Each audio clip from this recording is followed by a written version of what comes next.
Chat, did Bubbly win the sparkling water battle? It feels like it was a few years ago. There was Aha and Bubbly.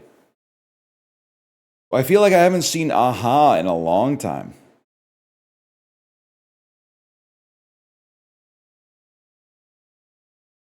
I feel like it's true. I forgot about LaCroix, but I definitely feel like LaCroix got outcompeted up here, man.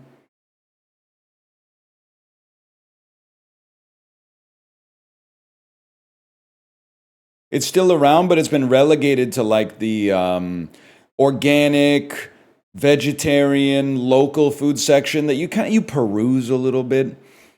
It might be a place where you buy like one can of soda, but you're never going to get a case there because a case is like 4 times the price of the cases that are in the drink aisle. You might occasionally be like, oh, let's see what kind of soda they're cooking up in Vancouver, but I'm not paying $4.99 a can on the regular. That's insane. By the way, I was at work Friday when you were asking where I was. Okay, Yeti, you ain't special, so was I.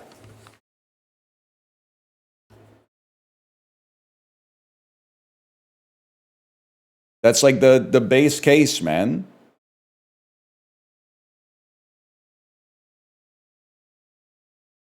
When the soda comes out sizzling. When the soda comes out sizzling. Kingston, Lone Star, fajitas upstairs. I want to see if they ever change this policy.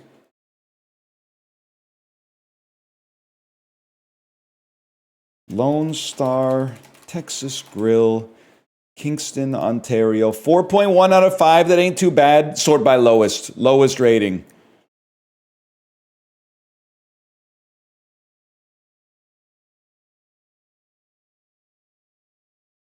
A year ago. None of them say I wanted to get sizzling fajitas, but I couldn't get them because I lived upstairs. Or I was seated upstairs. I guess you don't live there.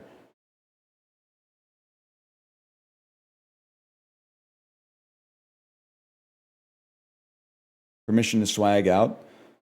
I'm going to say granted.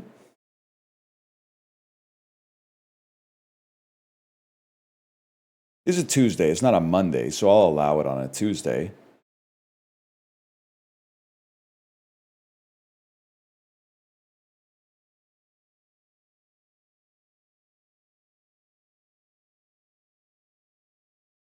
Damn. Worst restaurant service we've ever had. We did a pickup order. They forgot an item. They did call to tell me they forgot, but I spent 30 minutes on the phone total waiting to get a manager for a refund. The manager was rude. The food was disgusting. No disrespect. That's crazy if it's your worst restaurant service ever.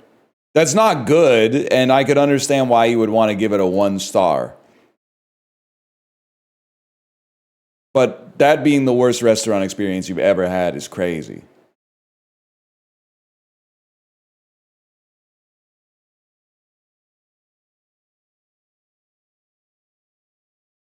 Went there for my wife's milestone. You know it's bad because they keep naming the servers. They don't go our server. They put her name in like half of the reviews. They're putting her on blast. Went there for my wife's milestone birthday tonight. Every birthday kind of a milestone when you think about it, but I understand she's probably turning 50 or 60. Fair enough. And made sure Peaches, our lackluster and spacey server, whom we repeatedly needed to make the same request for, napkins, box, etc., twice or more in order to get her to recall it. The place wasn't busy at all, yet she simply brought us the bill with zero acknowledgement of the occasion. The food was fine, but this sort of service I can promise I'll never be returning. Update, it's been a week. Not only have we gotten squat, but when I called the restaurant to follow up, the male manager, Don, spelled D-A-W-N, had no clue of any incident as we documented, and obviously nothing done to atone for this unacceptable service. Does the keg still make fajitas? I won't be returning here, that's for sure. They're getting mogged by a man named Don, dude.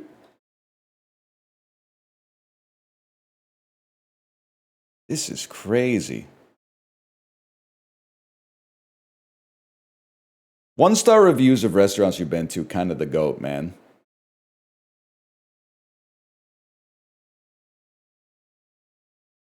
One complaint, the chicken fajitas. Let me further explain. The chicken dry as the Sahara Desert. The rice was not any better. The flour tortilla dry, yet powdered. Price high as the sky. Have to ask yourself why. Food, 2 out of 5. Service, 4 out of 5. Atmosphere, 2 out of 5. Total score, 1 out of 5.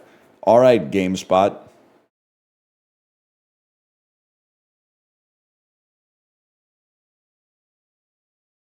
Doesn't make any damn sense because people aren't using the whole scale, man.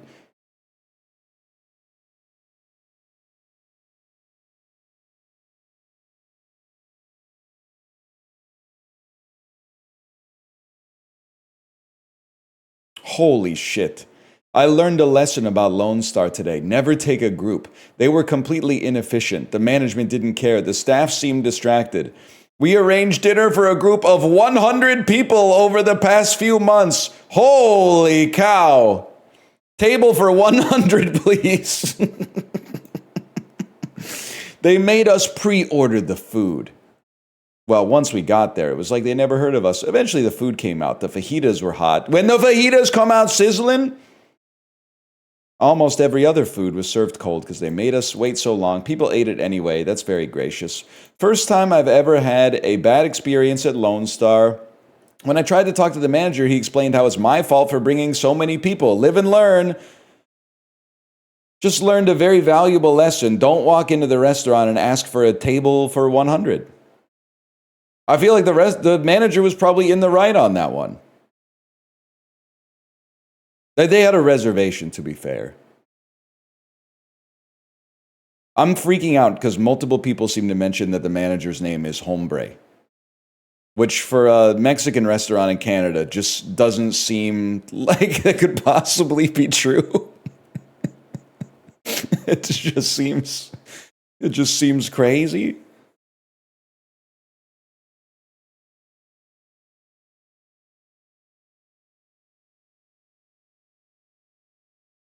I'm just wasting my time here, but I'm having a good time, so maybe it's not wasted.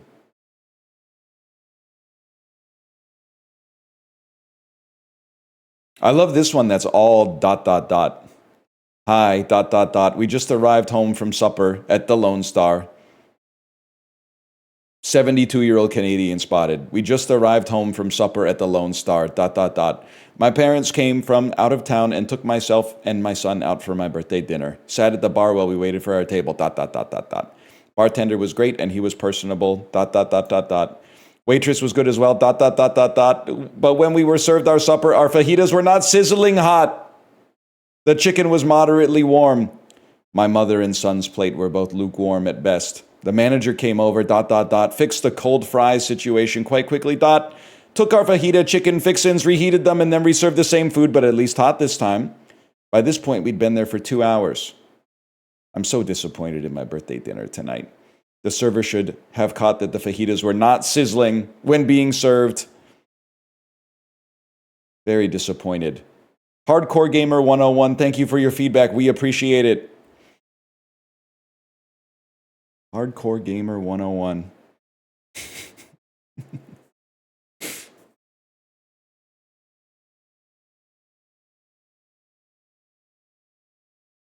They don't give you free refills on chips anymore. That's too much, man. My 2025 New Year's resolution was to leave more Google reviews with substance. I have over 50,000 views on my reviews. That is kind of sick, to be honest. I mean, I think leaving reviews is good. We need more people to leave reviews for average experiences. Because there's only 2 kinds of reviews. One is like I had a horrible experience, and then the other one is the dentist office leaned on me when I left to put a review on Google. We're a local business. If you scan this QR code, you can leave us a review on Google instead. And maybe you get like 10% off your bill or something like that. So it's always like 5 stars. It needs an asterisk. That was like, I received compensation for this review. If your restaurant review includes the word parking, your phone should immediately get so hot you drop it. I sometimes I'm not. I wouldn't put it in the review of the restaurant, but there are. Listen. It's heavy as the head that wears the crown, and as the guy doing the driving, first thing I think of when we pick a restaurant is where am I going to park? And sometimes there's a parking lot, and that's easy. And sometimes there's like ample street parking. Sometimes I'm like, shit. This place is in Yaletown, man. Where the hell am I going to park?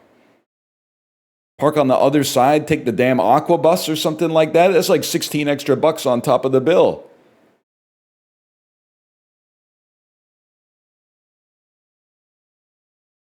Not the restaurant's fault. Me, when I explain to you that the restaurant chooses the location.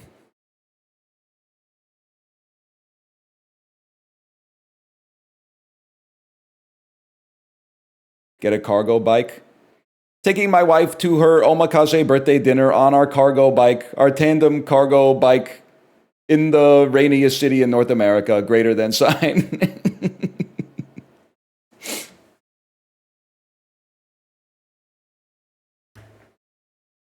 Riding our cargo bike back to the Aqua bus, back to the SkyTrain to get to the parking lot where our car is parked so we could drive it back to our house.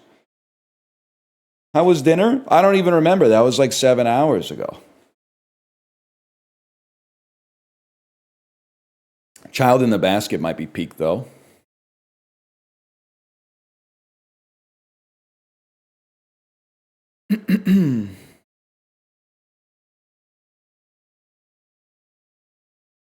Dementia settling in, Unc? I don't think so. I still know where I am. I still know who you are.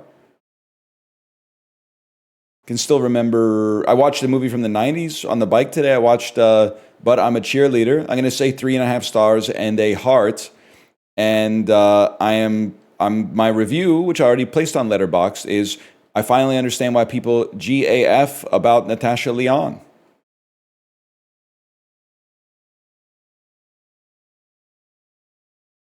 For a while, I was like, I don't really understand why Natasha Lyonne is like the internet's favorite sister, at least until she started the AI animated movie company.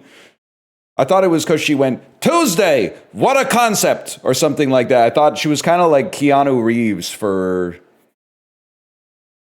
like Redditors who happen to be women or something like that. But then when I watched the movie, I was like, I get it now. I totally understand.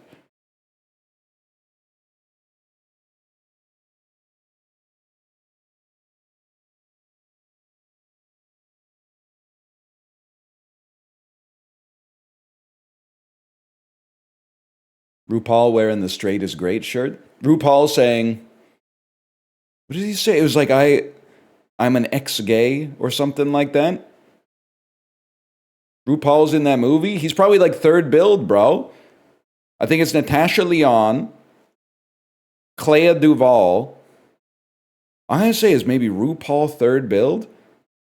And then I'm going to say number 4, maybe like Melanie Lynskey number 4.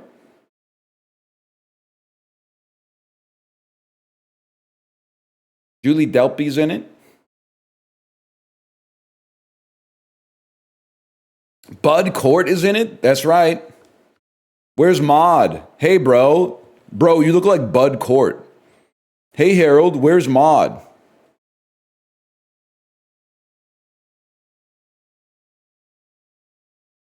Let's do some dolls, man. Ron Paul's Drag Race. Okay, that's fucking funny.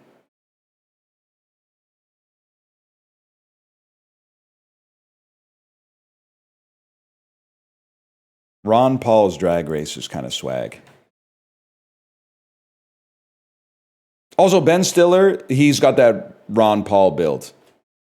I'm sorry. I'm still dealing with the fallout of yesterday saying that Ben Stiller is jacked in Meet the Parents. I've still got people who are like 22 years old being like, that's not what jacked is.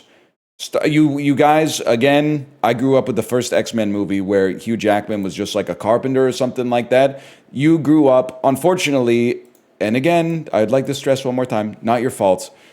Maybe you could just explain it to me. Why Hugh Jackman at 58 is more jacked than he is when he was 29. If you could explain somehow how this happened, and I'm guessing the answer is something like chicken and broccoli. He switched from white rice to brown rice. This is Maestro, bro. Or is that Ben Mendelsohn? I can't tell. There is no Maestro, bro. Kinograph Studios? Are you Ben Mendelsohn? I thought you were Bradley Cooper. That's my bad. No disrespect to either of my goats. Kinograph Studios, what could you be? Could you possibly be like Babylon? I haven't seen it, but it edifies Hollywood. Okay, so you're James Cromwell. This is clearly like early 20th century Los Angeles. This is James Cromwell, like maybe within the last 10 years. And it's in black and white. And John Goodman, how is it possible that, like, Hail Caesar is not in black and white, but it's similar on the theming. Are you, wait, are you Mank? It's not Mank? Guys, what's going on here? The artist, can I tell you something? I thought the artist was French.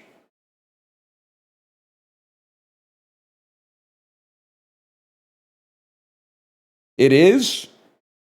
I thought the artist was like, I think I may have gotten the movie The Artist and the movie Amour twisted at some point in my life. And Amour, I know, is about a really old couple, and the husband gives the wife a gift that she's unable to give herself. And the artist, I don't really know what's going on in the artist. It's got what the French call a certain, I don't know what. The main actor in this is French. Like the fella from Bon Cop, Bad Cop. The guy in number 4 looks exactly like John Goodman. Bro, that's because he's John Goodman, man.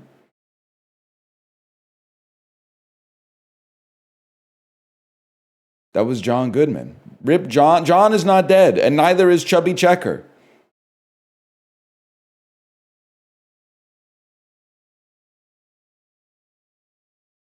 Imagine if he was. I'll tell you one thing.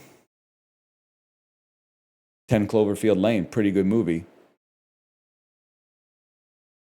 What movie did I watch? Let me get the Hobonichi Tecco out. What movie did I watch recently where I was like, I like this movie better when it was 10 Cloverfield Lane? Give me a second here. Begonia. I like Begonia. But I did think Begonia was like 10 Cloverfield Lane, but maybe 12.5% worse. Begonia is good. It's pretty good. I think it's pretty good. The Broncos appeared in 2 AFC championship games in the 2010s. Each time they defeated this team. It has to be the New England Patriots. Mogged. Before winning the Heisman and leading Indiana to the national title, Fernando Mendoza played at this school. James Madison. I thought he played for James Madison. Maybe that's the coach. Maybe the coach coached for James Madison. With a killer mid-range game, this 7-foot-tall, long-haired Gonzaga player, this must be Zach, bro, from Gonzaga, consensus All-American, led the school to its first Tourney 1 seed in 2013. Tall guy with long hair. Immediately, I think Joakim Noah, but I know he played for Florida in like the mid-2000s. Long-haired Gonzaga player. Consensus All-American. He's very tall. His name is Kevin. His name is Kevin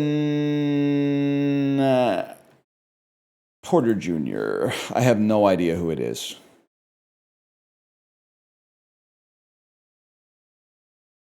Kevin Costner. Kelly Olnick. I thought she was working with Regis. While Antarctica has the most penguin species in the world, this oceanic country is home to the greatest variety of penguin species. This is going to be funny. Um, how could it not be New Zealand? Okay. I'm so glad they put oceanic, because if it weren't for the fact that they put that word in there, I probably would have said like Chile or something like that. This is Nicolas Cage and Jesse Eisenberg, but this is like the least insane face mashup. This actually looks like a real dude. It does kind of look like Dan's Big Brother 14 picture. not not as nice as not as handsome as Dan looks, to be honest, but it has that same sort of vibe to it. The not the red shirt, but the black shirt Dan. That might be 2010 now that I think about it. Yeah, it's Dwight Eisenhower. There you go. Typically packaged in red tins, this candy is butter crunch toffee covered with almonds.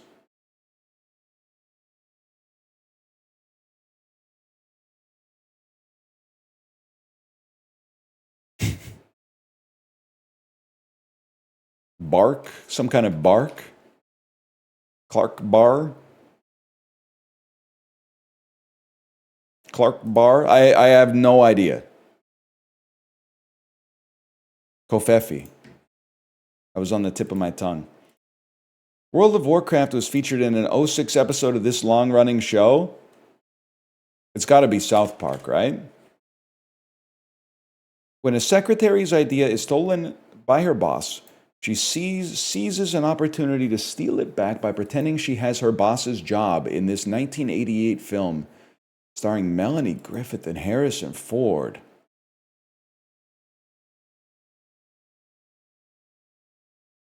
I have no idea, bro. It's not First Wives Club. Moving on up. Moving on up. The 101 Dalmatians. Working Girl makes so much sense. Migos rapper Offset and record producer Metro Boomin collaborated on this 2017 hit named after the style of his 16x world champion pro wrestler.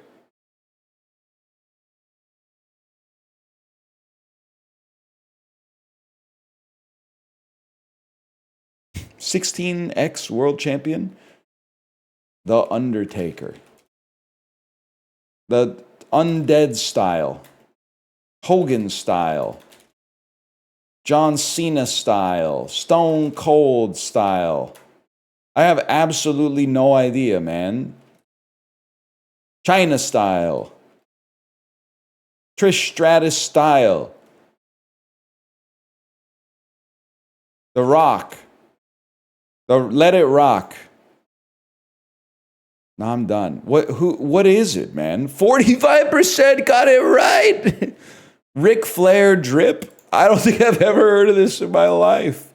Ric Flair drip?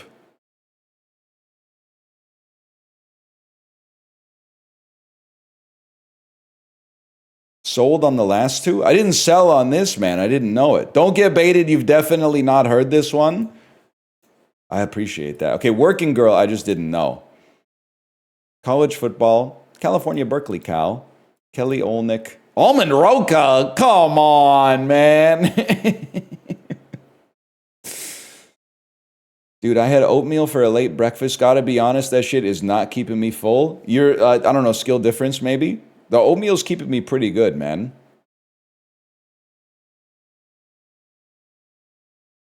I don't know what that's one thing. You could just double the amount of oatmeal you're eating. The thing is, like, I mean, I don't think gram for gram, I don't think there's a food more filling than oatmeal. That's not like radioactive or something.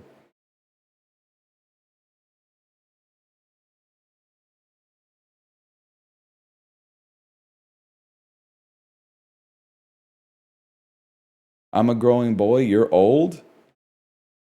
Are you growing because you're young, or are you just getting bigger? Speaking of which, I found this out in an Isaac episode. This is a horrifying moment. Did you know that they didn't call the movie The Whale because he's a big guy? Did you know that they call the movie The Whale because they're studying Moby Dick in the movie. For 5 years since the movie came out, I thought they called it the whale because Brendan Fraser was a large man in the movie.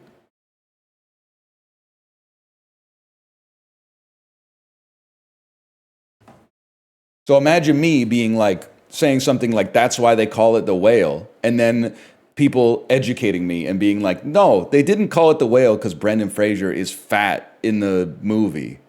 They called it the whale because they're studying Moby Dick. Made me look like a fucking asshole, man. Made me look like a complete dickhead.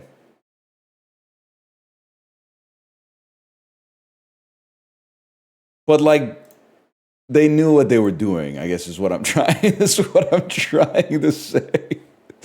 You think they did that after? You think they put Moby Dick in the movie because Darren Aronofsky was like, well, I gotta call it the whale, but I don't want people to be mad at me.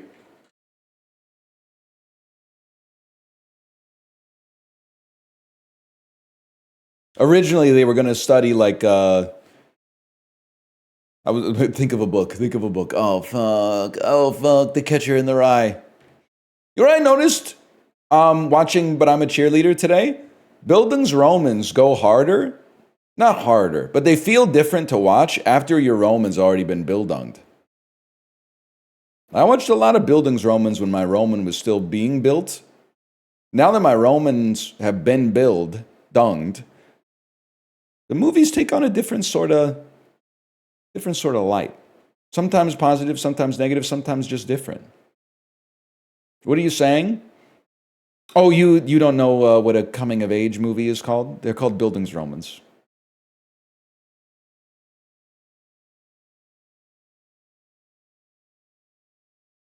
Are you a real movie watcher again? I'd say so. I put like 82 to 93 minute long movies on my watch list so that I don't have to spend 8 minutes scrolling every time I finish something.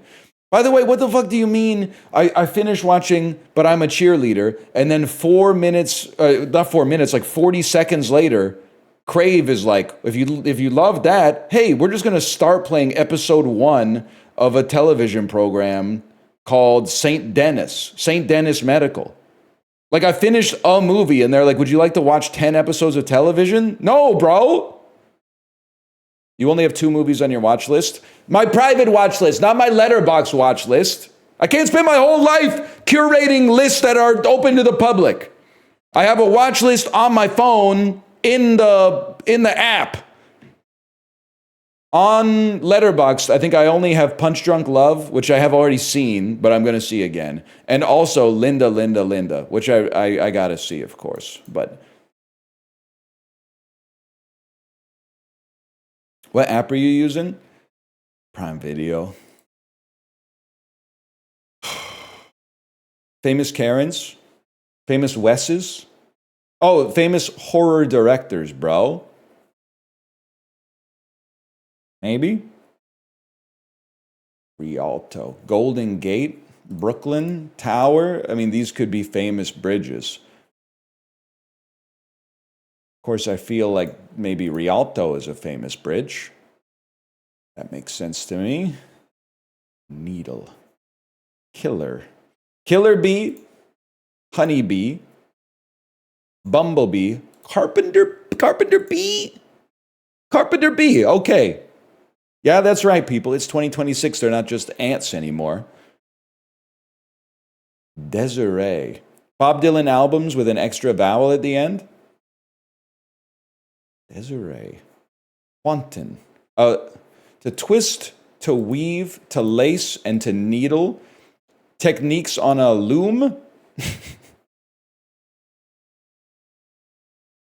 Wind. What is to twist something? Intertwine. And what are we looking at here? Want. Desire, need, want, crave. Starts with a synonym for interested in having. Starts with synonyms for hanker for.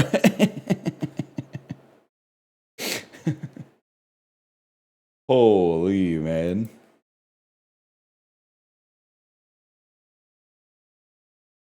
That's rough. Hanker for is crazy. Cowboy ass word. All right, now here, more or less, I put you on notice, devs.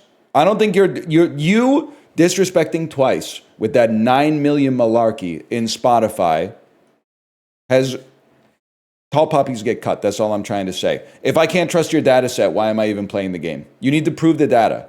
Otherwise, I'm just clicking buttons for no reason. Banana has to get more searches than turkey. Well, okay, we move on. Probably people are like, nobody's searching for this. They should be searching for turkey. How about that? 2 Chainz versus Twice. Well, Twice they have a 50% penalty in this game for some reason, so we go 2 Chainz. Guys, what the fuck is going on? I'm going to say Transformers Age of Extinction. I've made a huge mistake. People will give... Oh, okay, no, we're saved. I'm going to go the Terminator over Twisted Pair. I'm going to go up over the Terminator under duress. Don't ever question K-pop stans. You have it so backwards. Twice is more popular than they appear in the game. In the game, they have a debuff for some reason. Because yesterday, I was like, why was Twice at like 9 million when they're one of the most popular bands in the world? And people are like, well, it's niche. K-pop is more niche than you'd think. And then one person, rather than wasting their life typing into chat why the bad data is good, they went to Spotify and went, yeah, actually, they're at 19 million. So I don't know why it's wrong. And I said, thank you. You're the only real scholar left on the internet. You're the only real person who actually will go out and look at some data instead of just being like, well, this is an evidence. This is an example of this fallacy. Anyway, it's up. They put a hit out on Future Past for some reason. It's Days of Future Past. It's Jeremy Renner, bro. It's Nobody. Based on the Mitski song, it's Nobody. They do not like Sponge on the Run very much. I feel like it's still SpongeBob. Never mind. I thought Spencer... Was Spencer the one that was hated, or am I thinking of a different movie? I thought Spencer was really disliked.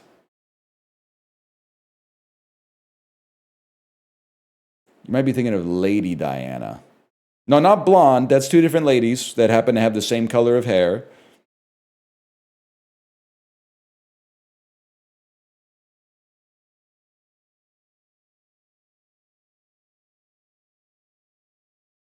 Spencer was more middling. Which one was the... I'm Googling 2 different Princess Diana movies. Spencer from 2021. Diana from 2013. Maybe I don't know what the fuck I'm talking about, man. Maybe I have no idea. I thought there was a scene from Spencer that was clowned on social media. But that could just be what Twitter was like back in 2021.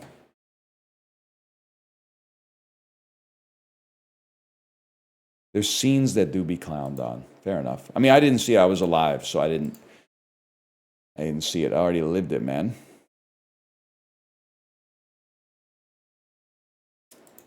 Colossal garlic, 2 pounds. 2 pounds of garlic? I feel like it's going to be pretty cheap. But it can't be that cheap in Costco because it has to justify being in the store. So I say as cheap as it gets is $4.99, $5.49. Oh, I fucking mogged you and I stopped myself from the mogging by going with the fucking half prices.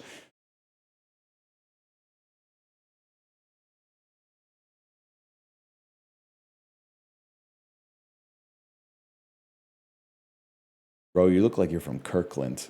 Hey, that's a real place, man. I actually probably do look a little bit like I'm from Kirkland. No, I don't want to. I don't want to insult Washington that much, but things get a little interesting once you get outside of the Seattle metro area. Once you find yourself a little bit east of the Seattle-Tacoma region or a little north of the Seattle-Tacoma region. And I don't even go that far south or that far east, to be honest. But people start to look a little bit different than they do in the Seattle metro. But you might not even, you might think that I mean that as an insult. You see some interesting people inside the Seattle Metro as well. Some of the most interesting people, to be honest with you. That's why I like it there. Give me Greece today. I feel like we never go Greece on the first one, man.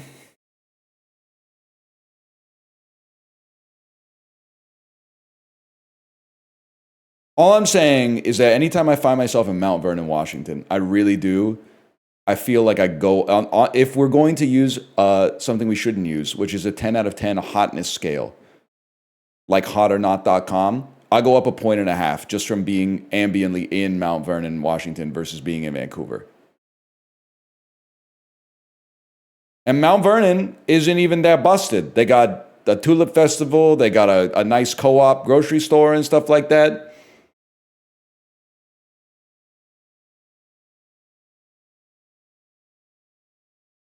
That's crazy. The co-op's pretty good, man.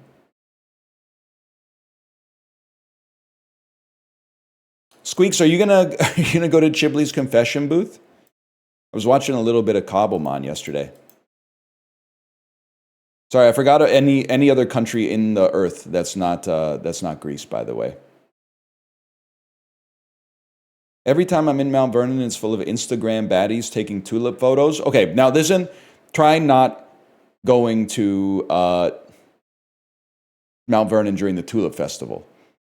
I know that's like, you're like, why would I ever go to Mount Vernon apart from that? Well, if you want to get a representative look at what Mount Vernon is like, don't go during the Tulip Festival. That's an event with regional, perhaps even statewide significance, bro. $7,000 kilometers away from Greece. I'd like to spend some time in Mozambique. Never mind. Bro, you look like a bottle opener. You look like you're from New Londo. How's life in Lower on Deadburg? Not Uzbekistan. You look like a sad dude with crazy hair walking. He's walking sadly after he just got dumped. He's going, da-na-na, na-na-na-na, na-na-na, na-na-na-na. Charlie Brown type shit. How about South Korea? It's adjacent to the answer. It's North Korea, bro. We take those. +2 Arrested Development. All right, I really like Arrested Development. I was going for Peanuts, which is like Arrested Development is making a Peanuts reference, which is fine. I can do this, y'all.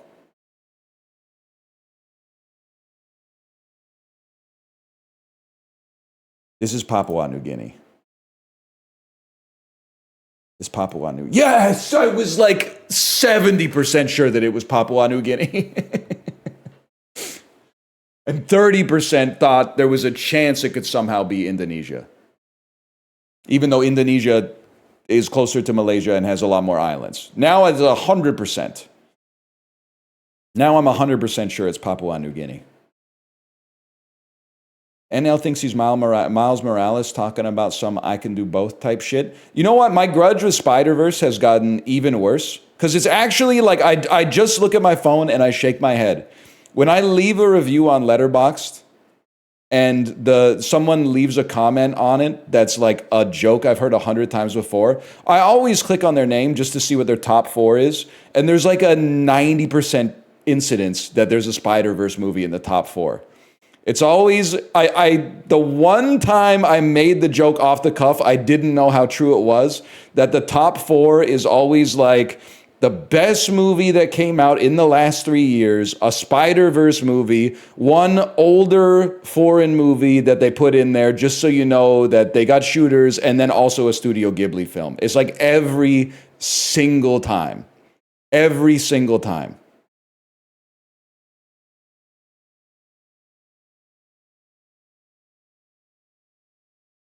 They aren't wrong. I think like I've only seen the first Spider-Verse. I thought the first Spider-Verse was really good. It being in 50% of 20 to 25-year-olds top fours on Letterboxd is crazy. But it's the same. I don't know what it is for millennials, but for Gen X or even elder millennials, probably Jurassic Park is in like the same boat. Like Jurassic Park is a good movie, but like the way that people who were like 13 in the year 1995 treat it is like it's the greatest piece of art that's ever been invented. Big Lebowski. Big Lebowski, believe it or not, I'm just bald. I'm not as old as most people who love The Big Lebowski.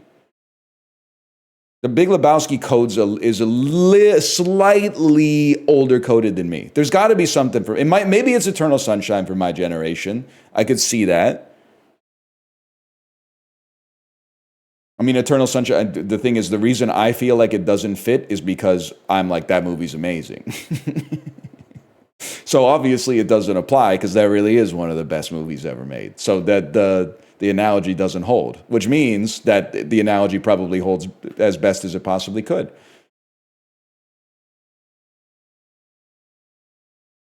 Garden State? I don't think you're going to see too many Garden State top fours, though.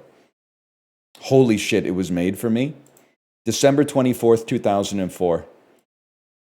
It's Christmas Eve of my 11th grade in high school. Universal, what did Universal have that was pumping on December 24th, man?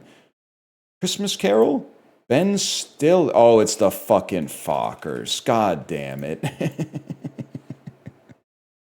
God damn it. I love Ben Stiller. This is just not good. It's just not a good movie. I'm sorry to say. You're violating the circle of trust. Jim Carrey 04. It's post Bruce Almighty. 04. I feel like could it just be A Christmas Carol? Adventure comedy family? They would be animated, right? Yes Man is like 08. Maybe it is Fun with Dick and Jane. Let me give this a second here. Fun with Dick and Jane. We got to try A Christmas Carol. Bruce Almighty feels like a summer joint to me. What else was he coming out with? Post Eternal Sunshine. Well, around the same time as Eternal Sunshine, but Eternal Sunshine I think was a Focus Features. Oh, a series of unfortunate events. Oh my God. Of course. Oh. 20th Century Fox, man. Kenan Thompson. This is Fat Albert, the movie where he escapes from the TV and learns how to be a real person from Bill Cosby. You made that up. And must turn to creator Bill Cosby for advice. So we'll skip that one. Miramax, starring Leonardo DiCaprio, 04. It has to be Blood Diamond. No? It has to be The Aviator? Yeah, it's award season 04. Aviator makes a lot of sense. Warner Brothers with 86 million, pre-Batman Begins. Starring George Clooney from 04. Could be Ocean's. I don't think it's going to be. What are you? Crime thriller? Could be Ocean's. What? Could be Ocean's 12? I feel I'm really surprised that Ocean's 12 did not make more money faster, given how much of a cultural moment Ocean's 11 was. But you can't dude, what the fuck? I wouldn't have thought that Ocean's performed so well internationally, bro. Because it sucks. Yeah, but this is 04. Like nobody knew that shit sucked back then. You would just go see a movie. Like there was Rotten Tomatoes, but like I was the only nerd using it, to be honest. We love George Clooney down here. Where's down here? Like Australia?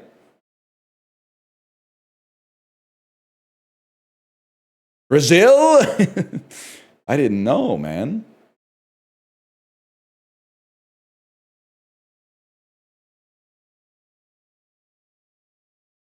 IMDb existed? Brother, I don't know what you want me to say. I was alive. I was the only motherfucker. People would be like, "You want to go see this movie?" And I would be like, "It has a 61 on Rotten Tomatoes." They would be like, "I don't care. The trailer looks good." The culture was different back then. Nowadays, if something had a 61 on Rotten Tomatoes, it basically means it's one of the worst movies that's ever been released. Nowadays, if a movie doesn't have 90 plus on Rotten Tomatoes, there's no reason to see it. Because all of the critical media has been captured.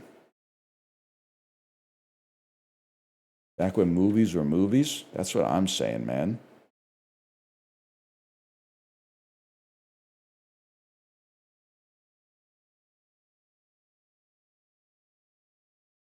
Hellraiser to Dirty Pretty Things.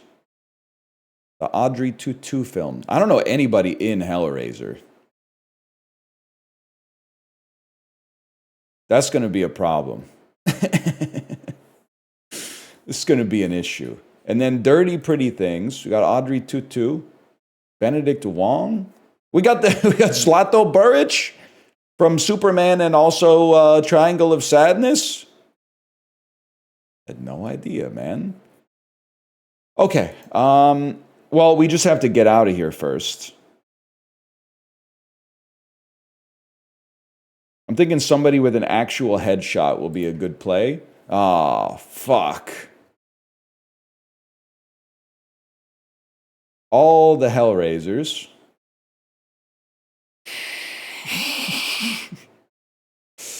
How about this movie, Eat the Rich? Lemmy might have had a cameo in something like a Tenacious D movie or something. The Ballad of Danko Jones. Holy, okay, lots of concert movies, which makes a lot of sense. Lots of Foo Fighters concerts. I think it's going to have to be...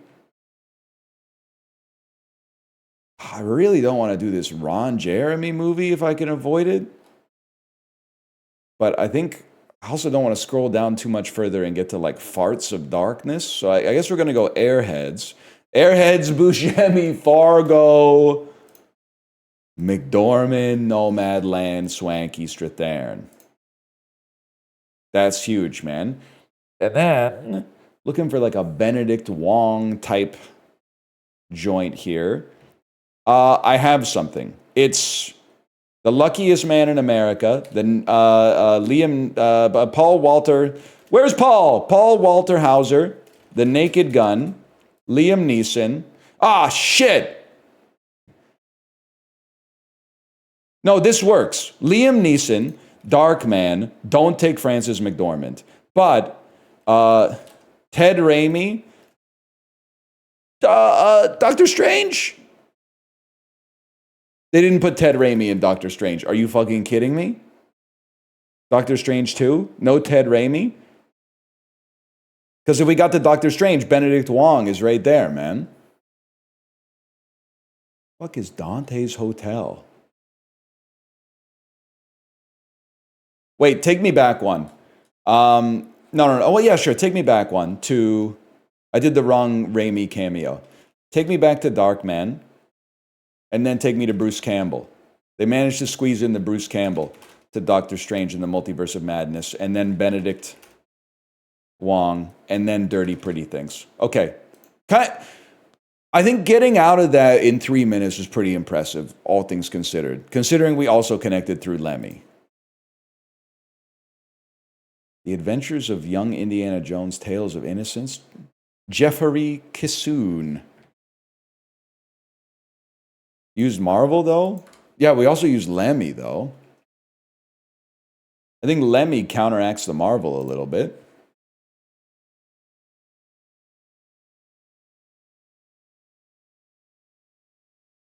Vancouver Canucks, 5+ goals in a season. Yeah, that's Lyndon Bay. Oh, shit. 0.0%. He was on the Olympic team in 2018, bro. Canucks and Coyotes. I mean, it's easy if you just play like, well, I guess you could play Oliver Ekman-Larsson, or you could play Connor Garland. Garland's probably slightly lower. Boston, for Vancouver and Boston, we played Nikita Zadorov. Calgary and Boston. This is where you just start going like Jaromir Jagr. Calgary 5+ goals a season. You want to dig deep for this one. You want to get someone that not many people would think of. Like I would go Buffalo Sabres 5+ goals in a season. Alexei Zhitnik. Ooh. Buffalo Sabres, Boston Bruins. I feel like maybe Craig Conroy played for both. I feel like Donald Audette played for both. Well, let's be honest. Who gives a fuck? Who gives a flying fuck? Probably like Phil Housley played for both. That's a given. Calgary Flames. Let's get something deep for this one, man. What about what the hell was his name?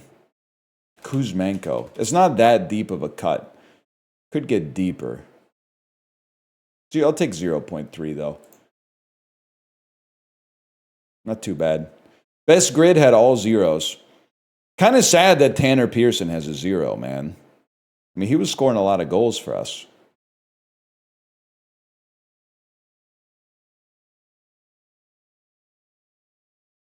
You always forget about Taylor Hall.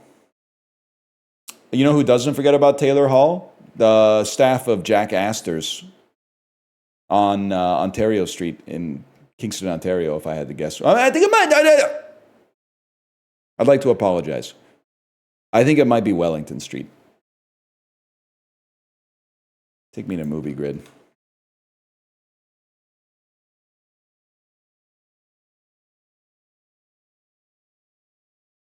It's not on Ontario. Ontario's way too close to the water. I think it's Wellington. Lawrence Fishburne. Jessica Chastain. Jessica Chastain, 2-word title. Molly's Game. I thought that would be lower. Jessica Chastain, 3 or more word title. I don't know anything that you're in, if I'm being honest with you. Tom Hanks' title begins with a vowel. 2-word title. 3 or more word title. Well, the 3 or more word title is easy. We play his crowning achievement, Mazes and Monsters. And the 2-word title. Got a lot. Captain Phillips, Forrest Gump, The Terminal. You know what's crazy? 2-word Castaway. Oftentimes stylized as 1 word these days, thanks to Jeff Probst. I thought that would be a lot lower. Title begins with a vowel. I'm thinking like It's a Beautiful Day in the Neighborhood. I'm thinking Catch Me If You Can. C is not a vowel. It has vowel energy, though. Despite being the letter that consonant starts with, which is interesting. But vowel starts with a consonant, too. Should have called them owls. Especially because they cost you $250 each on Wheel of Fortune. Tom Hanks. Title begins with a vowel. I guess I am just going to play... I'm going to play It's a Beautiful Day.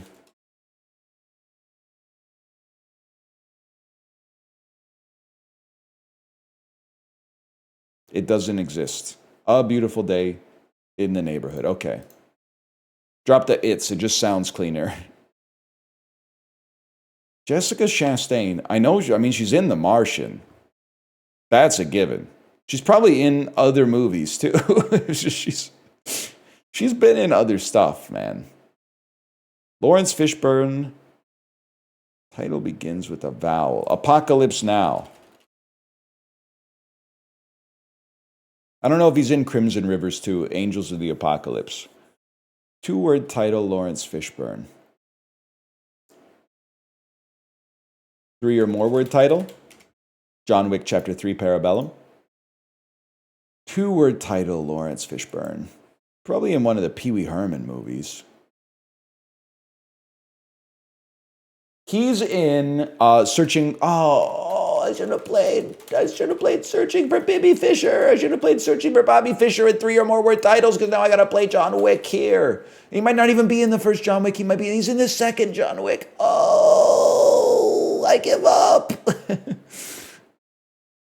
Oh, The Matrix, of course. I forgot he's in that one. Interstellar.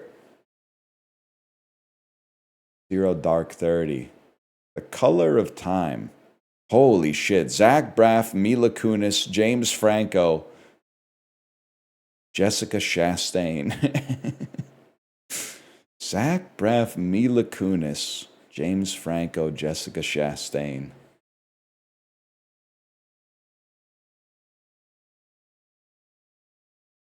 Nightmare Blunt rotation. I'd smoke with Jessica. I don't care.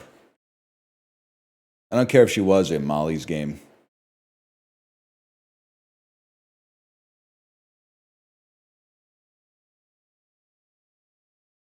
Not the Braffler? I don't know. I just think he'd be really annoying. I have nothing to base that on. I just get the idea that hanging out with Zach Braff would be kind of irritating after a while. I have nothing to base it on.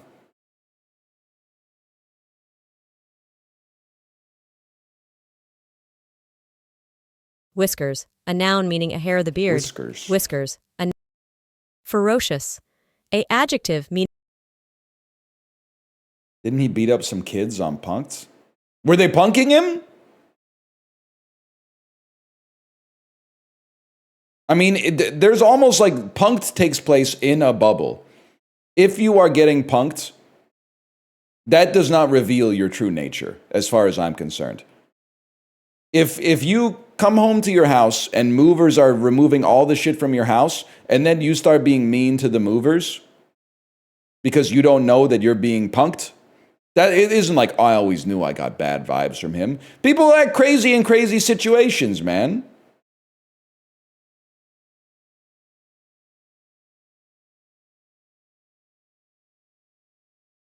Why do they do so many commercials as JD and Turk? I didn't know that. We don't have those ads in Canada. We just get Hudson and Rex. The dog and the cop, respectively. Promise, a noun meaning dignified, a adjective meaning showing or trencher, a noun meaning a wooden platter for serving food. Trencher is Middle English for serving platter or knife. It couldn't be anything else, but I've never heard of that. It's implied that it's JD and Turk, but they're just two guys. You know, for an incredibly litigious society, I get that vibe from American commercials all the time, which is like, I'm obviously playing a character that I played in a media property, like a movie or a TV show, but I can't say that I am that guy because then I would have to pay residuals or whatever. I would have to pay rights to the studio that originally made it. So instead, I'm just doing the same thing that I did on the show as the guy, but not saying I'm the guy. Disguise, a verb meaning.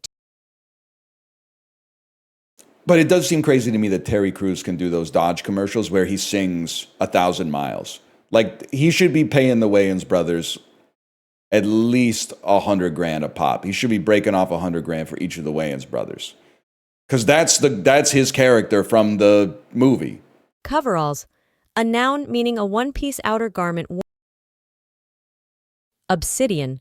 That's like 12 brothers. I'm talking about just Marlon and Sean. And maybe Keenan Ivory, because I believe Keenan Ivory directed the movie. He doesn't have to break off $100,000 for each Wayans. That's psychotic. But at least Marlon, Sean, and probably Keenan Ivory. Obsidian. A noun meaning mantle, a noun meaning professional, an adjective meaning of relating to or. That didn't look right to me for some reason. No Damon? Damon isn't involved in White Chicks, I think. Damon ain't involved with that. He was probably filming My Wife and Kids, man. As far as I know, Kim wasn't involved. Hymnal, a noun meaning a collection of church hymns. Euphonious, a adjective meaning pleasing to the ear. Euphonia, origin. Euphonious. Dosages. A noun meaning the coadjutor. A noun meaning How can that not be coadjutor? How could that not be coadjutor? proctors. A noun meaning someone who Coadjutor. Oh, it's a completely different word than I thought it was. I thought it would be someone who contributes to agita, not someone who is also helping to adjudicate.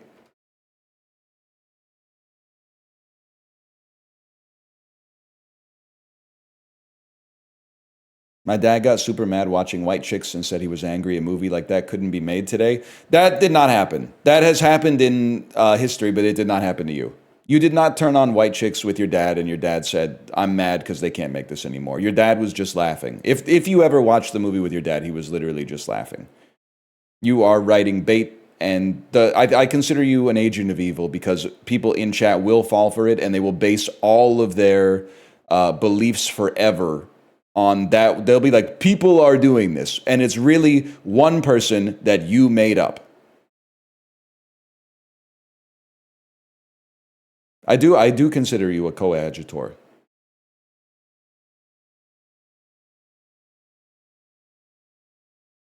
Chakchuka, not to be confused with shakchuka or Ogura toast. Didn't she just win the Aramakinen? Red bean paste on toast? I do like red bean paste. I also like stew. But I can't deny that this picture looks a lot better than this picture. Fair enough. I'll give you that one.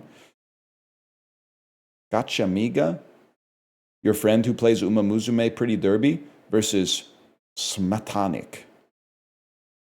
To be honest, it looks pretty fucking good. Cake is really tasty, man. The hell is this? The Berner Haselnusselbukuchen versus Cochinita Pibil. It looks like carnitas, so I'm gonna vote for it. Oh my god! Oh my god! Tapado? That's a crab, right? I think that's a crab. Versus dough filled with grated coconut, jaggery, and cardamom. Dough is pretty tasty, man. Could go with that. Sushi pizza from Canada versus Leamington. The sushi pizza I will cop to. I think it is. It's probably a Vancouver area invention. I do see it on menus from time to time. This is not a classic Canada, like, I don't understand what's happening here. I've never seen this. I have seen this on menus. I've never ordered it. Lamington looks good as fuck regardless, though. Oduguaja versus Hainanese chicken rice. I know I've said this before. People tell me to die every time I say it. I believe that it tastes good because I've heard that this is one of the best tasting foods on the planet. If I took this picture and posted it in the Discord and said, I just made chicken and rice, people would go, where's the seasoning? They would go, this shit looks disgusting, didn't season it at all. Chicken looks like he boiled it and then put one like cilantro leaf on top of it next to a pile of white rice. They would be fucking airing my white ass out. But instead, as in context, people go, wow, that looks awesome. That looks incredible. All I know is if I took this picture and posted it, people would be lighting me up, man. Holy shit, it won by 0.2. Chicken cheesy. That's not chicken. Cheesy corny versus potica. Delectable? How, brother, it says rolled pastry. It's delectable right there in the damn description. How could I not choose it? Peking duck probably is just not going to lose to anything. Shrimp de Jong plays midfield for Ajax right now. Or revuelto gramajo. Those are potatoes? Potatoes, onions, bell peppers, and ham? This seems good as fuck, bro. What is shrimp de Jong? Shrimp casserole with, oh, broiled breadcrumbs on top. It's probably good as fuck, man. These are both probably good as fuck. It's a horrible picture. Absolutely god awful picture, but huge. Stinky tofu will lose. Okay. That's they put stinky right there in the name, man.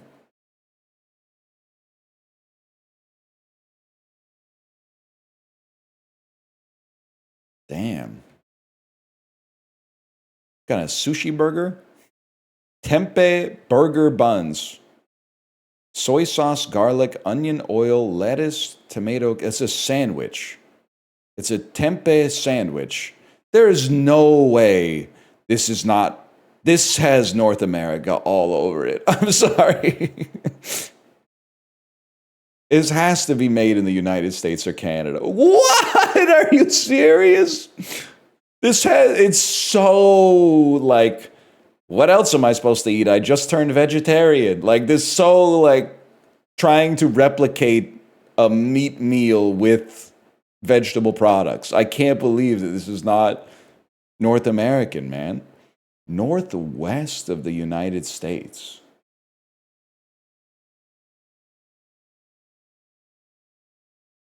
I just don't believe it could be Russia. You can catch me saying that this is Sweden. Tempeh burger? Okay, I'm gonna hit you with something crazy. I don't know how it would be northeast of the United States to get to Australia. Okay. It does, I will say, the way that the cucumber's cut and the tomato and the way that I don't know if this is onion, but the way that this is cut is giving Thai cuisine. No? Okay. I mean, the last bastion of any guess is Indonesia. Oh my God. Oh my God. Oh my God. Indonesia? I can't believe it. I would try. Tempeh is from Indonesia. That's cool. It gained popularity in Western countries in the late 20th century, which is like when I got here, but I guess you were here in the fucking like 1800s or whatever. My bad, y'all. Fried cheese curds. United States? Yes, I not only would I eat them, I have eaten them and they are great. This has to be Australia. But the plate is really giving like Romania. Okay. It's from west of Romania, Italy. Correct. Confetti di Sulmona. Sure, man. Yum. Recovered after the first one, at least.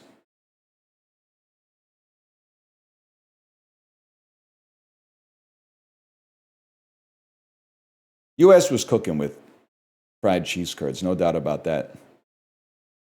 Thoughts on the new Haktua Jake Paul drama? I'm not even joking. Please get me up to speed.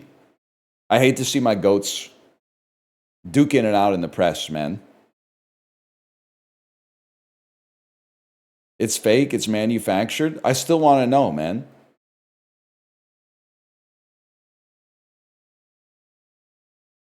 She woke up from her nap. She's been streaming, I think.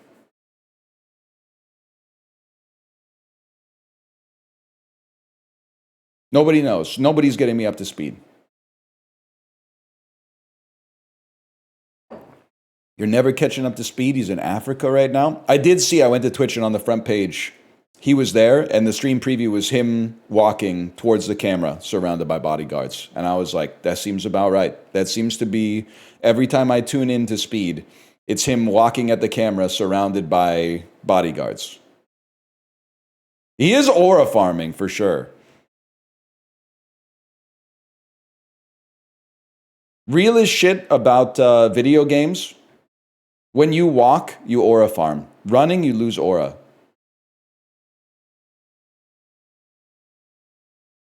He was forced to puke out the raw meat that he ate. I saw something about that too, but I wasn't fully made abreast of the situation.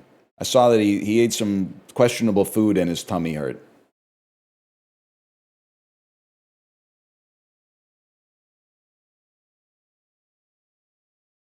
Pork and stuffing roll or hot dogs with a liter of beer. Holy cow. At a top flight game, Bayern München. This looks pretty fucking good, don't get me wrong, but I think that looks pretty fucking bad. Are you crazy? It looks awesome. Fuck it, bro. Babe, let's do it. We're getting pretty serious. Let's share the deep fried spaghetti and meatball fries.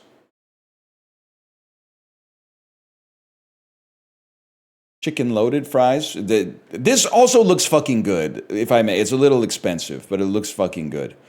Hot dog that could be better versus turkey roast dinner. It looks good as fuck, man. What do you mean 58%? The cheesy chips. The one thing I'll say about the cheesy chips, it actually looks like real cheese, which is a step above. Now, they didn't do much else. Or the the dick pic hot dog.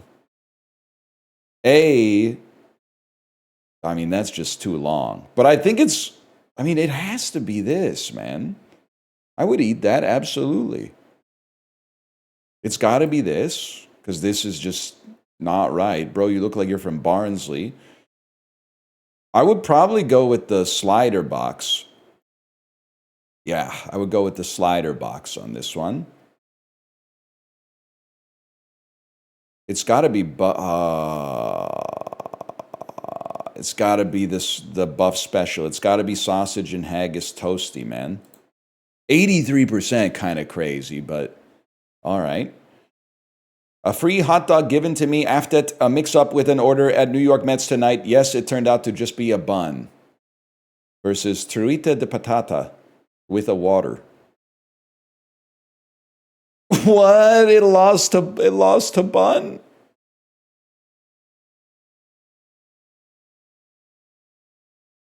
How did it lose to bun? It was free? It wasn't free. It was in compensation for a mix-up, bro. Also, free bread is good, but a free hot dog bun is like, that's not the type of bread you just want to sit and eat. Kebab looks pretty good. Apparently, that's an understatement.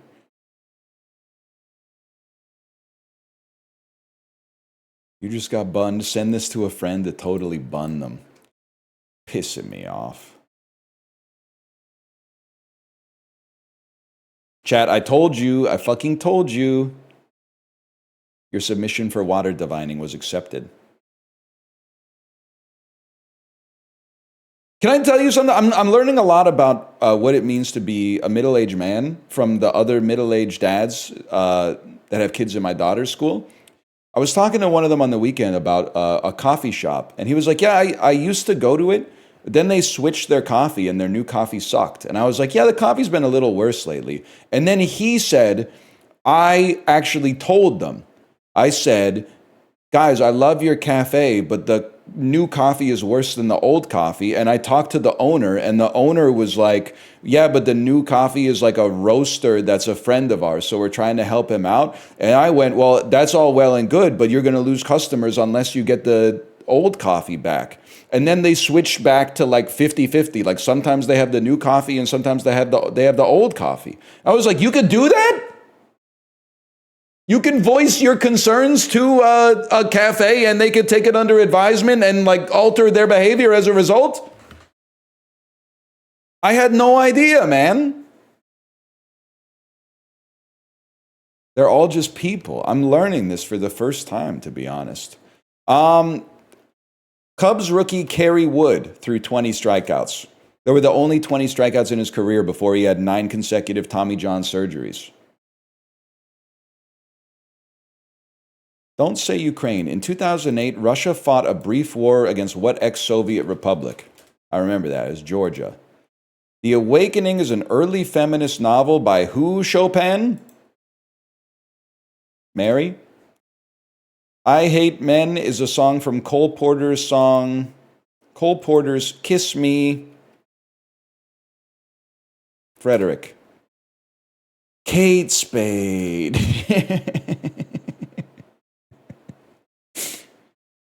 Why Frederick? Frederick Chopin? I thought that I was trying to snipe the third clue, which would be like he wrote the funeral march. featuring legit nude celebs. Protect the Skin You're In is a long-running cancer awareness t-shirt campaign by what designer? Stella McCartney. Winona Ryder shoplifted one of his $700 sweaters and has since been called in 3 times to promote his handbags. Michael Kors? If he hadn't... Marc Jacobs.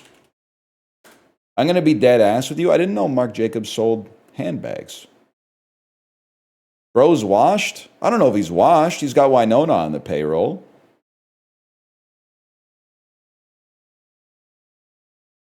Winona stole them all. She stole the source block, so they couldn't make any more.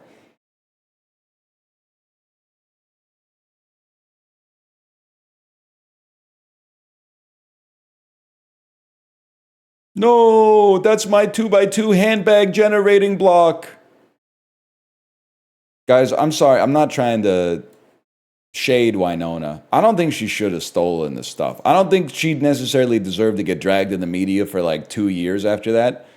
But I don't think she should have stolen the stuff. Wrong? Did I miss like a Netflix documentary? Why is it cool that Winona stole the stuff? And don't say because she was in Heathers.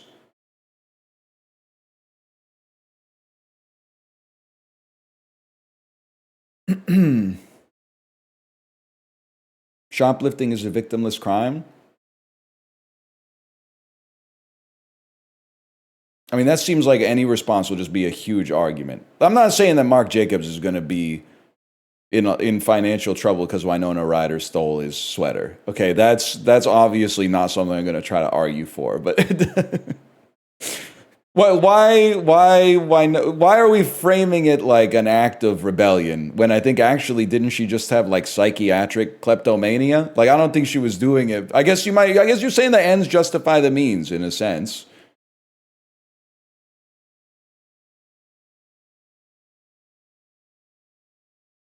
Because fuck Marc Jacobs, who cares? Because I like her, she's cool. So it all boils down to because she was in Heathers, which I guess is fine. I feel like when you're Winona, you could just like not buy the bag though. You could just like walk past the store or something like that. I'm not saying she could afford to buy the sweater. If she doesn't want this, if she doesn't want the sweater, she shouldn't buy it. But to feed its data centers, Amazon recently called dibs on Arizona's Rio Tinto mine, which is America's newest source of silicone. No, isn't that like, wow, fuck it. The only naturally occurring metallic element is not silver or gray. Copper? Copper makes sense. I was going to put lithium first, so fair enough, man.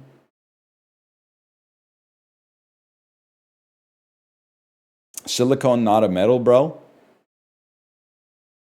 That checks out.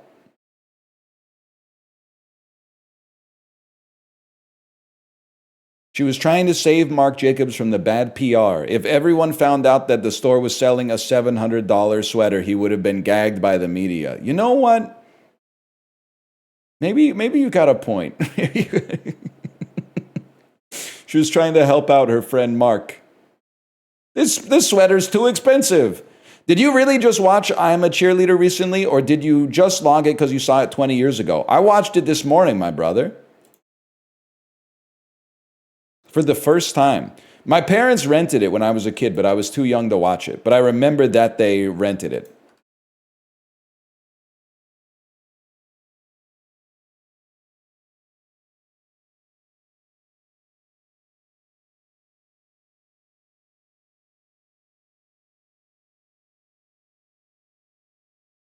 Sort these events in the order they occurred. What the fuck? Okay, I feel like the first permanent IMAX movie theater was in the 90s. Barcodes were definitely like the 70s, maybe even earlier. Breast implants have to be...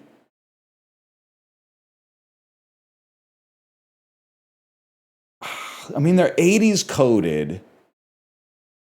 but they're also 90s, 2000s, 2010s, and 2020s coded. But I feel like the first ones, I mean, they must have done like a pilot project in like the 60s or the 70s, man. I'm gonna put it there for now.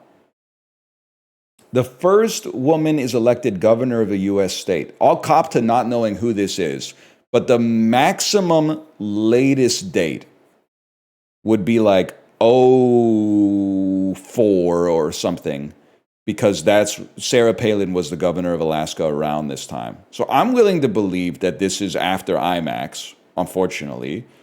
In vitro fertilization feels 90s coded to me, maybe like there. And then maybe the squid photo was taken just last year, man. Okay, okay. It's gotta be this then. Okay, Nellie Taylor Ross, I had no idea. In 1924. Holy cow. Timmy Jean Lindsay. This is back in the days when ladies were having three names. Wait, isn't this before women could vote? Yeah.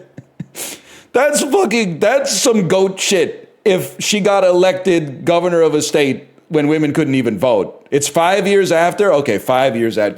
That's still fucking beast mode. That's crazy.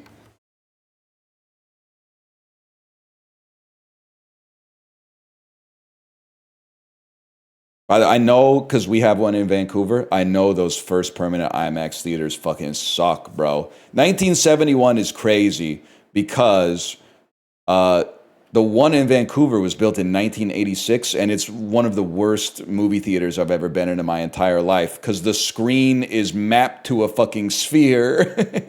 It's the Cinesphere in Toronto. Okay, yeah, that's it. They used to put the IMAX. They used to map it as a plane on a ball. So like once you're watching the movie, the shit closer to the top gets like super stretched, like that classic picture of the guy who was like, I was late to the Oppenheimer showtime, so I had to sit in the front row. And it's Oppenheimer with the fucking Giga Chad Thanos face.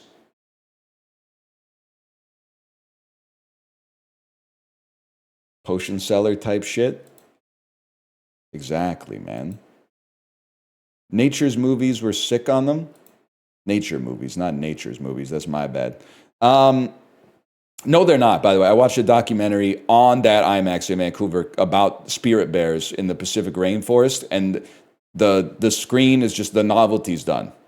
They need to replace the screen. The dome is cool as fuck. I'm sure they can find something to do with the dome, but the screen is not acceptable at this point in time. Like the screen is so bad that it makes you feel crazy when people are like, the movie's so good, you gotta see it in IMAX. It's almost like they're saying like, the movie's so good, you can watch it on a fucked up screen where you can't see half the movie anyway, and like, it'll still be awesome.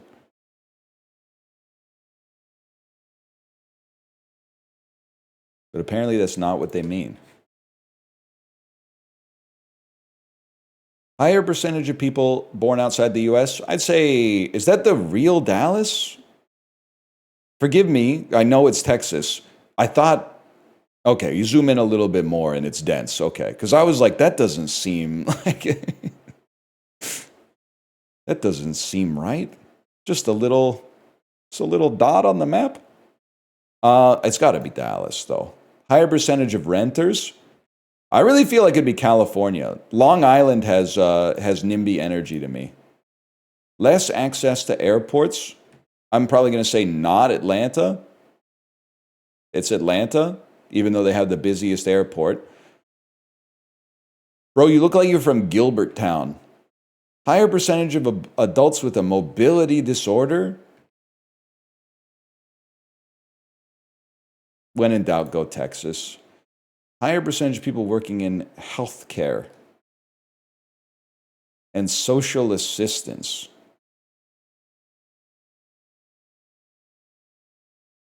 I feel like you're going to get, it's agnostic of everything, because I don't know the density of hospitals and shit around here. Obviously, you're going to have more agriculture, probably energy related stuff. You're going to have a certain degree, even though the US side of Niagara Falls kind of sucks, You're going to have more hospitality related stuff, more travel and tourism, but also more people. And I would imagine the higher the population density, the more people work in healthcare. Okay, I'll live with that. It's tough though. I have no idea. It's probably just a lot of agriculture in the Colorado one, I suppose. People got the California one wrong, bro.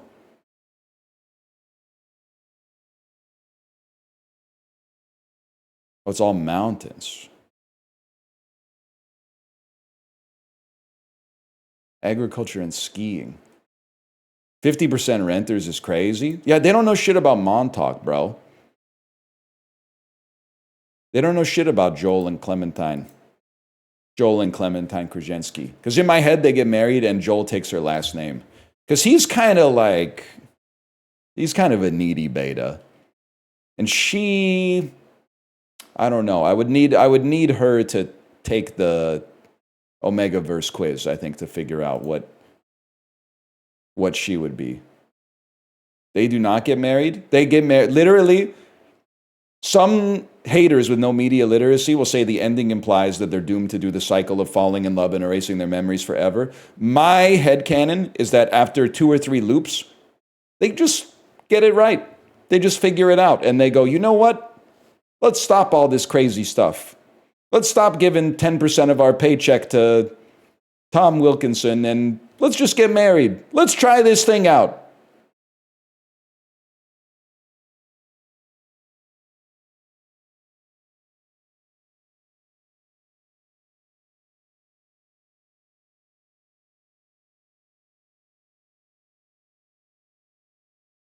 I thought it was a comedy, so it was not great for a first date.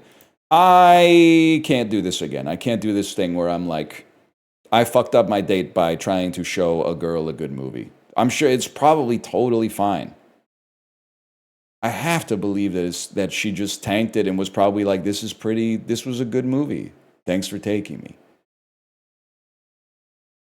2012 sports in New Jersey. New York Jets, nicknamed sporting events. This is the Snow Bowl. This is the Tuck Rule. Tuck Rule. Viral videos. American football competitions. Bill Belichick, New England Patriots, New York Jets. And this is NFL plays. This is the Tush Push. This is the Snow Bowl. It's the butt fumble. The butt fumble. I forgot about Mark Sanchez. We ever figure out what happened with Mark Sanchez? Where they were like, is the first time in history. The NFL is so dangerous, even the broadcasters are getting ruled out for this weekend's games. And then they were like, Mark Sanchez was attacked last night before the broadcast, and everyone was like, oh no. And then the next day, they were like, actually, he got drunk and stabbed the guy. The broadcaster got drunk and stabbed the guy because he kind of pissed him off. That's crazy, man. Oh, he posted a Christmas update. 1977 Motorhead songs about the Queen. Obscenity controversies in music. The Queen sucks shit. God's. Why did I think this was by Motorhead? Oh, I should have gone a little. I know God Save the Queen by the Sex Pistols. I just didn't look deep enough to see them here. That makes way more sense. 19th century Anglo-English writers. 20th century British archaeologists. Oh, fuck. Historical figures with disputed sexuality.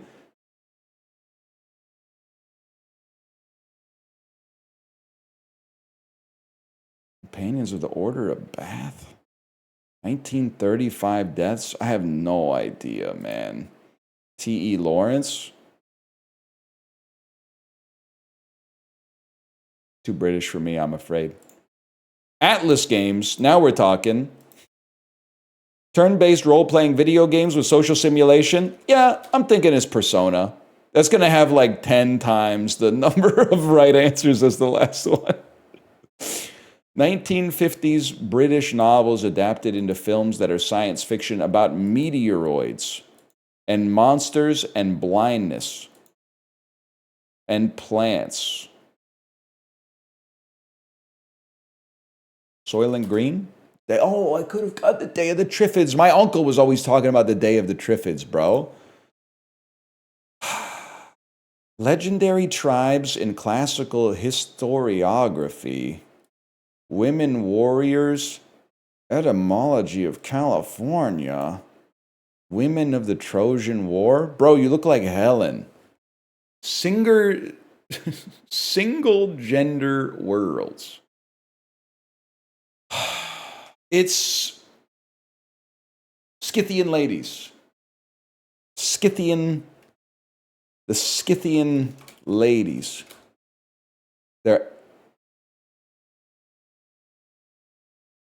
This is how I find out the Amazon warriors are not from the Amazon. I'm being dead ass with you. Obviously, I know that the Amazon rainforest and the Amazon warriors are two different things. But I thought that the Amazon warriors were in the Amazon rainforest. Like, I thought that's where historically they're from.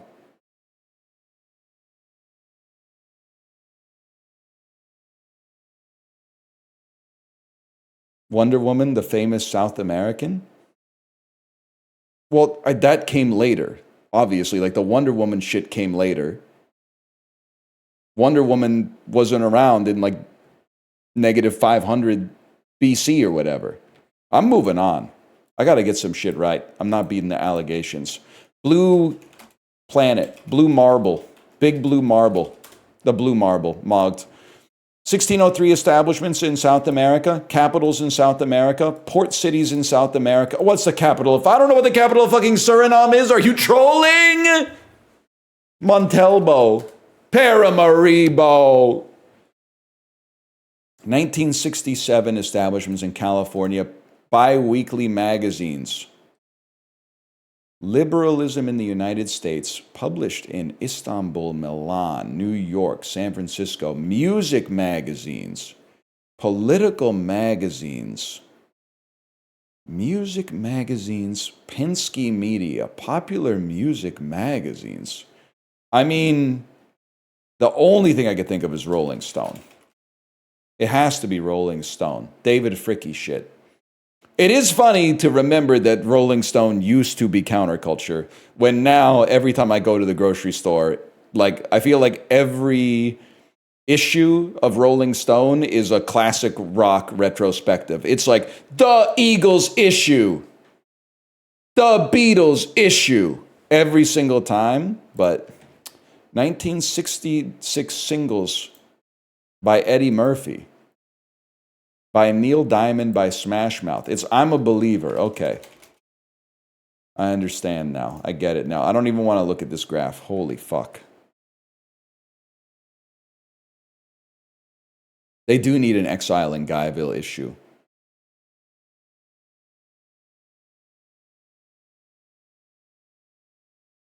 My friend asked me for a recommendation for a movie. I told him to go see The Lighthouse. Next day, he was pissed because he was going out on a movie date. Honestly, are the neurotypicals okay? I feel like it was totally fine to have a date and go see The Lighthouse. It gives you some shit to talk about. Like, this is, unironically, this is the data point that is, like, turning me towards believing that maybe I got something crazy going on upstairs. It doesn't seem like a big deal at all.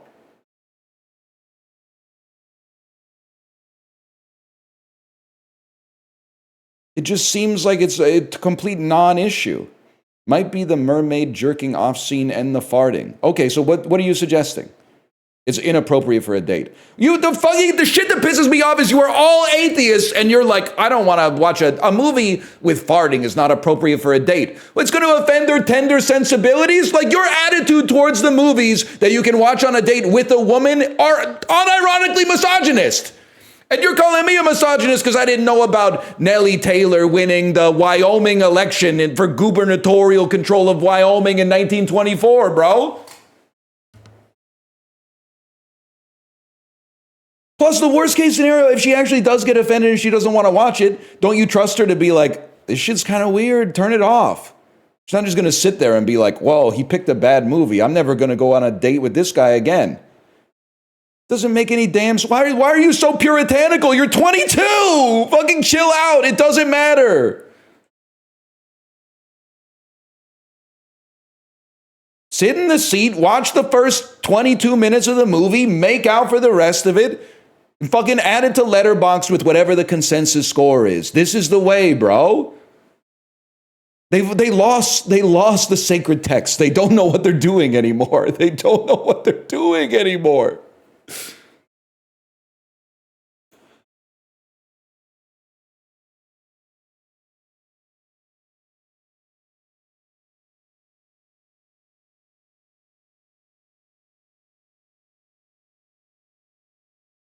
Anyway, it's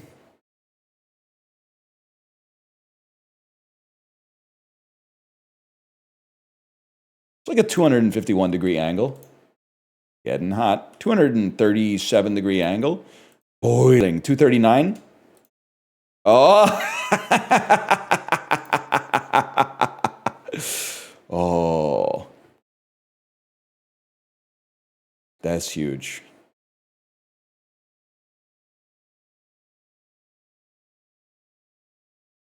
I watched The Hateful Eight in theaters with my Mormon grandpa, and that scene was not a fun time. I'm freaking out. I guess I trust everyone I see movies with to be adults, and they can just handle their own shit. You know how many movies I've seen where people are fucking, and I've like watched it on the couch with my parents when I was like 14? I don't give a fuck, man.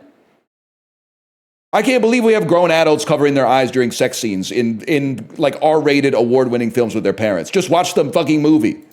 It's not real. It's a fucking movie. Why would you take your grandpa to a Tarantino film? Because he's lived long enough on planet Earth that he can appreciate true cinema. I'm fucking dying. I'm fucking dying. You don't believe that these are real people. You don't believe that the person you're taking out on a date and possibly wooing and maybe falling in love with and getting married and starting a family with is a real person with interiority and some autonomy of their own. You don't believe that the people who raised you are real people with complicated emotions that can and mature sensibilities that can actually handle stuff. I'm freaking out. You think you're the only real person. You think you're the only, well, you're literally looking at the demography of it and this movie wouldn't be appropriate for them. They're not an 18 to 35-year-old male who spends 8 hours a day on Reddit. What are you talking about? They're people. He looks so skinny while crashing out. Oh my God, it's the nicest thing anyone's ever said to me. Chicken potato is fucking working. Chicken potato is working gangbusters. Holy shit, this is awesome. I'm on that Ben Stiller meet the parents type diet. Oh.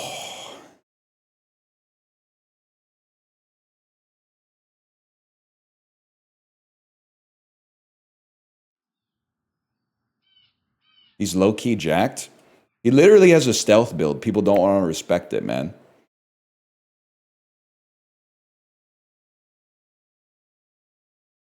I saw Bridesmaids in the theater at 14 with my mom, and she laughed and poked me at the part where she mentions the son's blanket was stiff from jerking off into it.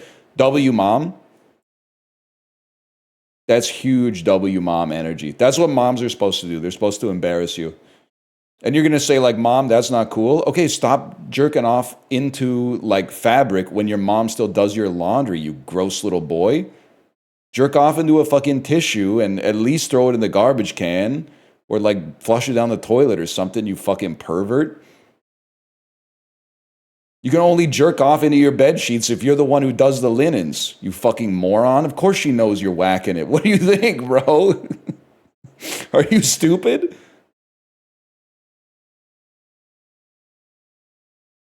Okay, here we go.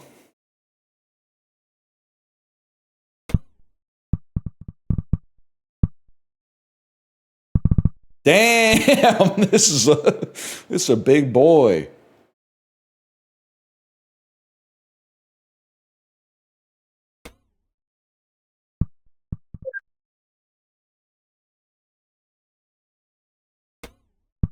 That's a fucking shot right there.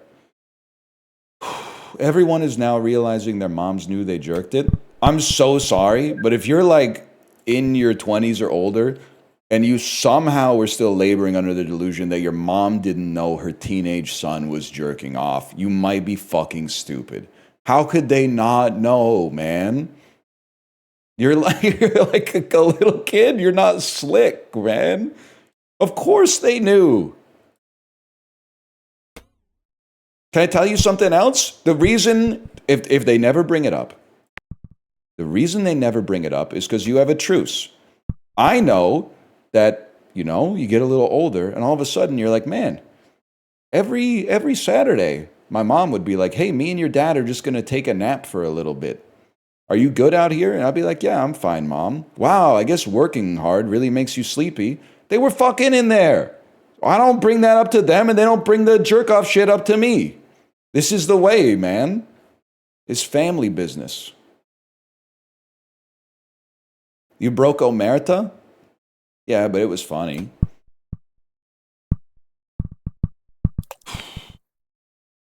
I never even saw my parents kiss. That's funny, man.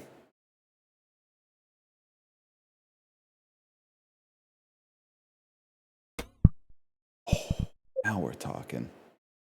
Well, they were fucking other people then, in all likelihood. Hopefully. Or kissing when the door was closed, like something like that. Okay, watch this. Why does that sound so sad? I think it's sad to live in a world where you never see your parents kiss. You kind of model your... Well, I want to use model a second time here, which is the unfortunate part. You look to your parents to be a model for what like a grown-up relationship is supposed to be like. Doesn't seem healthy to me.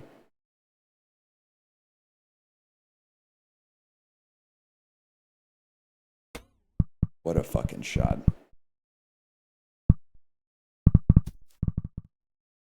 This is so easy, man. They should make a real golf course like this. And what if you never have one of those? Oh, yeah, it was not really my fault, to be honest with you. Top 15%.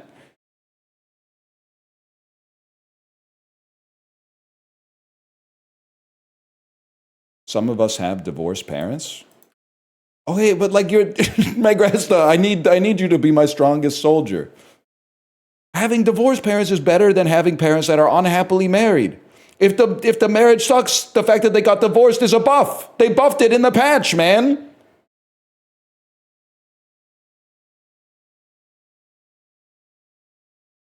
Also, this isn't really fair because my parents are still married and in love. But it's really like 70s to 90s coded to be like an adult out here talking about like my parents are divorced. It's not for me to say that didn't give you trauma. I'm sure it gave you trauma, but they got it all out between the 70s and the 90s. Like every Jim Carrey movie in the 90s was about him being a bad father and him almost getting divorced from the dad's mom. Okay, but then they eventually reconciled. Okay, it's so easy to deal with. I literally can't say that because I've never been through it, but at the same time, it does feel to me like, people were getting divorced like crazy 20 years ago, and the kids are out there like still, they're grown-ups now. So I think most of them probably tank it. Sure, some of them are worse than others, don't get me wrong.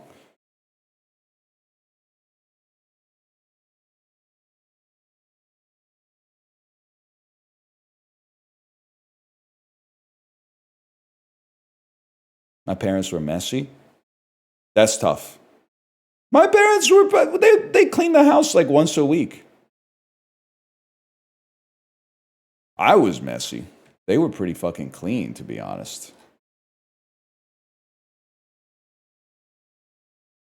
Now I gotta call some lady my dad's wife? That is fucking funny. I've never in my life been able to say something like, oh, my dad's wife. My mom's new boyfriend. I don't think that would be traumatic for me to get into the adjustment of saying something like my mom's new boyfriend. To have to send a message to someone that's like, I can't right now. Jeff's over. Ugh. My mom took the car. She's on a date with Jeff. I'm like, fuck. Stuck in my fuck ass room because mom's out with Jeff right now. Mom's at the Lone Star, Texas grill with Jeff. Jeff has his own aluminum siding business, but he can't take the work truck for personal business. Fuck you, Jeff. Please stop. I beg you. Torpedo! Boat wreckage swallowed by rough sea around midnight. Around midnight. It's these 6 letters. Swallow. Boat wreckage. Torpedo. Boat wreckage. Swallowed by rough sea. Sea around midnight. Rough sea. I have no fucking clue, man. Wreckage swallowed by rough. Oh my god. 2 of these are anagrams guiding us to jumble the... No, man, we ain't doing that. I'm sorry. Give me the definition. Torpedo. Missiles. What is to ruin? What is to scuttle? What is shipwreck? What is... You know what? Just give me a letter, man. Submerge. You know what? Sabotage. That makes way more sense. 7 over par. You didn't even try? Can I be honest with you? I saw 5 indicators and I said life's too short. I'm sorry. I'm not going to puzzle out 5 different indicators. It's just not going to happen. If they show me like 2 indicators, I'll puzzle it out. But there's no shot when I saw 5 different indicators that I'm gonna do anything related to that.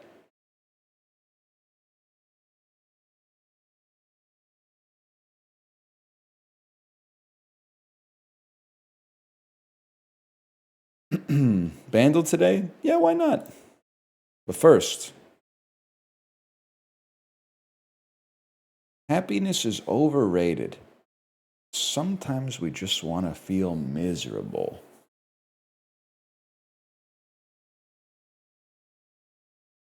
Get another one.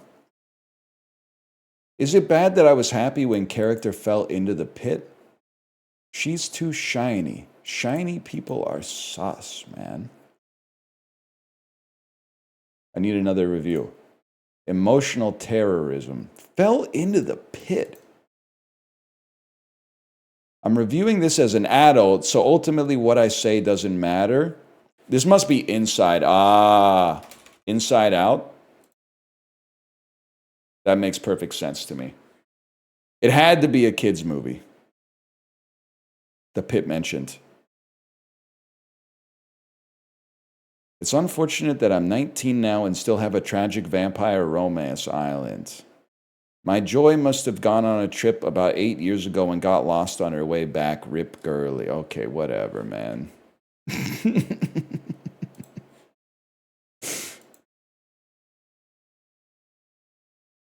I hate Letterboxd. I think it's mostly good, but there is some stuff that I don't necessarily vibe with. Yes. Better than Lost in Translation? I don't want to talk about it. I didn't know Lost in Translation had so many haters. Let me get a slash marker. Those. I like Letterboxd. I just never read the reviews.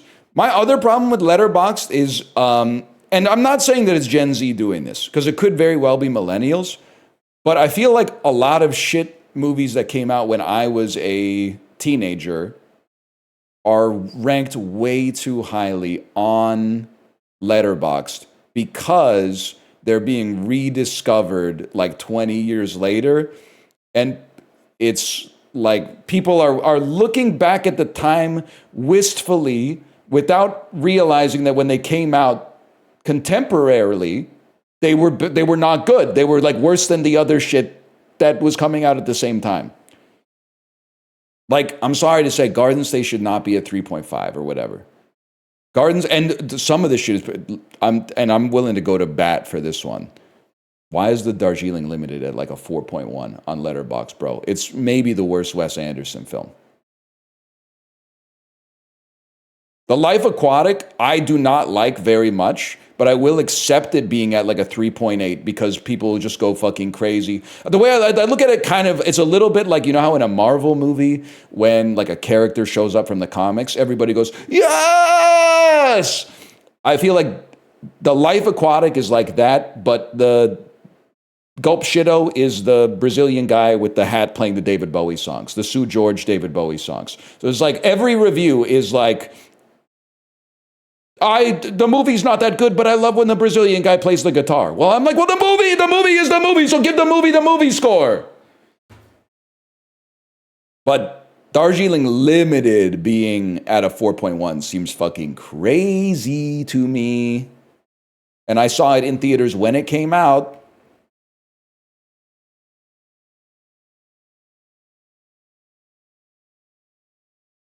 Your review of Darjeeling is skewed because you got rejected by your crush during the film. It's the opposite of your eating popcorn rule. I did not get rejected by my crush at the Darjeeling Limited. It was within a 3-month period around that. I ate at a restaurant and then with her, and then on the way back, I told her, and she went, oh, interesting. Let me think about that for a minute. And I got out of her Plymouth Voyager and she fucking peeled out of my dorm parking lot, bro. I would not hold that against the Darjeeling Limited. I hold that against Plymouth, which a few years after that ceased to exist.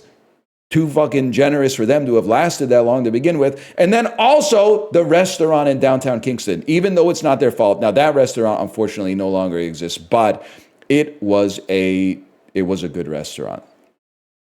Smelled a little funky sometimes, because it was like run by like an anarchist co-op, but the grilled cheese fucking slapped. And real Kingstonians will know exactly what place I'm talking about. I don't need to drop the name. Someone drop the name so I can go, yerp. Immediately got it. Immediately got it right. Grilled cheese was good as fuck, man. Grilled cheese at a restaurant, kind of crazy. What about when the restaurant's an anarchist cafe?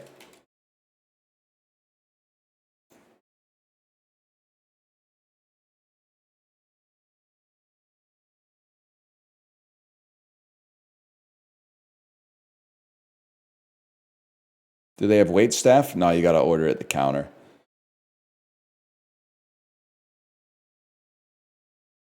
$1990 with 1.2 billion views. This has got to be like, you can't touch this or something. Or Bryan Adams, like everything I do it for you.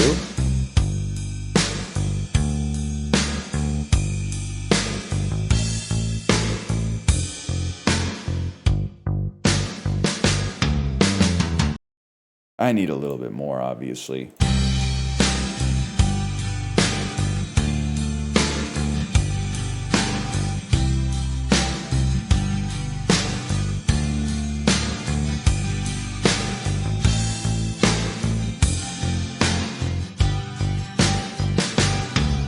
I don't think it's MC Hammer.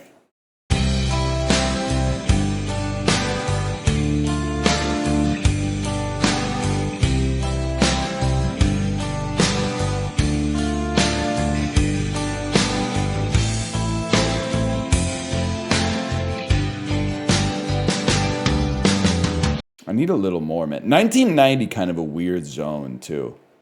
You still got a little hair metal.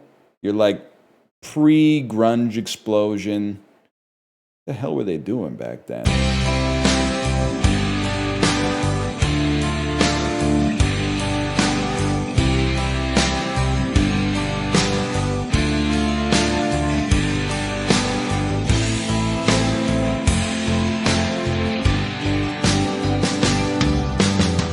Give me some voice, man.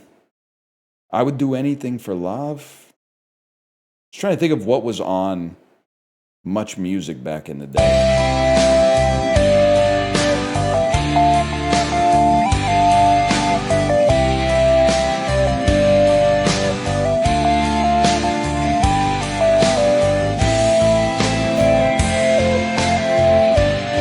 sounds familiar, but I don't know what it is, man. It's got to be Winds of Change. You got it? I'm being so fucking for real with you. I don't think I've ever heard it in my life. I don't think I've heard it in my whole life. No shot? You gotta listen to it?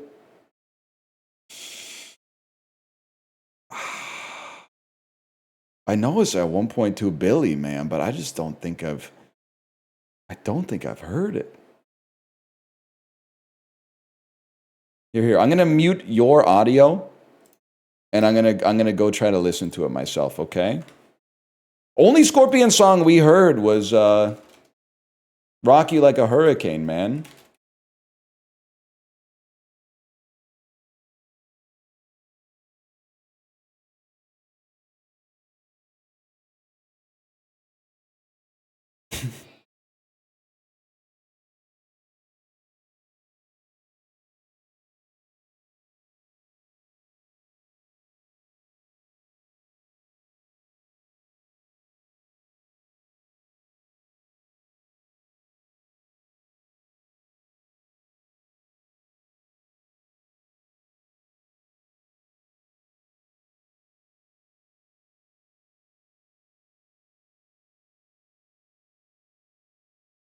I don't know why I thought I was muted. I swear to you, with God as my witness, I have never heard this song in my life, to my recollection. And I feel like the whole music video is just footage of like the Berlin Wall coming down. So I'm imagining this went like crazy in Europe. I'm imagining it went insane in Europe, but I don't think they played it that much on the radio when I was growing up, man.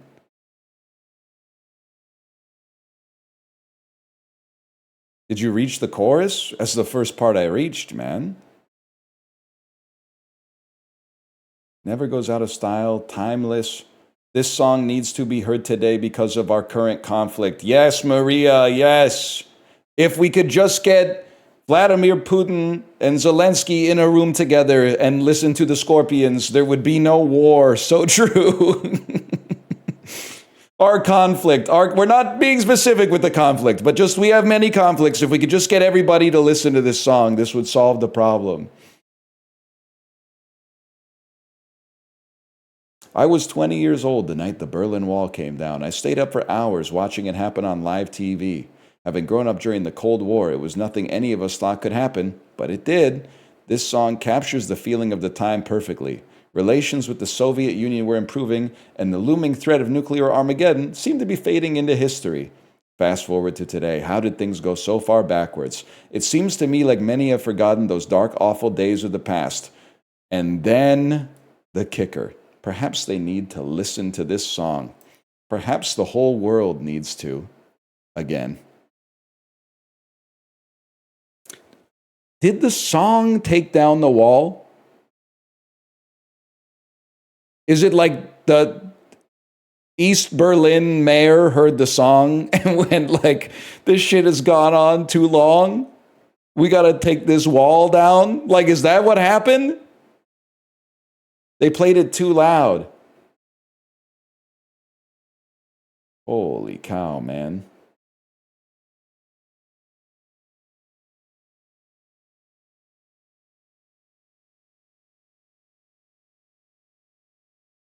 We need the winds of change now more than ever. 35 years later, a wind of change is needed there again.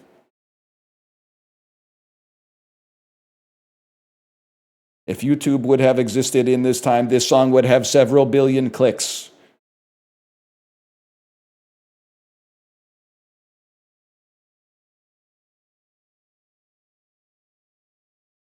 This is crazy, man. No sex, no brutality, no hate speech, only good song.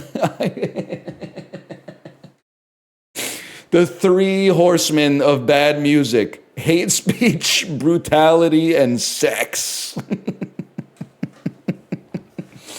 Whatever happened to good music? No hate speech, no brutality, no sex. No sex for me, please.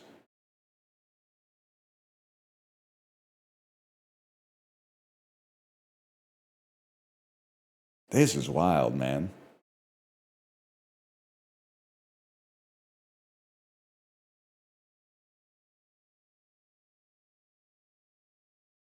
At least half the comments are about Bandle.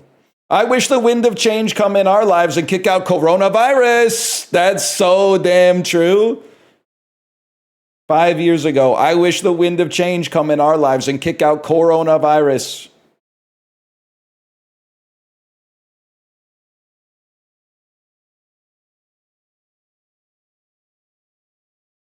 "1980s, take me to a better future. 2020, take me back to the 1980s. Okay, the song came out in 1990, brother.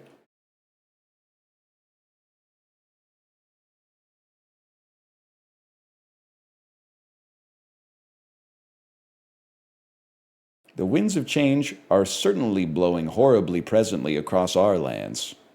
The future is defiantly in the air." Words to live by.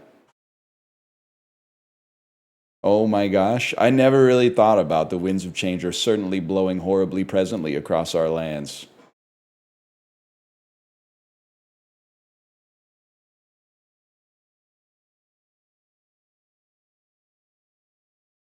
Middle-aged people writing comments in YouTube videos will never get old, man. Like, see, this comment doesn't even have anything wrong with it. It's just like, why would you write this?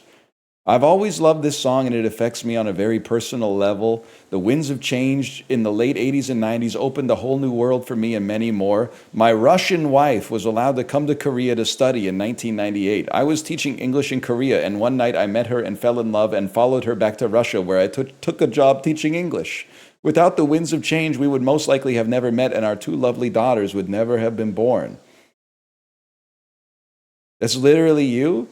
Ain't got nothing to do with the winds of change, bro. That was Blizzard Entertainment and StarCraft. Now that's a fucking song, bro. Once that StarCraft Terran theme.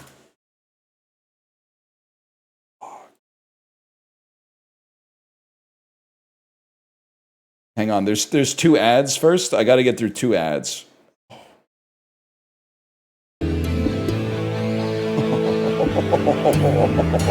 Fuck. Please post that comment on this video. Don't do that. Don't do that. And all the comments are just quotes from the game. That's what it's. No motherfuckers making up headcanon. This song is literally about my life. The lyrics of this literally happened to me 57 years ago. Anyone still listen? You want a piece of me, boy? Battle cruiser operational. Oh shit. They were cooking something up back there, man, in 1998. Holy fuck. Damn. I'm gonna do my PUBG casuals, man. No, I'm not gonna play StarCraft because I suck at it.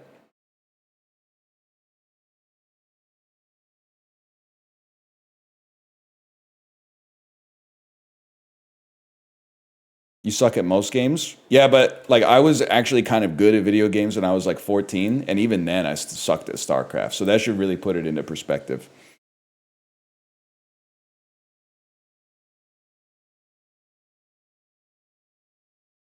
What was your go-to strat? Be too much of a puss to ever attack. Wait to be attacked. 80% chance that they just beat me there. If I survive the attack, know that they're weak, and then just drag a box around all of my units and right-click on their base.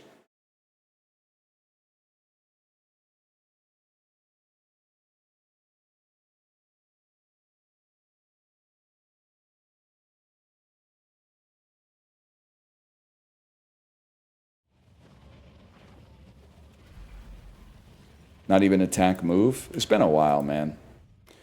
God damn it, I took lunch early. Now I got to work for 3.5 more hours. I hear you, brother. 1:30 or 2 p.m., peak 9 to 5 lunchtime, if you can swing it. That's one of the things I hold to be true. How would you know? Well, librarian, would you care to link them to a video where I discuss that I used to work in an office, I used to take my lunch as late as possible until eventually human resources got mad and then sent out a company-wide email that was like, just so everybody knows, the only appropriate lunch times are between 11 and 1.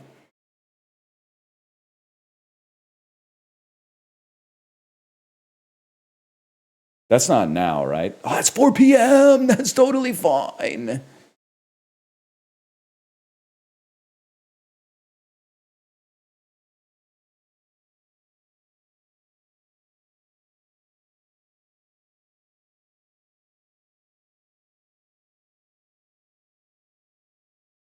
Yep.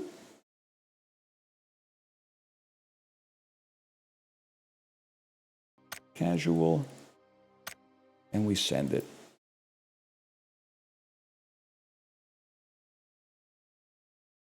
They really should, man. They really should. They should let you take lunch whenever you want. Unless, of course, you work in a job where actually the meetings are important. But if the meetings are not important, you should be able to take the job or take the lunch break whenever.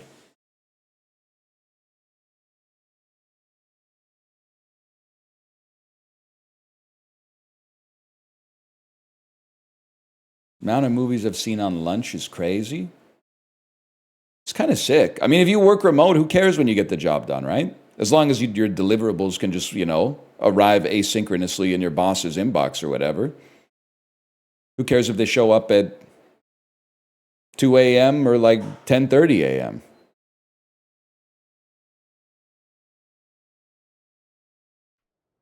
Schedule message. My life is so fucked up right now. I use schedule message to reply to texts that my mom sends me, but I don't want to reply when I see the message because sometimes that's 5:15 in the morning. No, you got me all right. I don't schedule the reply because I don't want to talk to my mom. I schedule the reply because I wake up, look at my phone, and she sends me a message at like 8:45 when I'm already like closing my eyes and going to sleep. Hello, pop friend. So then I type a text so I don't forget to reply. And I hold click and schedule the message to deliver at like 8 a.m. the following morning. Because I know my mom, for me, she keeps the notification chime on for all communication. So I don't want to be responsible. The other thing is, when people get older, if they ever wake up in the middle of the night, they can't get back to sleep. So to be a responsible child, you have to take their sleep hygiene into account and not hit them with any unnecessary bells or whistles overnight.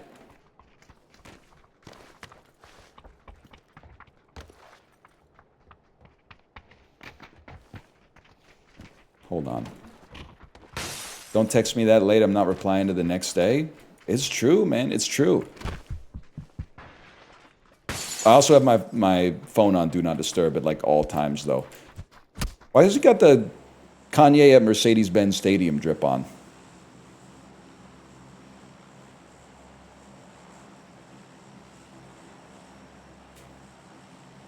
Sweetheart. Too nice. I'll be running up and down the stairs like I'm doing ladder drills. Well, I don't live in a house with my mom.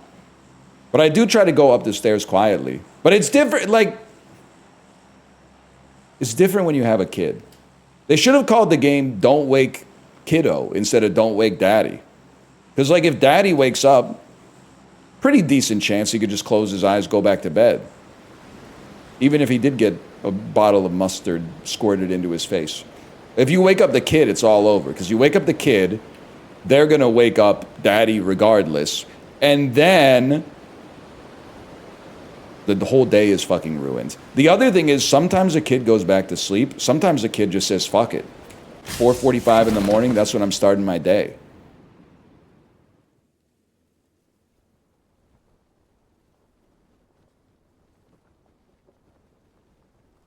Damn, we're chill.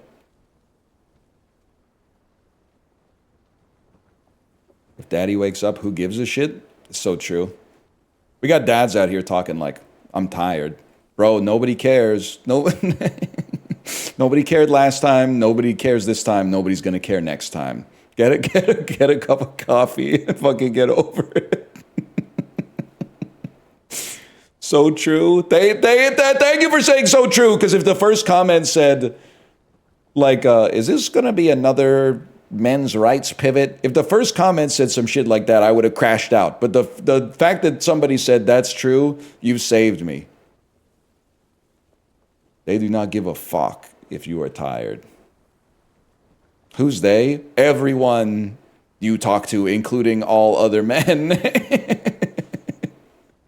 including me.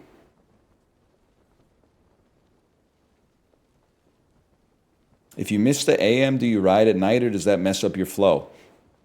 I don't have the kind of cognitive power to deal with conditional hypotheticals. I simply don't miss the AM. Damn, that was clean.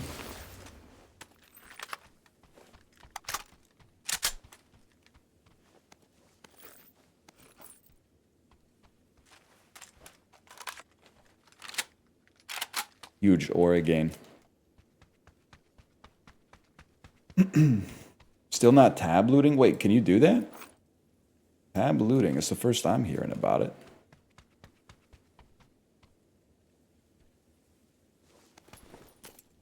Position on naps? When I was younger, I didn't really understand them. I would always wake up like more tired. The older I get, the more I'm like, because you're doing more shit, the more I'm like, today would be a really nice day for a nap.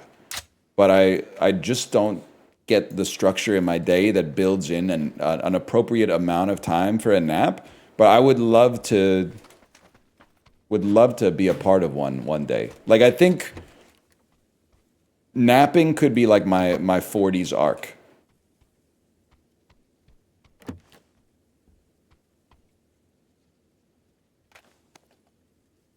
Huge.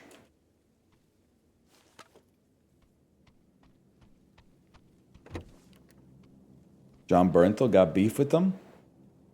Everyone's allowed to have something that they're a little crazy about. My late 20s were all about naps. I'll be so for real with you. I think I just wasn't doing enough to get like that tired. So I was always like, I don't know, I guess I'm just wired too high. Like I'm a high performance machine. I don't get tired enough to take naps. I think I was just like mostly having a sedentary job and like never exercising led me to a situation where I just never found myself needing to take a nap. Now there's some days, it's just the way this ironic world works, where you like wake up tired, but you know like nobody's coming to save you. So you're just going to be there like all day. You're just going to be tired all day.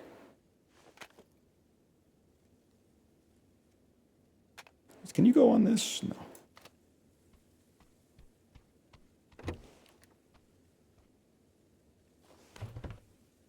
Did you hear that?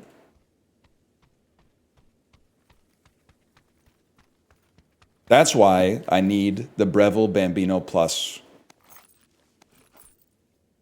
espresso machine with the added attachment to make milk drinks. God, it could go fucking crazy, man. You didn't buy it on Saturday? No, I didn't buy it on Saturday yet. Or, well, I guess Saturday's already passed, so it's probably not going to happen at this point. He's never getting the machine? I think I might get the machine. The problem is I need to book enough time in my day to not only get the machine, but I need to have the time to also watch a YouTube tutorial about how to use the machine. How to do a half-decent pull of the espresso. So I need the time to buy the machine. I also need the time to learn how to use the machine. Go to a class? All right, let's be serious. Obviously, that's not going to happen.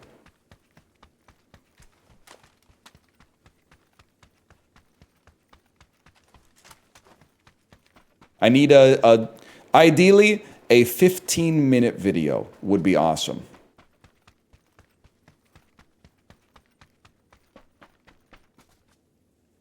I have a Gaggia Pro modified from the 9 to a 12 plus a steam wand for the milk. Highly recommended. I need you to shut up. There's a reason I'm getting the Breville instead of the Gaggia, which is that I don't even like to talk about the fact that I'm thinking about getting an espresso machine because people start talking to me in an alien tongue. They start saying some shit to me that makes no sense to me. Keep in mind that what have I done? What kind of coffees have I made at home in my life? I have made my own cold brew, which is just like ground beans and water. And I have made coffee in a drip coffee machine. And I have made French press. So like all this stuff, to me already, this is a big step and it's gonna be a little complicated. And now people start talking to me about what gauge of burr are you gonna get on your espresso grinder? And I'm like, you know what? I'm not 100% sure yet. I'm gonna try to avoid being too Reddit about it, and maybe I'll figure that out piecemeal in time as time goes on, rather than trying to digest absolutely everything about a hobby, so I don't spend a single second wasting my time learning things on my own. I can skip all the unnecessary stuff where you go from amateur to professional and just become a professional right off the bat. And get rid of the joy of discovery and learning completely. Which was not what you were suggesting, just to be clear. I'm not putting that evil on you, but...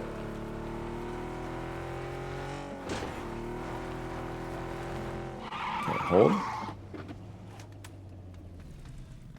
This gotta be an Uaz, man.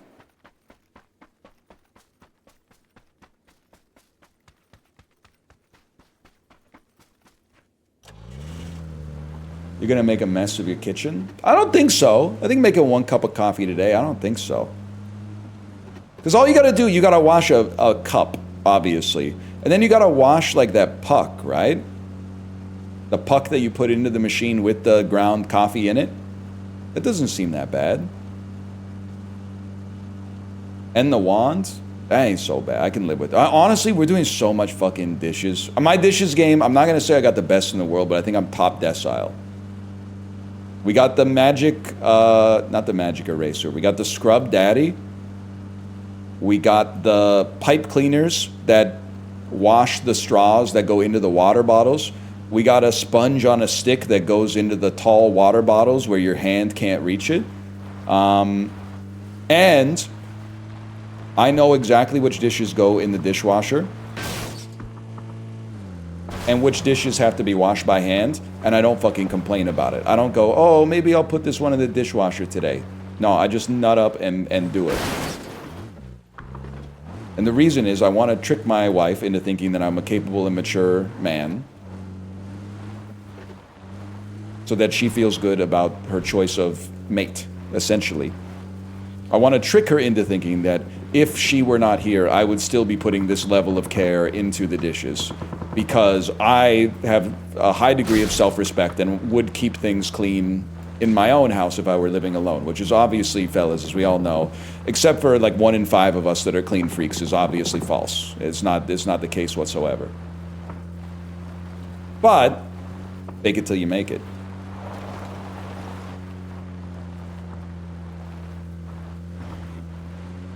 Never seen this area on our Angela in my whole life before.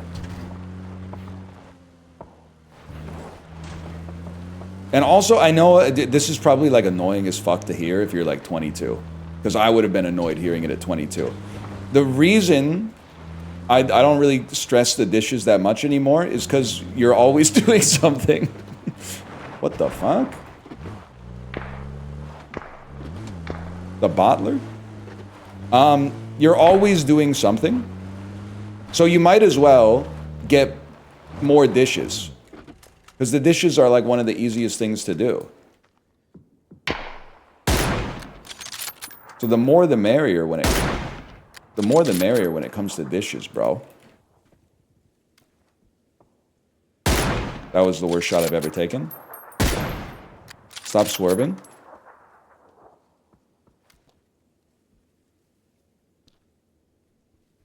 What the? You gotta pay.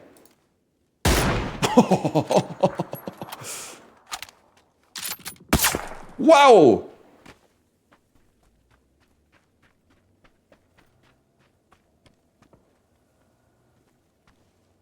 Give me a sec, I got a good idea.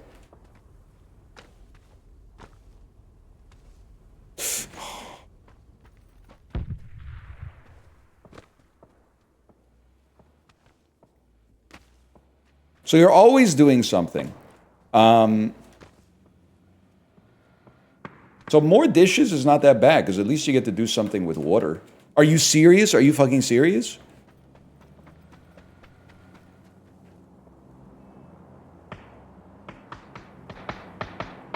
How did I miss that, man? Oh, that was a real dude, too. He was in the car. Oh, shit. Oh, you can't sure that one. He was driving, man. They haven't given the bots the driving firmware update yet.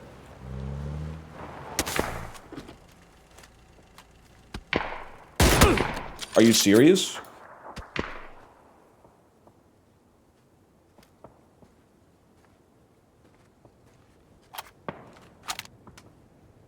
Why are we all saying cereal? If you've only started watching recently, you might not be aware that I historically have been really bad at PUBG. So landing shots, even against bots, is kind of...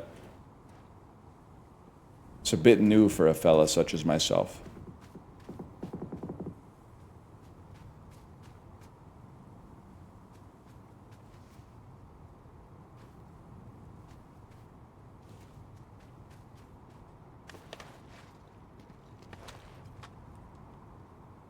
Barkeeper's friend is helpful for pots. Now we're fucking talking, man. Let's turn this chat into like Martha Stewart's sensible living housekeeping tips. It's the type of vibe I'm trying to cultivate. Tank top posting in the blizzard. Bro, you know what it is? I'm sorry, by the way, to blow you up if you're from the Northeast or the Midwest.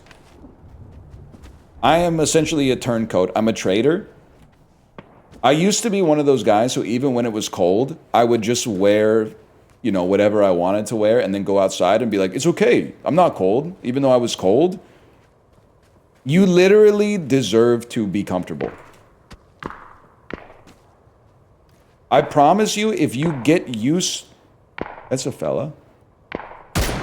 If you get used to wearing winter clothes in the winter, like a winter jacket on days where it's just like a little bit chilly instead of days where it's like record low temperatures, you'll realize it's more comfortable. What a freaking shot. And you might find yourself enjoying it, man. Ain't always a good reason to just be out there shivering, when instead you could be, you know, bundled up all nice and cozy.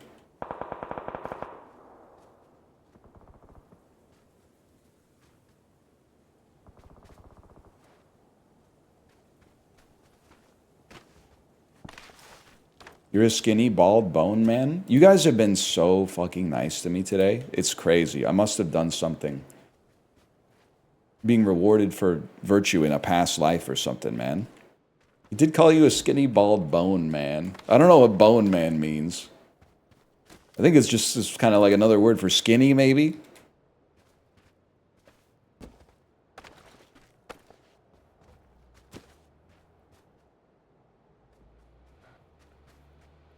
I'm telling you, winter jacket's kind of the play, man. In the wintertime, wearing a winter jacket, kind of nice.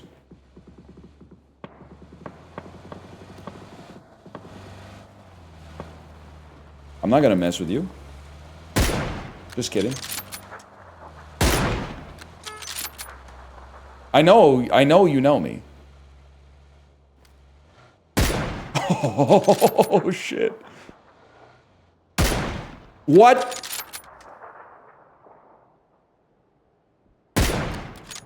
What a shot, though, right?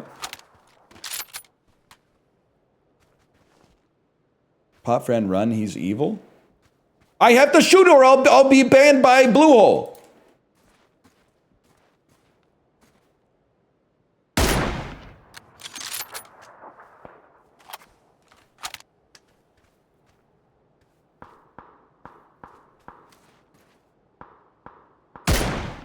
Guys, I'm crazy.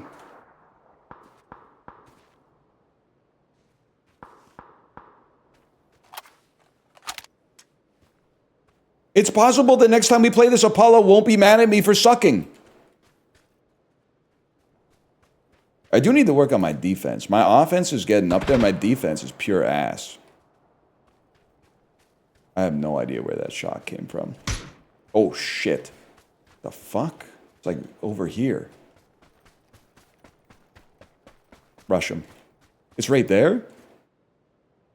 That guy's obviously dead. The fuck?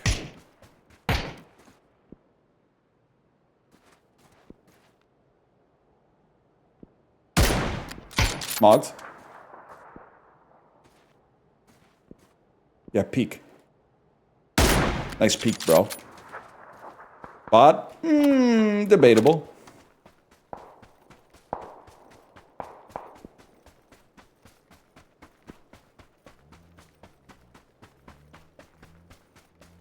Either way, they got two tapped.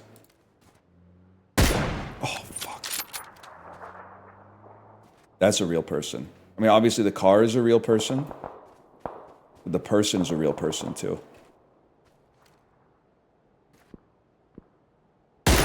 Are you fucking kidding me? Oh my god. Pissing me off.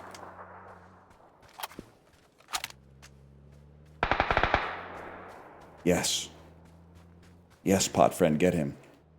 I think he ran him over. I heard a few gunshots and then saw a car run over someone in the kill feed.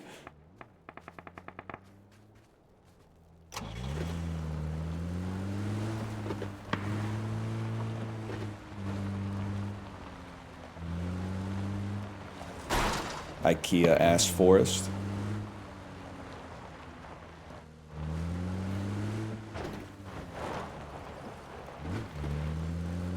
What does that mean? Just stumps around? They clear cut it?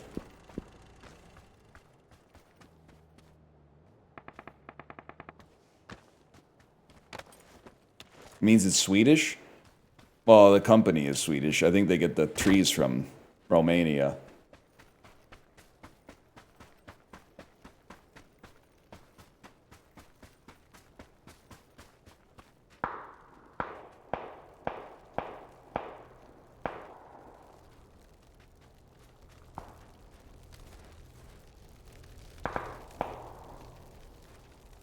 You think when you get touched by the blue, do you think it's cold or hot? Because it's blue, which is cold. But I mean, if it's like I don't know, is electricity... I feel like electricity is kind of hot coated.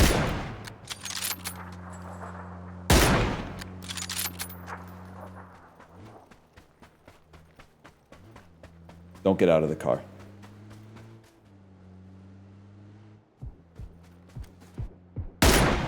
Hit the car. Oh, shit. They're blowing him up. I think he died. Wrong. Keeping my eyes peeled, because the fella that was shooting him should also be, like, around here.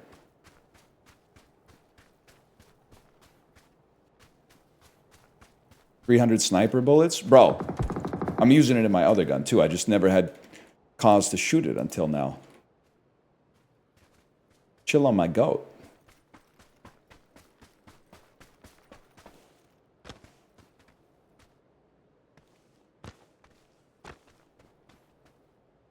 I mean, like, look at these angles I'm getting in the trees here. I would be able to see any activity at all.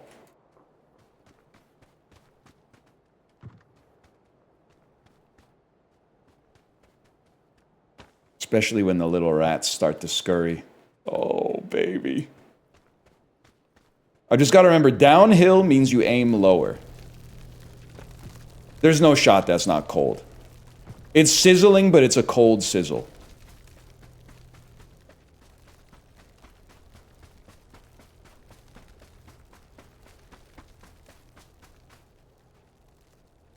Hot sizzle does not sound like that.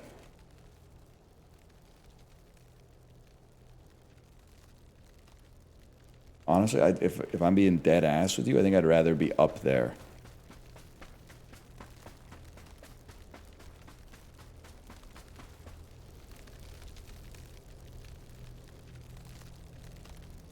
Circle is Kiki.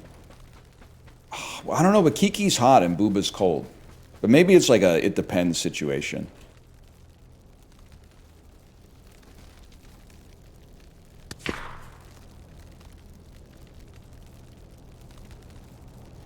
Booba's hot, IMO? Okay, don't be droll. Criminal Foxtail has died by falling.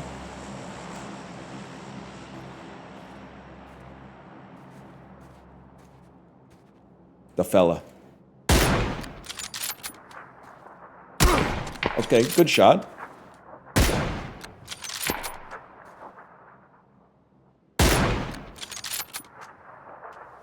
Lock in. Lock the fuck in. That was a bot, by the way. I'll acknowledge that. I think that was a bot that made it to the final circle. Or near the final circle.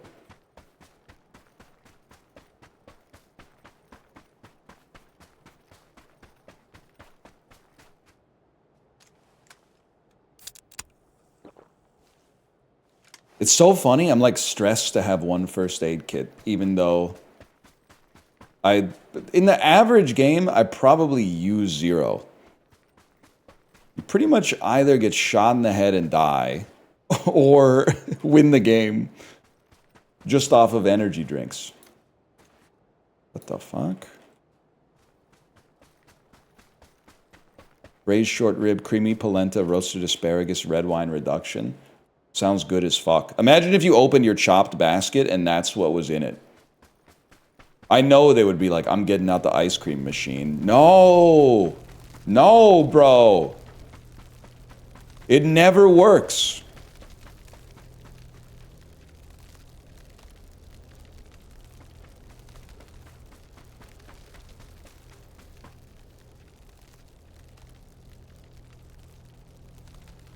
Daryl.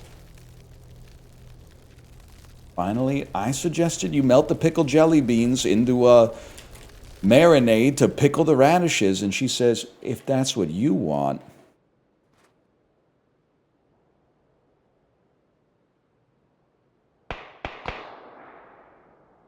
Max Milk.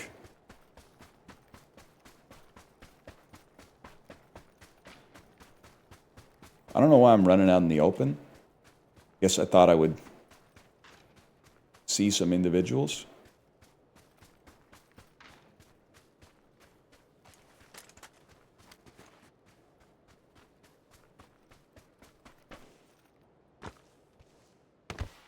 This is the play, bro. This is the fucking play. I'm in the circle. Holy shit.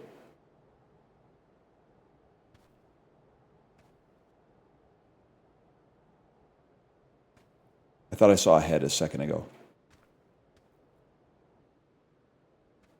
Not in circle. No sudden moves, bro. If I got to, I can get to that tree. Look, if you're in the circle, right there. Oh, no, you're... Where are you? And I'm so sorry. Katie Holmes' daughter be like, I'm so sorry.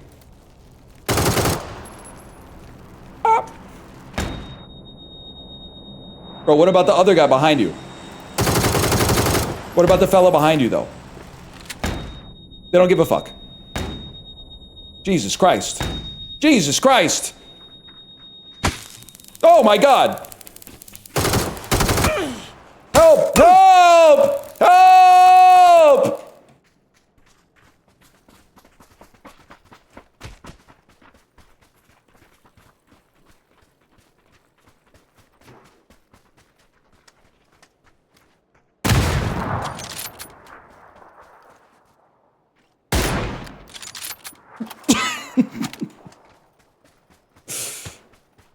The fella?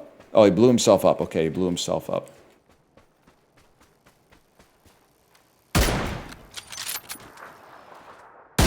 Mogged. Winner, winner, chicken dinner. Let's go! Let's go! Let's go! Whew. There were some real kills in there, if I may. There were some real kills in there. Quality entertainment. Good job, pot friend. And I didn't see, I'm assuming it's Max Milk. I'm assuming the other one was Max Milk. You already know I'm addicted to it. Help! Help me! I forgot about that guy. I'm so sick of chicken. When are they going to give us something else? What do you mean? I actually like, I don't know. I'm very pro chicken, man.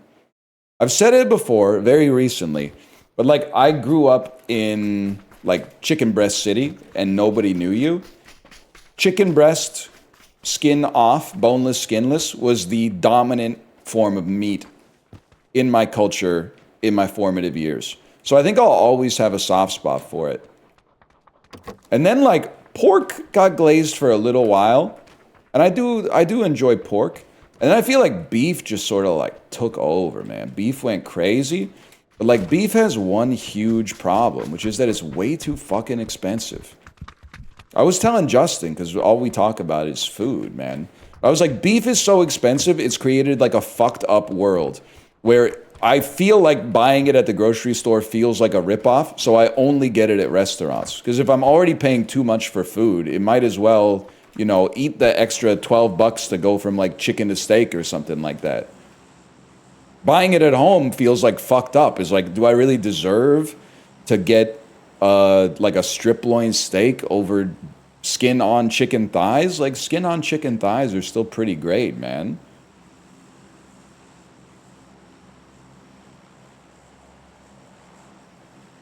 I feel so seen. Steak is restaurant only food now. It's actually like, it feels twisted, but I used to not order steaks at restaurants because they were too expensive. Now, I only order steaks at restaurants because they're even more expensive. And we go.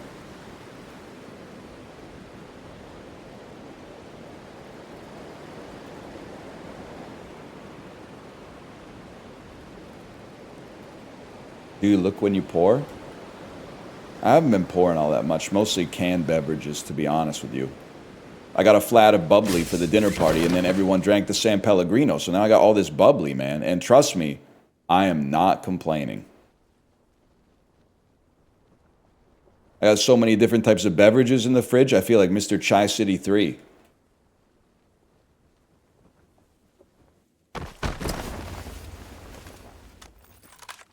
Yes, sir. How demure. Low key, if I went over to somebody's house and they had like, if they had multiple kinds of sodas, including some diet sodas, some flavored sparkling waters, some classier sparkling waters, I would think like, that's really impressive. Like, this is a person that may have their life together. Like, what the fuck do you mean they have Coke and Coke Zero in the house? Like, you knew company was coming over.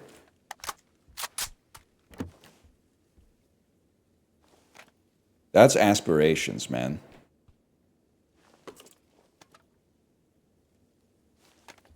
Our second fridge is like that. The one thing doesn't really piss me off. Oh, here we go. So I had to see what we're cooking with here. I say we chill with the 760s, man. Well, you know what? It does piss me off, but it's not their fault. It's my fault. Every episode of Extreme Couponing on TLC, when they open their pantry and they have like 400 different types of snacks in their pantry, that shit pisses me off. I want a pantry like that. I'm not allowed to have a pantry like that. And it's not an order from on high. It's a self-discipline for myself because I would just be eating the snacks like nonstop. The only thing that stops me from eating the snacks nonstop is the fact that I don't buy the snacks. Because if I bought the snacks, I would eat the snacks, and then I would be like, well, I gotta get more snacks now. I'd be on the snack treadmill. I'm jealous if you can keep that in your house though.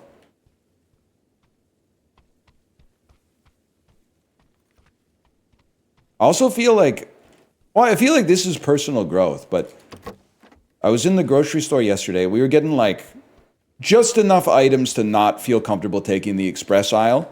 So I was doing the math of what aisle to go for.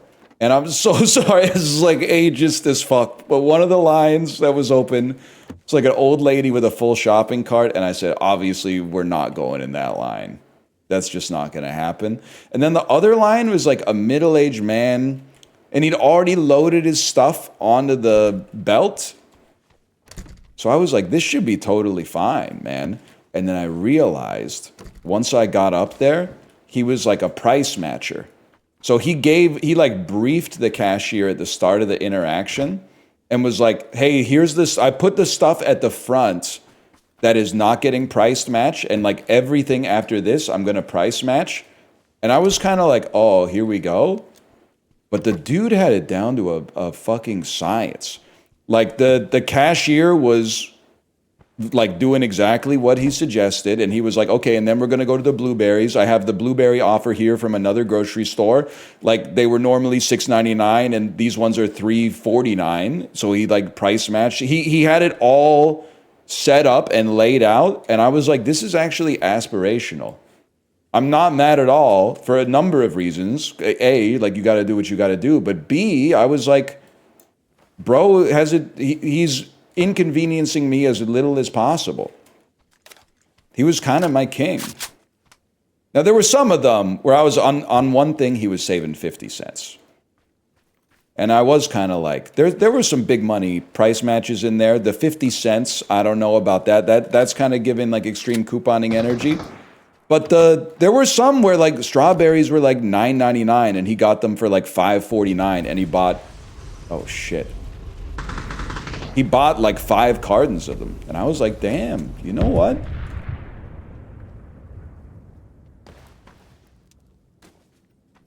More power to you, brother. He's probably a millionaire. Well, I mean, he's making at least 20 bucks every time he goes to the grocery store. Plus, A, that's not really any of my business. B, so is the motherfucker that owns the grocery store. Well, now he's a billionaire, but you get the idea. You can look him up. His name's Jim Pattison.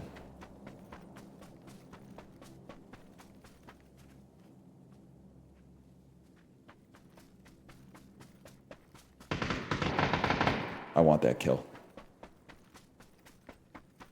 James Patterson, the author?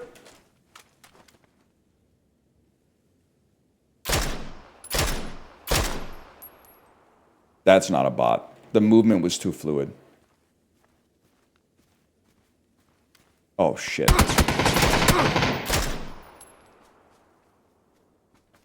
There was a second shooter, bro.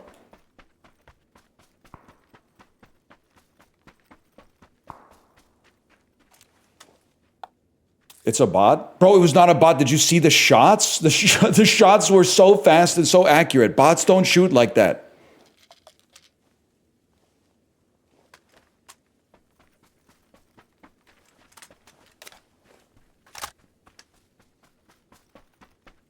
We always go back to the scene of the crime.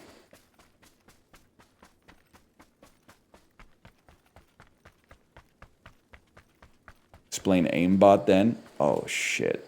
I don't have an answer for that one.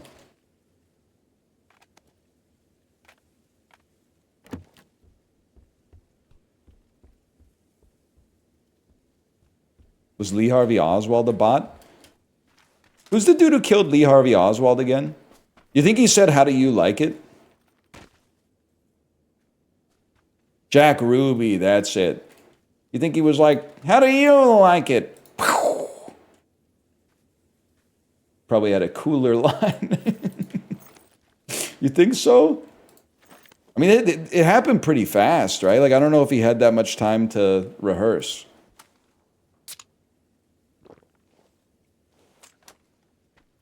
There's a picture of it? Yeah, there's a picture of it. I mean, I think there's like a video of it, maybe.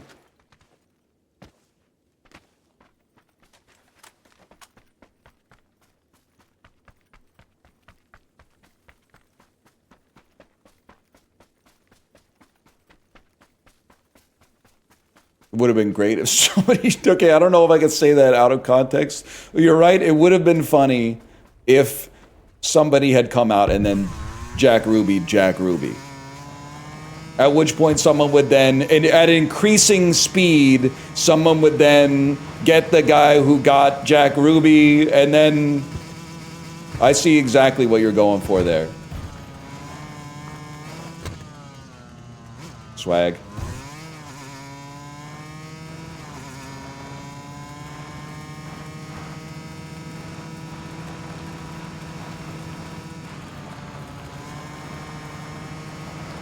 Eye for an eye leaves the whole world blind type shit. Yeah. But the first guy who takes out an eye, I mean, you're just not gonna just let him get away. But I guess the first guy, like if you really go back, the first guy who took out an eye was like the first guy, right? Everybody's got a reason for their behavior. Cain? Yeah. Cain fucked it up for everybody, man. That the world has never been the same since the first choke slam.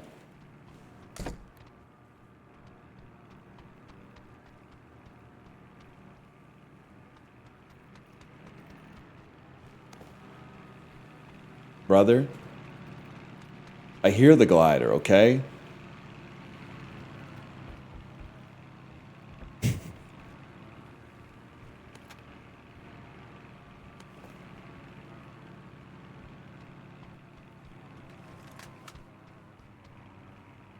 Let's try.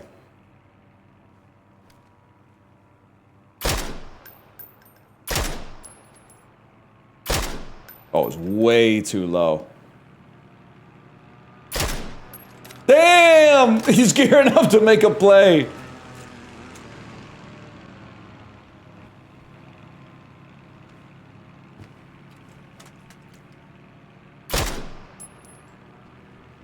Not through the tree. Surely not. This is actually insanely good target practice. Come on.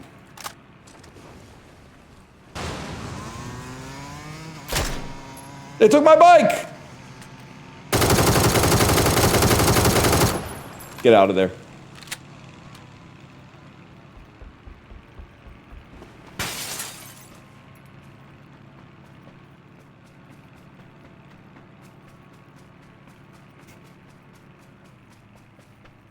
Dude, where's my bike? Sniper stealing your shit? It is kind of, I mean, I'm not mad. I'm more like surprised that they're in every game. Like the same ones are in every single game.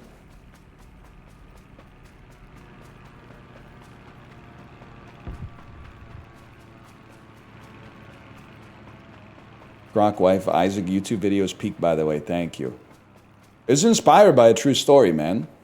I take a lot of pride in doing the work to write a heartfelt message to my wife for her birthday. I know, not you fuckers, but probably statistically a few of you fuckers, but like there's a phenotype of husband out there that is like, this is painful. It's painful to write a message that tries to convey like real emotions.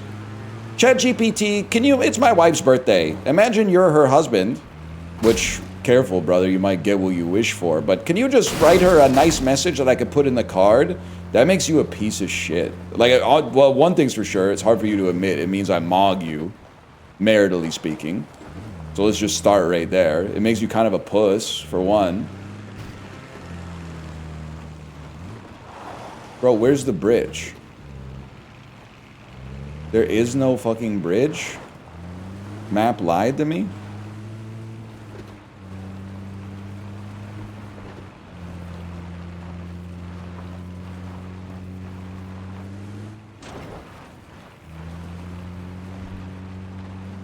Oh, you can't do it the same bit for every bridge. This bridge has no history associated with it. That bridge, it didn't do anything.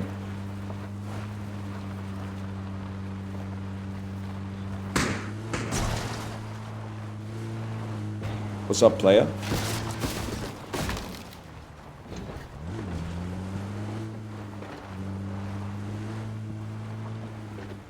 Where were you?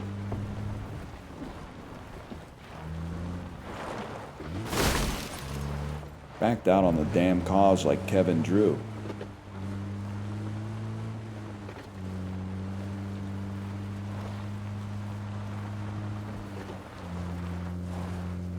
My winter you have, by the way? What do you mean by that?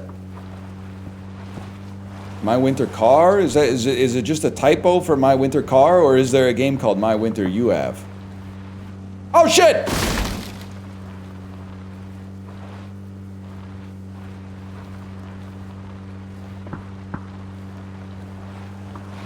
Oh, he means you as. That makes perfect. That's actually a pretty good joke. My winter you as. What the fuck? Okay, you had your turn. Swag. Someone threw a blue zone grenade at me. I think I know who.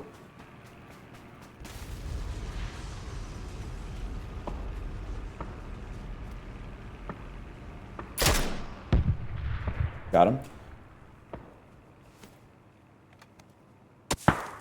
Really? I see you. Forgot which tree.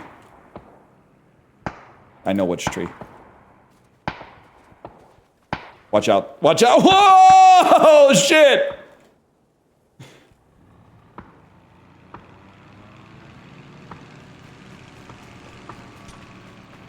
That was close.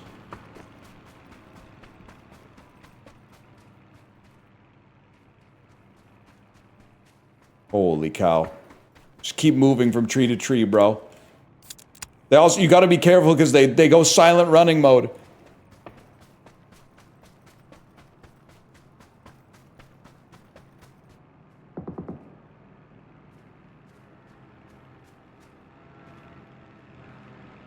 Oh fuck, oh fuck.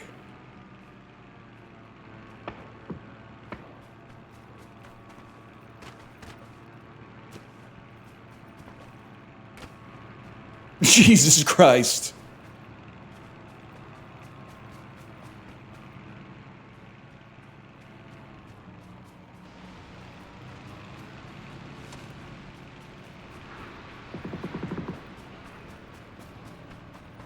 That's a shot. That's a shot. Oh, fuck. Apollo would have gotten him there.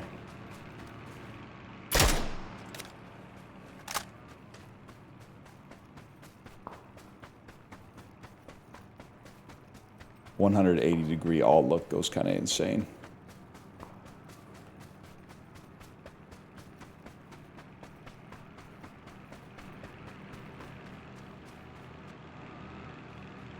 I'm sorry, I want to banter, but it's too intense.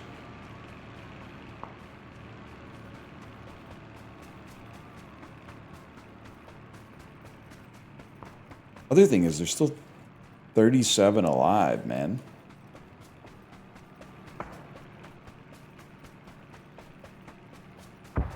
Thoughts on cable knit sweaters? I'm for them. Thanks for the layup.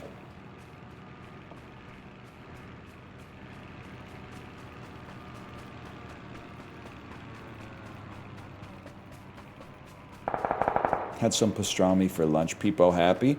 I re-upped chicken potato yesterday. Feeling pretty good about myself. Baked a bunch of chicken breasts. Cooked a bunch of potatoes in the air fryer. Even got a little bit more of a supply. Like, I feel like I'm in RimWorld. I had to use my freezer for the first time in a while. Feels good, man.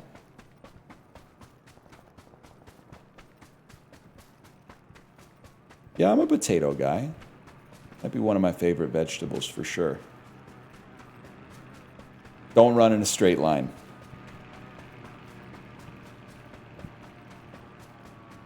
This is my building.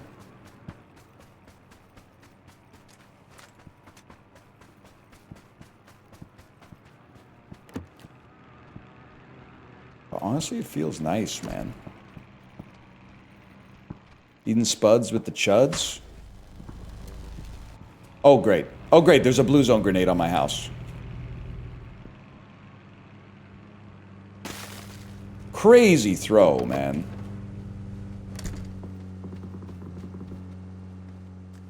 Now it's Daddy's turn. Never mind.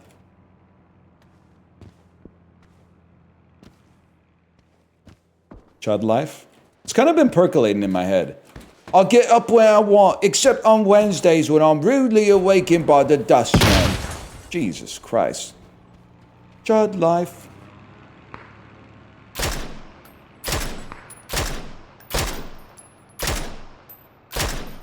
Then I'm happy for the rest of the day.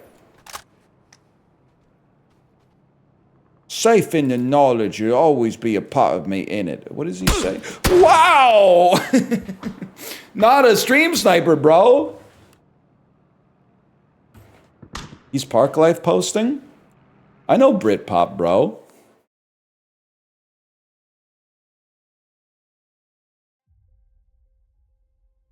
I was wearing a white shirt in the snow. How did you see me? Stream snipers, play out the game. Don't leave.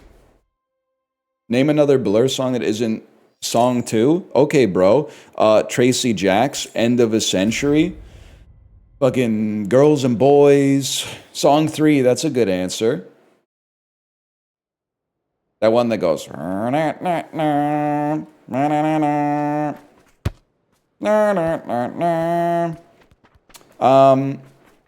Magic America, is that one? It's in my head going, la, la, la. He does say la in a lot of songs. They'd like to live in Magic America.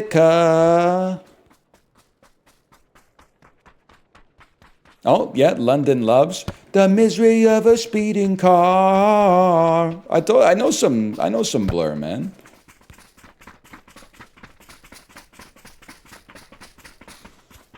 But not Winds of Change? I'm gonna be honest with you. I think it's probably like good for society that the Berlin Wall fell or whatever. Not really the type of historian to really give that the nuanced take it deserves, but it seems like broadly a good event. But I think the Winds of Change by Scorpion kind of sucked ass, to be honest.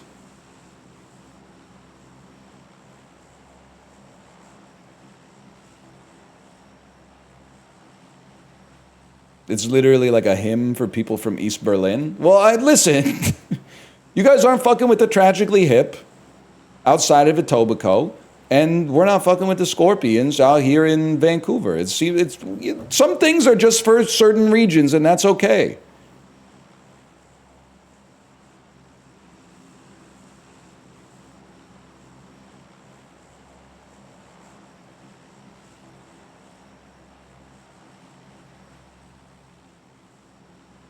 They're fucking with the hip at the 100th meridian. A lot of interesting lyrics in that song. I like when he says, left home to get gigantic. What do you think he means by that? So is it related to how I can't have a pantry full of snacks or I'd eat them?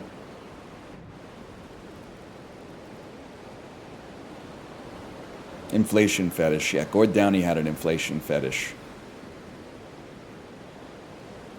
Could be.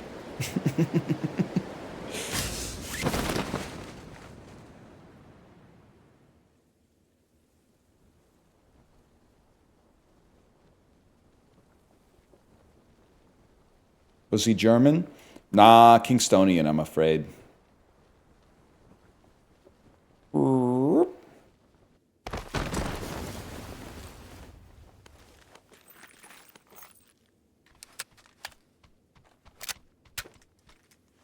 Yeah, get the banter topics in now, ma'am, before the gliders hit the air.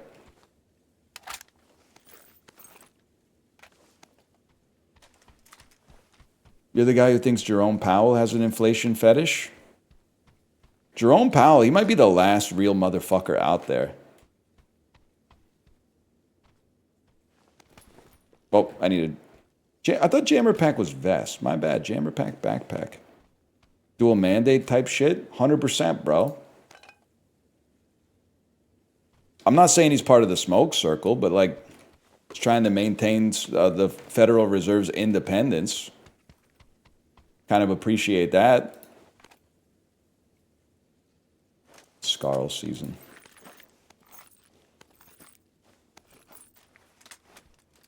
Is something going on? They're trying to put him in federal prison for being like bad at doing a remodeling or whatever. They're trying to.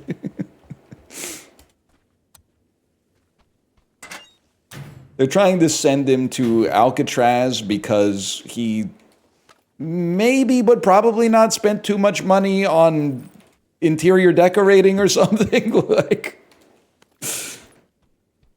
they're trying to pin whatever they can, man. And I've been told it doesn't even look that good to begin with. I've been told that the renovation isn't all that. And a lot of people suggested other interior design themes that would have been more appropriate. He literally does smoke too tough.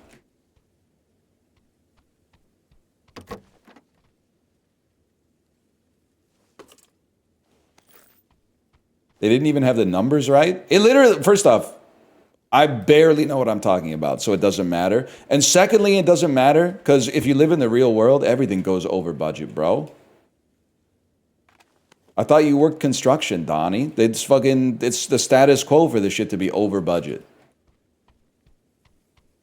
They couldn't have told you the real budget when they pitched you the fucking contract, or you would have gone with someone cheaper. So they lied to you, and then once they had their foot in the door, they said, well, of course we can't do it for that much. That's ridiculous. You start adding a little bit of extra on top.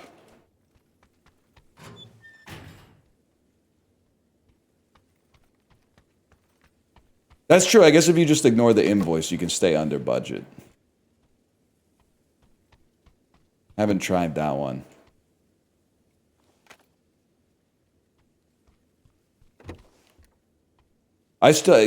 One of the most radicalized I almost got was when I was railing against the fact that when you gotta pay a company, and I'm not trying to bite the hand that feeds here, but when you gotta pay a company, that shit says due upon receipt. And when they gotta pay you, all of a sudden they start talking a serious accounts receivable and accounts payable game about, oh, we're a net 60 company. We're a net 90 company. Disingenuous motherfuckers.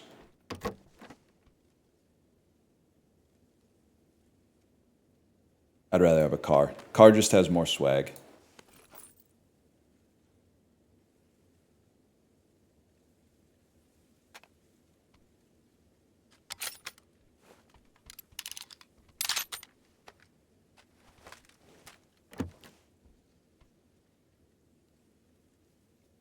Maybe an inflatable boat could be the play. How long can leftovers be in the fridge before you can't eat them anymore? You're setting me up to have an argument I can't win because having had food poisoning is essentially just like a you lose every argument about food safety.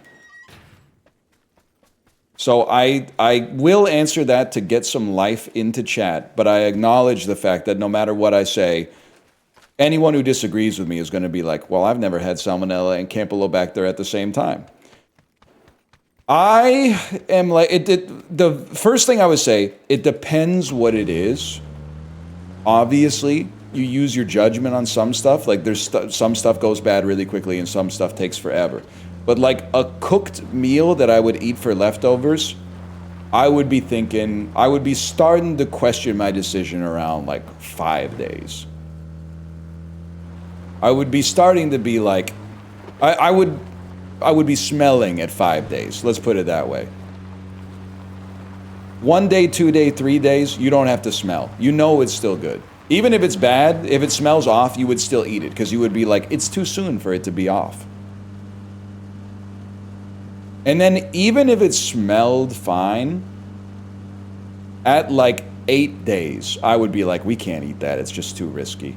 So I would be thinking 5 to 8 days it's up to the nose.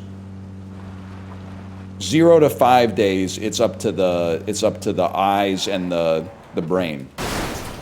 Okay, good luck. You'll never be able to take that. You know what, actually? Stream snipers, this one's for you, bro. 8 days kind of crazy. Yeah, sorry, I guess I hate food waste more than you.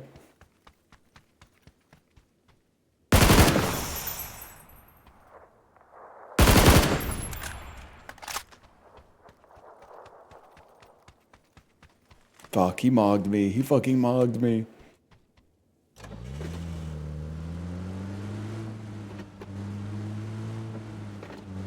Seventh day is it's only been a week. 8th day is it's been over a week. You might be spitting with that.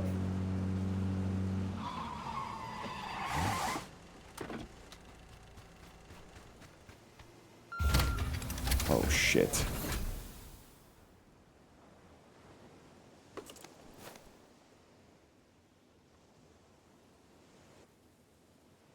What? Why does it fucking suck? No, it doesn't fucking suck. It kind of fucking sucks. No, it's kind of fucking good. There's not enough space. Okay, Dave Grohl. Not enough space for one grenade? I can think of one spot you could probably put it.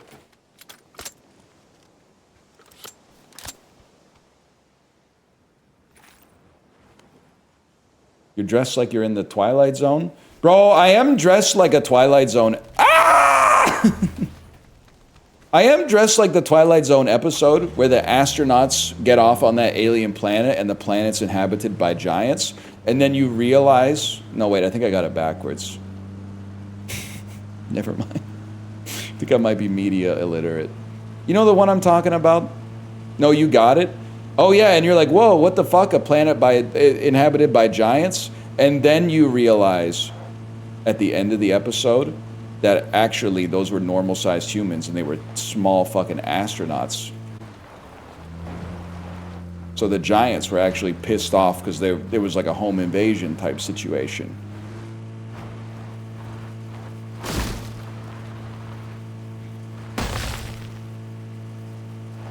And the technology was themselves? Yeah, man, that's what I'm trying to say. That's the type of energy I'm trying to cultivate right now.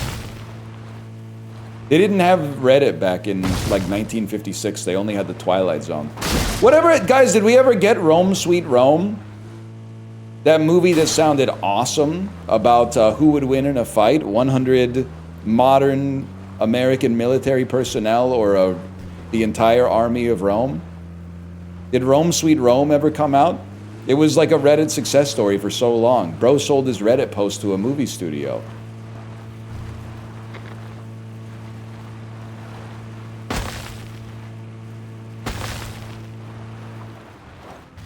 How long were you hanging on to food before food poisoning?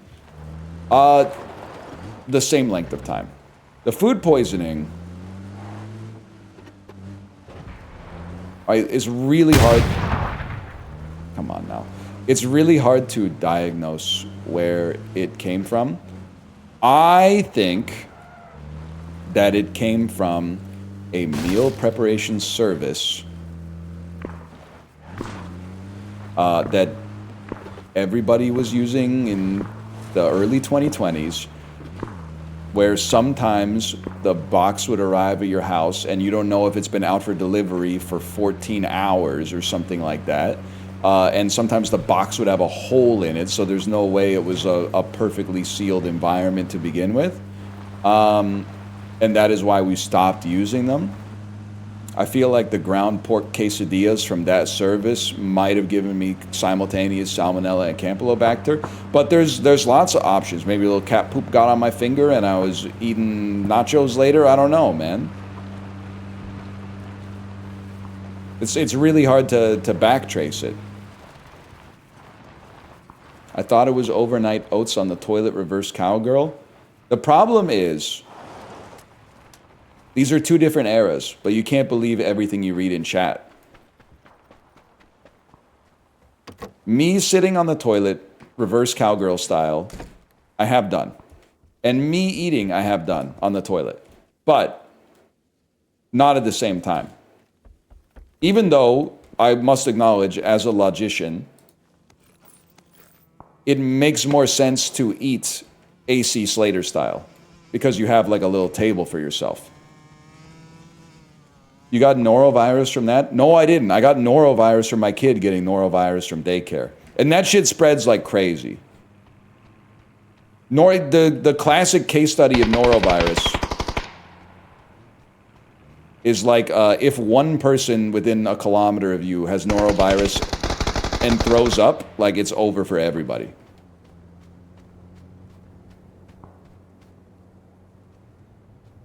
Where are you at, bro?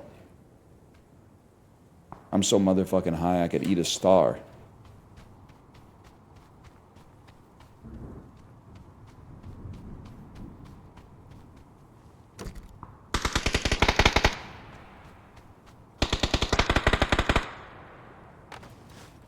Where's the fella?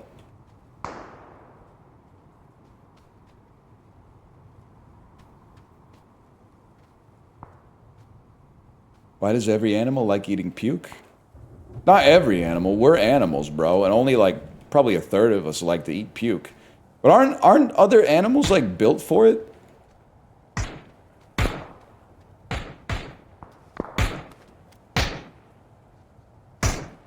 They have like an immune system that can handle it or whatever.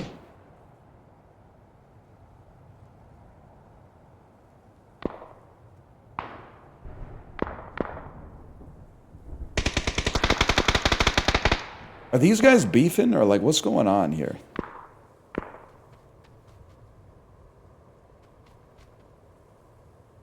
Damn, you're right. I probably shouldn't be standing in a metal suit on top of the tallest building in an area wearing an aluminum foil hat during a lightning storm, right? Okay.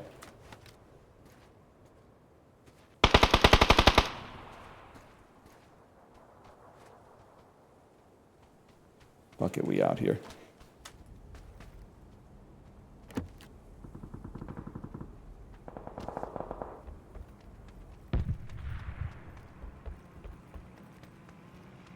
Probably like half of all animals scavenge. It's kind of crazy to think of. Like, they were spitting when they called it a food chain, man. Because, like, an animal... Oh, shit, I forgot it's out of gas. An animal, like, kills another animal. And then it eats its fill. And then, like, vultures come in and eat their fill. And then, like, little animals come in and eat their fill. And then insects come in and eat their fill. And then, like, bacteria come in and eat their fill. Like, it's crazy, man. You'd be like, damn, if I was a gazelle and I got eaten by a lion, I'd be like, damn, I thought I only had one op. Turns out none of y'all were fucking with me. Just fucking with me until you could take a bite out of me, I guess.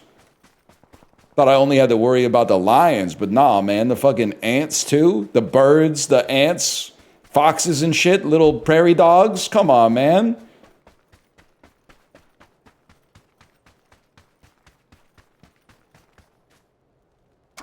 The fuck? Full health, full gas? It's the best day of my damn life. Flames on the damn side of it?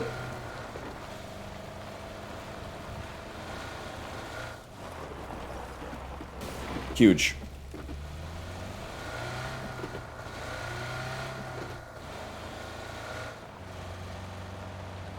Prairie dogs are vegan. Don't say they're not vegan. They're herbivores.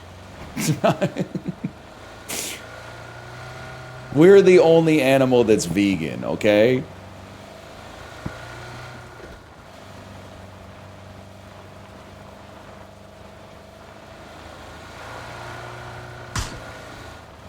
That's bot behavior.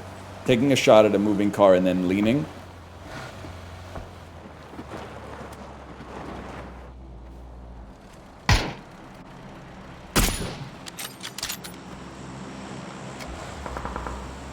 Next, please.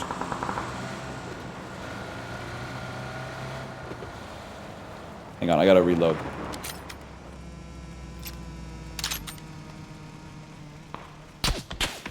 Bro, chill, chill! Friendly!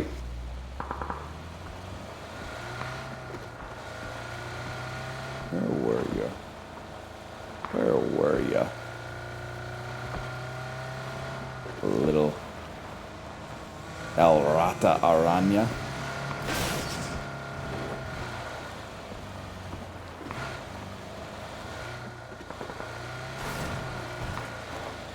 Penguin type shit. Yes, bro. A lotta. That's it. I think I said the rat spider.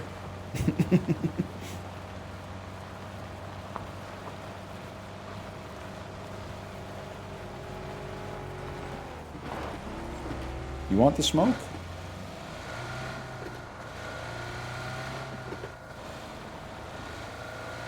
Hang on. I'm calculating their vector. from my vector, and I'm gonna knock them out of the sky.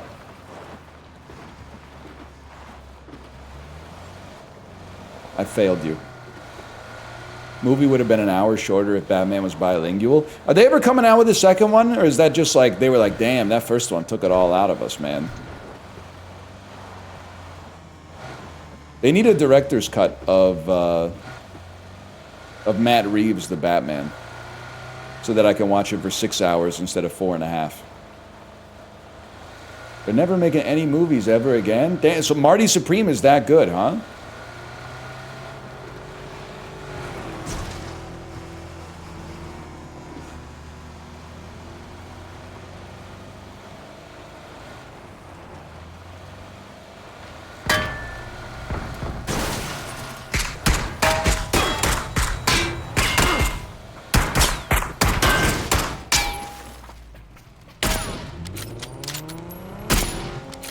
That's fine.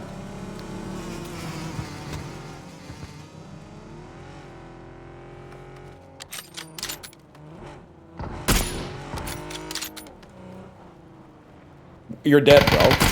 You died. I mean, you did it for no reason? You got out of a moving car. It is a bizarre series of choices. Thank you for saying that.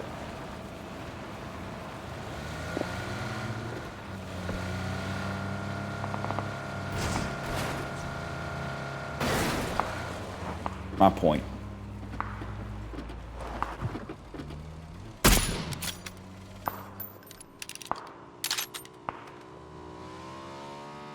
That's fucking cool. Am I crazy, or did he do like a Superman when he did that too? Holy shit, he's not hittable.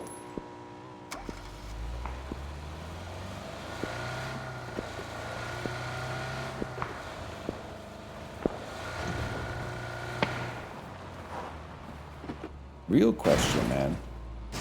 What the heck are we gonna do after PUBG? Oh, you're in trouble.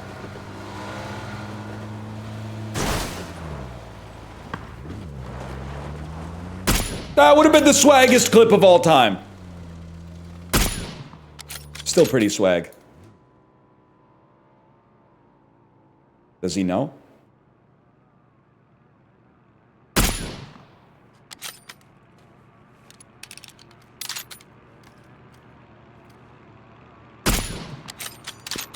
Don't do it, bro.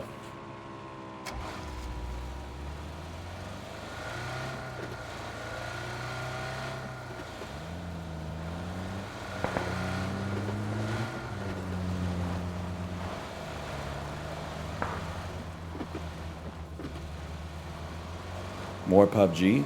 I gotta start playing real people soon. It's usually where the dividends start to fall off a little bit.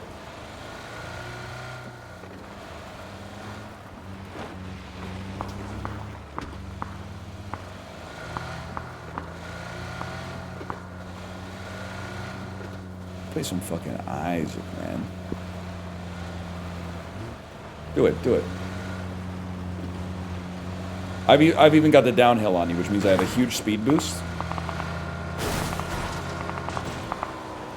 Mogged.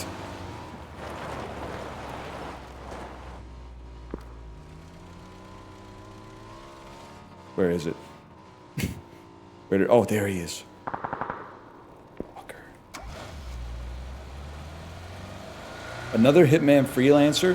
Hitman is suffering right now because I've been suggesting that I will go back and play it when they release the multiplayer update, which apparently is coming out any day now. But it means that I don't want to play Hitman until the multiplayer comes out. But the multiplayer should have been out by now.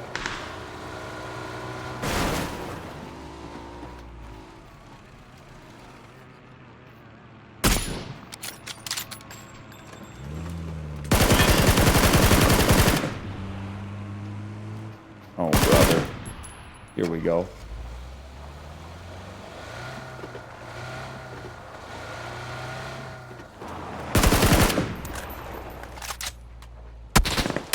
No, it's a real person that doesn't want me to live. It's not a stream sniper. It's a real person who doesn't want me to live.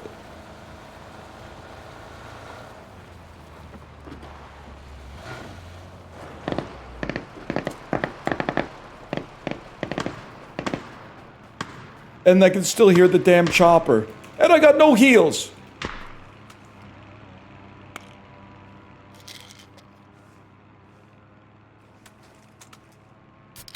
Don't do it, bro. Don't do it.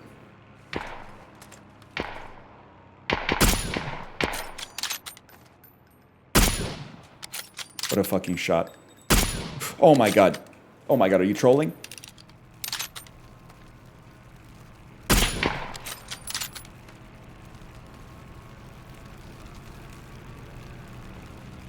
Bro, the circle's here. This ain't no joke.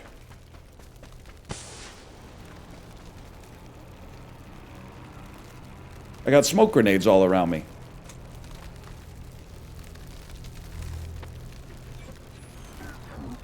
You hear that?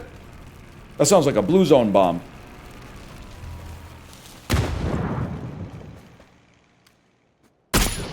Really? Really?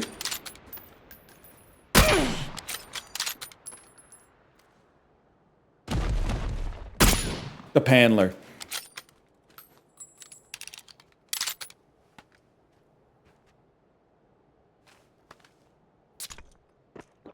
Oh shit! The fucker.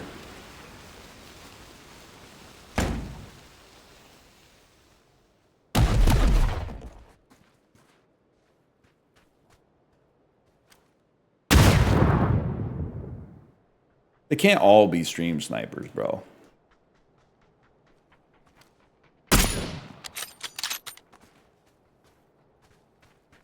Sure they can.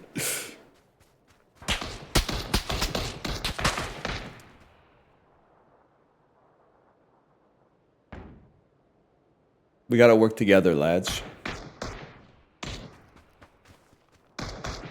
Basement of the building?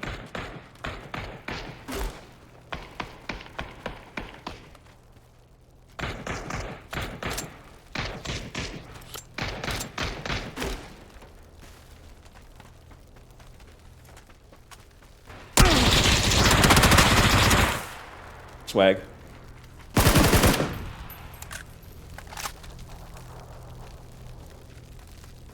Oh, fuck.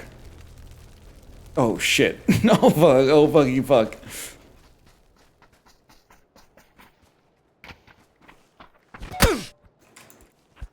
Jesus Christ. You know what?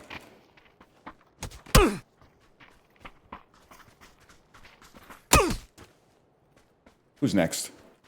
What do you took a picture of it. Holy fuck.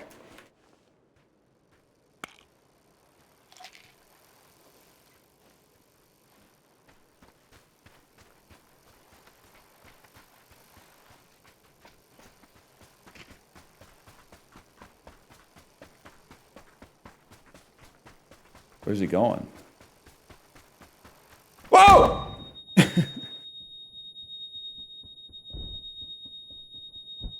Oh, what a throw! What a fucking throw. I got him pretty good, too. I can't be mad. I got him pretty good. I gotta see how this goes.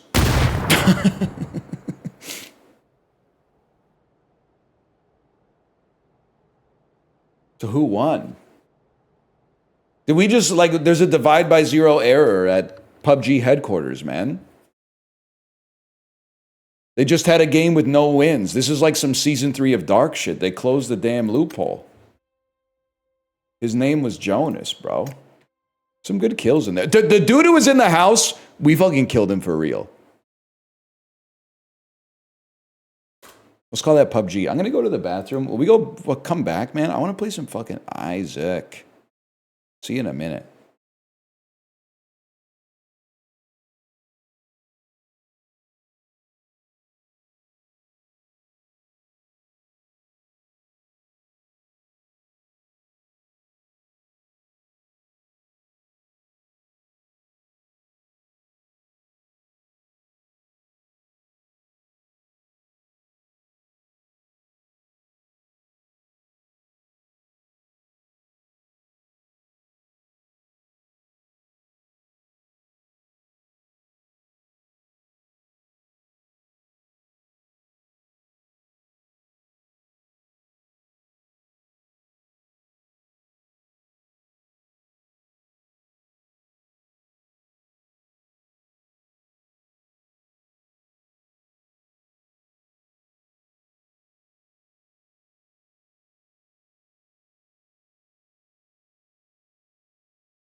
You guys think Taxi holds up?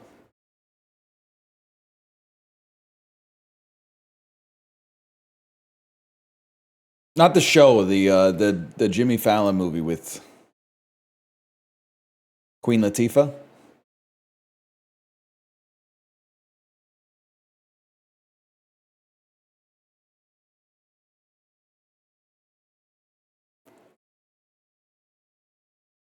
Uber and Lyft hit it hard.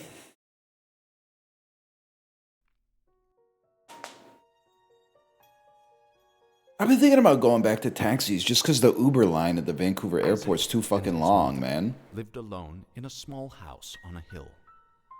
Isaac kept to himself. Taxi lines usually like way shorter. Playing with his toys as his The thing is though, I hate to say it, like obviously fuck Uber. Life was But like it is nice to see what price the shit is and then take the ride instead of in the taxi where in Vancouver from the airport it's a flat fee to get to like certain neighborhoods and then the bro leaves the meter on the whole time and then he's like, hey, it's like this much money, and then you got to be like, oh, actually I'm from here and it's this much money, and they go, oh, my bad, instead. It's like every single taxi ride you have to have an argument at the end, you have to have like a nut check.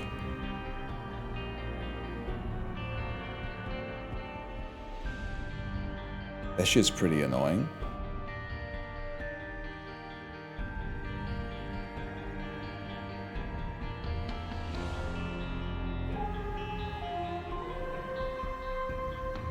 Let me see here. Also, when I was younger, but not that much younger. Oh, man. Wait, first I had something to say, and the something to say was one time a taxi driver said the machine was broken and I believed him, so I had him drive me to an ATM and I took cash out. It's like worse than thinking back to all the times girls gave me a signal that I didn't pick up on. That's one of the most cringe moments of my life. Apollo said, not that much to play, huh? Apollo, I'm not playing Isaac because I don't know what to play. I'm playing Isaac because Isaac is better than the shit that just came out. And that's just me being 100% dead ass with you. Like every day I go to Steam and I look at the stuff that's come out and I just go, no, man. I saw a game today, the average game on Steam, and we'll probably take that forget me now. I gotta think about it though. The average game on Steam, you look at the promo art and go like, hey, this promo art like looks pretty good. And then you watch the trailer that actually features the game and it has like 4 FPS in the trailer. And you're like, how is this I get that this might be like a solo dev situation, but how on earth did you let that get to the Steam store page as the first thing people see is the game running at like 8 FPS on your Chromebook, man? Like, it's just, there's no way. People listing games worse than Isaac is driving me crazy. I mean, people are literally saying like Arc Raiders is right there. Buddy, even Justin's playing Project Zomboid right now. Arc Raiders must be in a bad spot. It was fun while it lasted, don't get me wrong. Game's still set to PUBG, we can fix that. That's one complaint I could do something about.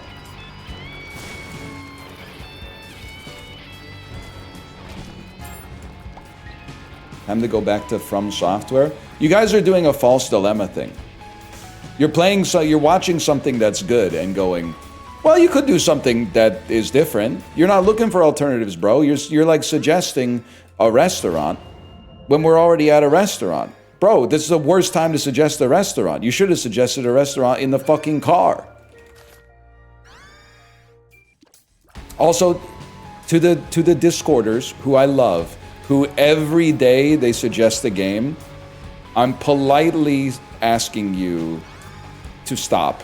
Because there's not one... Oh, Bookworm, my king. There's not one game coming out every single day that's worth playing on stream, and I wish that that wasn't the case, but it's actually true. So I know you feel compelled to like make a different suggestion every single day, but the suggestions are getting... They're not all even conceivable to make it to the stream. Have you tried Dark and Darker? Look what you've done, Apollo. Honestly, I am a little mad. To go into another streamer's chat and trigger the most annoying thing on Twitch, which is just people suggesting their favorite game is the next one that should be played, is actually, like, that's serious BM. That's crazy BM. You're right. In a way, I admire it because it's sort of like the perfect rage bait, but at the same time, I mean, I'm not gonna do it to you because your chat ignores me. And you're gonna say that's based, but instead they're literally just talking about, I mean, no disrespect, Apollo, your chat is Doomer Central. They don't want to laugh. Even if a joke is good, they just want to be like, fuck this Chungus life every single time I'm in there. They get mad at me for interrupting the cycle of doomerism. Like, they're all like, hey, we were crashing out in here, bro. Stop trying to bring some levity to the situation. So your chat is not appropriate, but I'm going to do it to somebody. I don't know what's going on this website, man. Dan was playing the original Castlevania this morning, went to Mouth Stream. Bro's got the stream muted, talking on the phone. Like, I didn't... What happened to the website I love? I got no idea what's going on, man. I mean, it's a crazy Tuesday. I get that it's January, but what are we doing here? Dan was playing Hades yesterday. It's a crazy world, man. What's wrong with Castlevania? The first Castlevania? Well, I mean, I guess one thing I would say is, like, at some point, haven't you just played every retro game? They're not making more. The other one is like, I don't know. I mean, I guess he wanted to, so I'm not gonna throw stones because I'm playing Isaac right now. But at the same time, I'm just kind of surprised. I just feel like I'm sort of like done watching a fella play Castlevania, I suppose. I've just seen it too much. Like, I feel like it should have the Screw Attack logo come up before that. I don't want Jawbone. A Book of Shadows?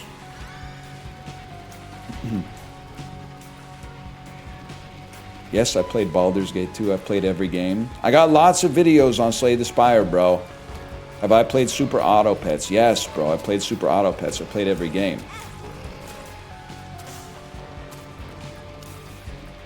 I've played no games. No, bro. I haven't played the Outer Wilds. I haven't played any games. You ever played Disco Elysium? I got no videos on Disco Elysium on my channel, bro. I played no games.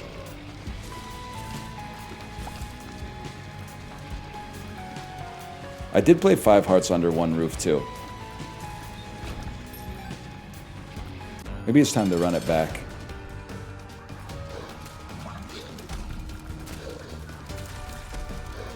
Also, I don't know. I think I've hit the point. You know how in Baby Geniuses, I'm assuming, by the way, that you're familiar with the film Baby Geniuses. Not the second one, which is even worse. The first one is indeed still pretty bad, but the central premise in Baby Geniuses is that humans are born geniuses, and that's ergo the title, Baby Geniuses. Interesting. If there is a pill in here, it's tempting. I'm gonna say fuck you, though. I'm gonna say fuck you on that one. The premise is that babies are born smart, but when they hit age 3, they lose their baby brain and become stupid, and then have to learn from zero again. I kind of feel like I might be like the sort of Let's Player that's like that, because I might be living in a post caring about what video game I'm playing and a very proto just caring what I'm talking about sort of era. And one of the things that made me think that is I was watching Chibli play Minecraft yesterday, and he was doing a great job of creating some emerging gameplay, setting up a confession booth in his Minecraft world where people could come and confess their sins. And I was like, that's pretty fun. Let's go watch some other people play on the same server.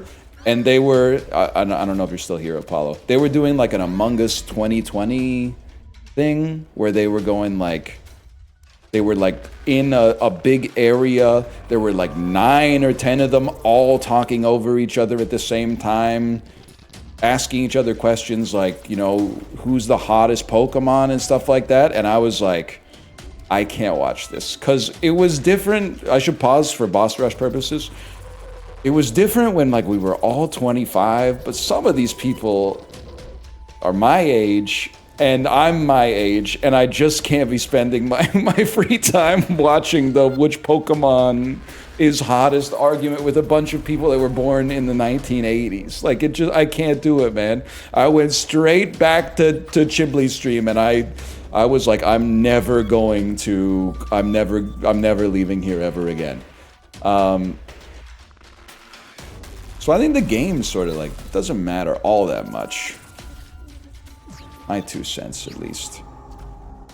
Librarian, they took all the good items out of the game again. I'm going to need you to issue a patch immediately.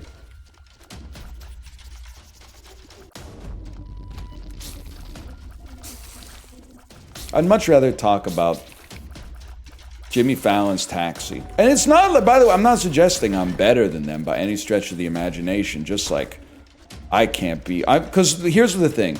I automatically assume that everybody watching this is roughly the same age as me. I can't be making content for 37-year-old guys who want to have a conversation about whether a Pokemon is hot or not. Like, that's a conversation you should have out of your system by the mid-20s. If you know that you are making content for a younger audience and you're okay with that, then by all means. But it was a step too far for me personally. Yeah, plus they're all hot, bro. All Pokemon are hot.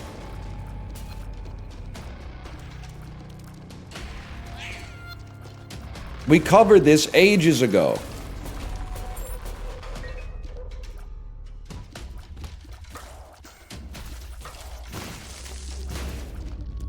Yes, bro, I think every Pokemon's hot. Okay, we're doing a bit too much, but still.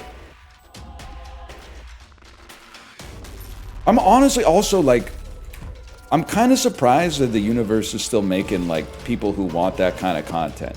And I don't mean that in an insulting way necessarily, but when I was 14, a 14-year-old's favorite movie was either a cartoon or maybe Dodgeball, a true underdog story.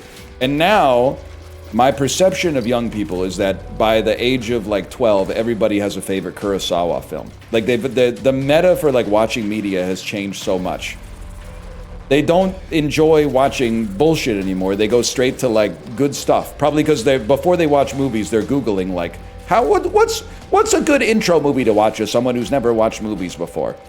Does anyone have a good 6-month plan for becoming a goated cinema maxing movie enjoyer?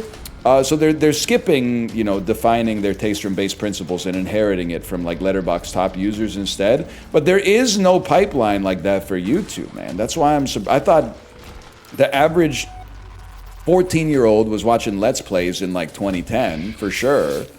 The average YouTube 14-year-old at least. But like, I kind of assumed by 2025 they would be watching, well, I don't know, Dropout or something like that. I guess I just don't know. YouTube Shorts, dog. I'm gonna just go ahead and say it. I hate to say it because it owns my generation.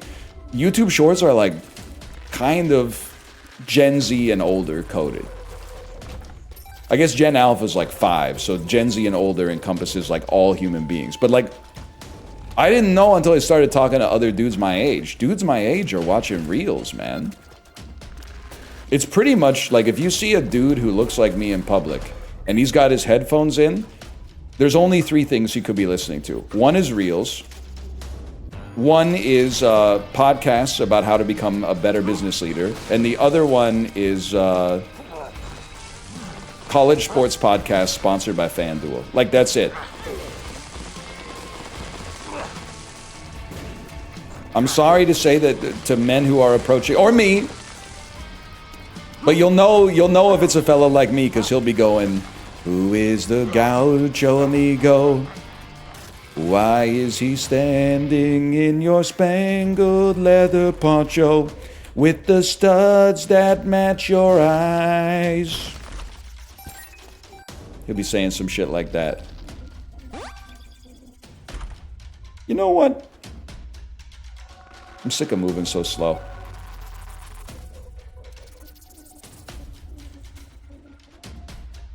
What if you're chasing the dragon? You could. That song comes on next. I wouldn't skip it, man. Definitely wouldn't skip it.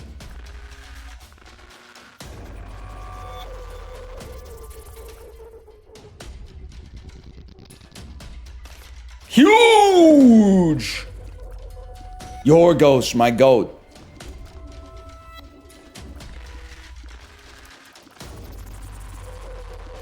Rough, rough. I hear ya.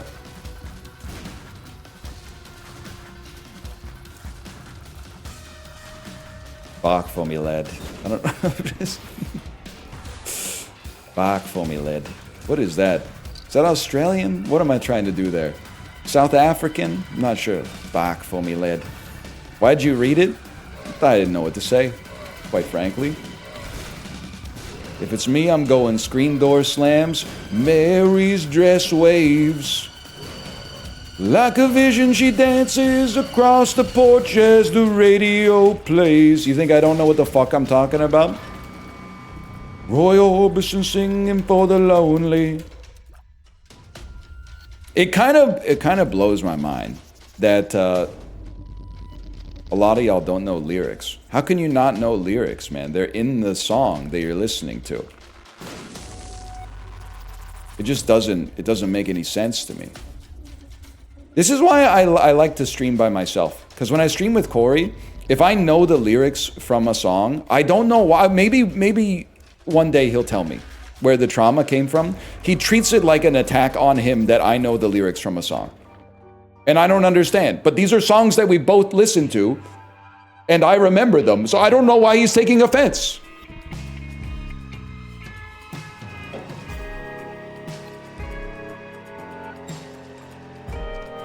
You attacked him over album order? Well, I mean, bro was not listening to If You're Feeling Sinister in the order that Belle and Sebastian put it on the album, man. Like, that to me just seems like you don't get to listen to a 10 out of 10 album like that one time and then immediately go, these 3 songs go to the playlist, the rest goes on shuffle maybe, and I don't give a fuck. You gotta... You digest the album, your favorites change over time, the songs flow into one another, and you remember the order.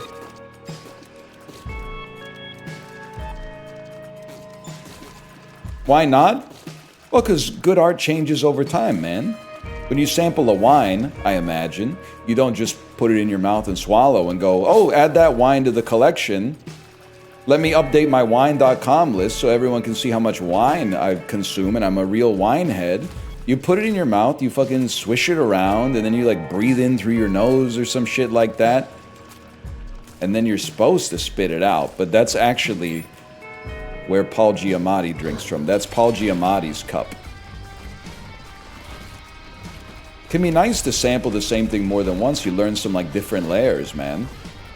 I mean, the first time I listened to Gaucho, you know, I said the standout track was Time Out of Mind. What the fuck was I on, bro? It's a perfectly good song, but I'm ignoring the title track? That's why you gotta give it multiple listens. Sometimes your first impression is not quite right.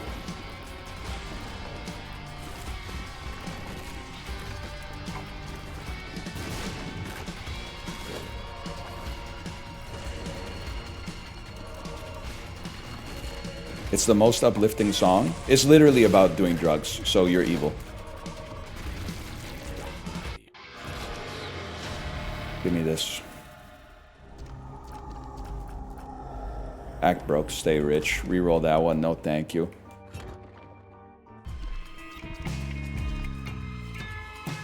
Glamour Profession over Gaucho? Glamour Profession's good, man. But listen, we can't make this an Isaac episode where we just talk about Gaucho, okay? We've done that enough before. I think I go Gaucho title track. Or Gaucho is the best song. The title track is the best song on the album, in my opinion. But there's a lot of great songs on the album. I wouldn't dispute that at all. It wouldn't be Glamour Profession, though. Glamour Profession, it'd be on. The only one I don't. Black Cow before it, that's not a different album! That's track 1! You would know this if you didn't go to Spotify and type in Steely Dan playlist. If you actually listen to the albums and the songs in order, you would know that Black Cow is the first fucking song off of Asia, bro. God damn it! Caves of Altamira over Kid Charlemagne. I would +2 that with that caveat that they're both awesome songs, but Caves of Altamira is just something else, man. Caves of Altamira is just got a certain je ne sais quoi to it.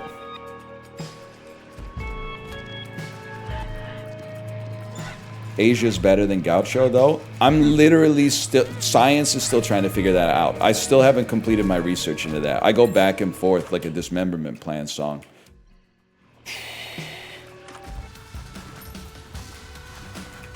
I wish I recalled before the fall, man. It's been so long, I forgot what summer's like. Kind of Sigma shit in that song, too. Bro says the busy world is not for me, so I went and found my own. That's goals. You the kind of guy to listen intently to the server's recommended eating order? Yeah. Yeah, 100%. I told you, I might be the only motherfucker on the planet that orders the special sometimes. Everyone thinks they're beating the restaurant because they watch one episode of Kitchen Nightmares where they're like, we put the shit that's about to go bad on special. Yeah, okay, sometimes the shit that's about to go bad tastes good. I ordered the special today. I wasn't talking about burger and a beer for $11.99 on Canucks game day, okay? I'm talking about some shit I ain't ever heard of before. Give me the bouillabaisse, bitch. I'm feeling French today. That's a good deal these days. Not the bouillabaisse. It's pretty expensive for a soup, honestly.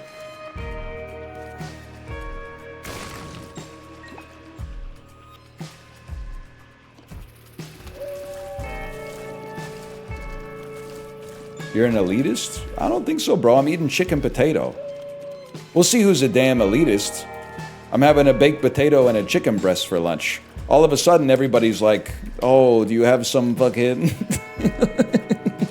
Did you make your own fucking bechamel? You should make your own bechamel and put it on the chicken. Who's the elitist, bro? I'm having chicken and taters. Bechamel is so easy. Oh, here we go. Oh, yeah, you've had bechamel. Where'd you get the cream? Oh, the grocery store. Oh, no. Oh, no. And the flour for the roux. Oh, my God. Robin Hood flour for the roux, for your bechamel, for your chicken taters. Oh, no. I planted my own wheat and milled my own flour to make the bechamel. That's so sad for you. It doesn't even take that much work. It's not, once you've done it 5 or 6 times, it's actually really easy. It's mostly prep work. It's mostly, oh, you use a grindstone for the mill that you purchased from the 4-H, from the co-op store? Oh, I fashioned my own grindstone from granite. Oh, and where'd you get the granite? Oh, the quarry, of course. You got the granite at the quarry. Me, I went out with a pickaxe. I mined it from the hills myself. Motherfucker. That's what you sound like when you tell me to do anything. Just so you know. Can a Canadian dad get some HP and damage, please? What's it gonna take for a Canadian dad to get some HP and damage? That could do something. Never mind. Sharp plug is great. Okay, Triumph, the insult comic dog. I'm holding my breath waiting for you to say for me to poop on.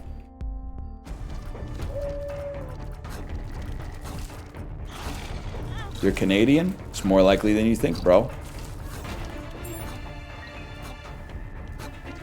What order do you fold clothes in? That's fucking big. That's a big-ass question.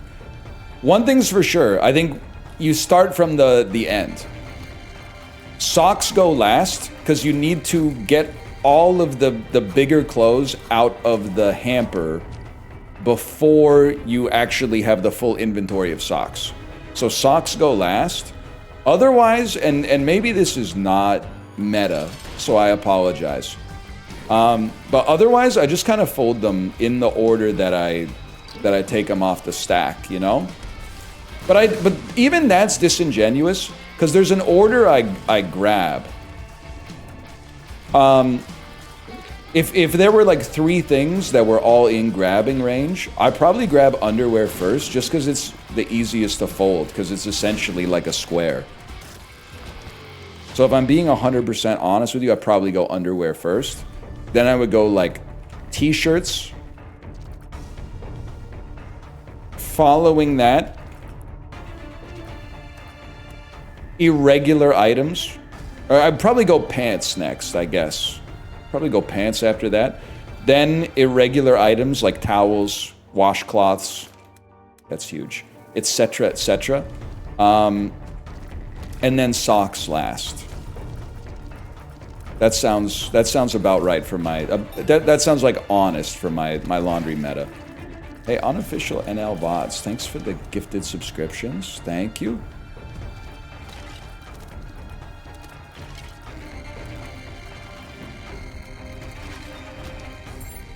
Thank you. That was a great question, because my favorite genre of question, as I've told you a few times now, is basically the social media bait, which is like, if the restaurant's empty, which seat you taking? You separate the laundry? I used to not, but now I do. And I will say it does keep the colors of the clothes better. You don't have to do it,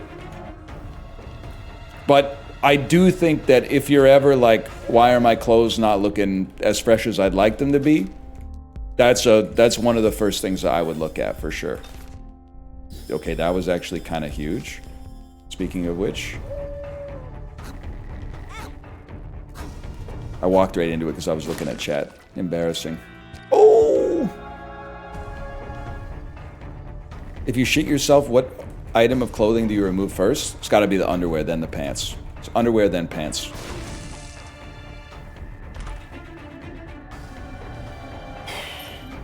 Hold. How? Have you ever seen Zoolander when he... Derek, I should say, is trying to match Hansel in the walk-off?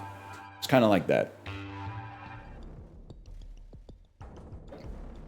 I rewatched it last night. Did you rewatch it because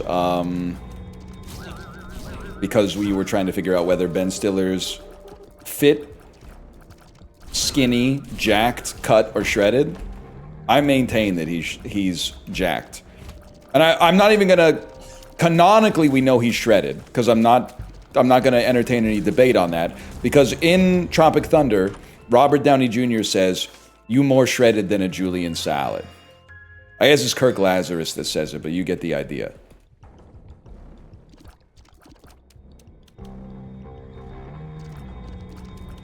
For a regular human, he's jacked. I think that's a great caveat. I'll take that. For a normal guy, he's jacked. Like if Ben Stiller wasn't an actor and he was your friend and you went swimming together, you would be pissed when he took his shirt off. You would be like, fuck you, dude. Really? Like, I wouldn't have invited you swimming if I knew that that's what you look like with your shirt off. You would be a little bit mad.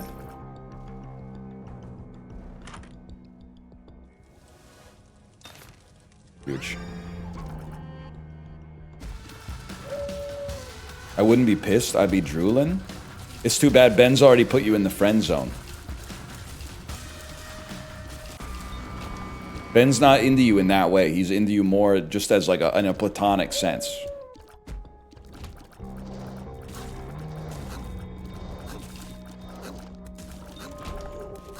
Also saw some discourse online that was like, of course he's jacked, he's short. And I was like, are people actually... This is like the only time I've ever heard tall guys cope. I think it's actually harder to be jacked if you're short. Because food still tastes as good, but you have to eat less of it to stay jacked because you're smaller.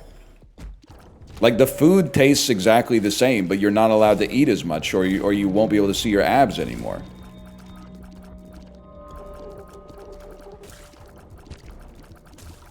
I'm short is way easier? No, bro, because, like, tall guys can easily eat, like, a chicken tender and a half more than you per meal and have the same body fat percentage. You're not giving yourself enough credit. People are talking about shit like tendon insertion points and muscle length. Bro, you're software developers. This shit is not, it's not relevant for us. This shit is relevant for like 0.1% of society. What are you talking about? Tendon insertion points. This is crazy. I've seen some jacked shorter guys. Well, the reason it's psychologically a little easier to get jacked when you're shorter because you feel like you got something to prove and you got to work a little harder for it. So there is that. So they have a buff because they have a little bit of a nerf. You know? That's why, like, when you see a dude who's like got Ben Stiller's build, you should be like, wow, that's awesome. But when you see a dude that's way more built than that, you should be like, oh no, this is like a, you know, the high school, middle school bully type situation. And then he said, that shit is never going to happen to me again. And they channeled all their energy into like going anabolic. Like, that's more, you get sort of scared when you see a guy that's more jacked than Ben Stiller. At least I do. When I see a guy like Ben Stiller, I go, that guy seems to have it all under control. That guy has his diet and exercise regime sorted out. 4 hearts and an ankh. We can do this, man.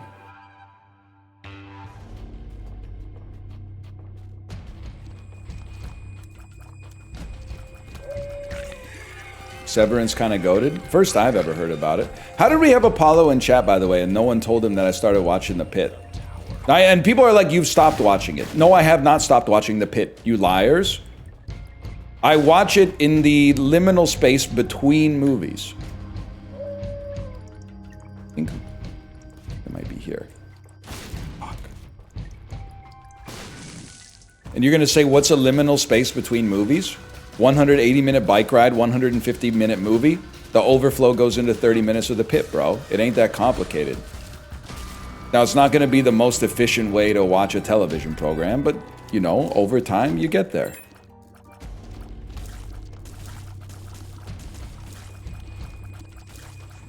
In fact, the more likely outcome is 110-minute long movie doesn't get finished in a 90-minute bike ride. Ergo, you roll in 20 minutes. I got hit again? You're rolling 20 minutes into the next ride, and then you got 70 minutes of pit. So ride 110 minutes. The truest shit that Dan ever said is that when you're getting your kid ready for school in the morning, if that's on you, every minute in the morning is worth like 10 minutes in midday and maybe like 4 minutes around bedtime. It's highly optimized in the morning. If I get off the bike like 3 minutes late, it's salvageable, but I have to lock the fuck in. Like, there's no time for dilly-daddling.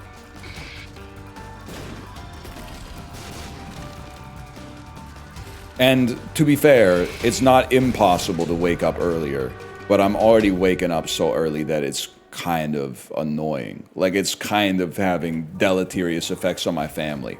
Because if we're ever on vacation, I have to I wake up at the same time, and then I've got to fuck off. Otherwise, I'm going to be making too much noise in the damn room, wake everybody else up like 2 to 3 hours before it's appropriate for them to be awake, especially on vacation.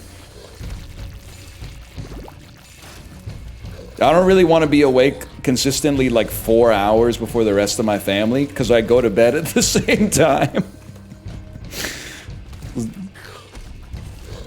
So that means you end up with a really, really long day at the end of it. Like, you get pretty tired at the end.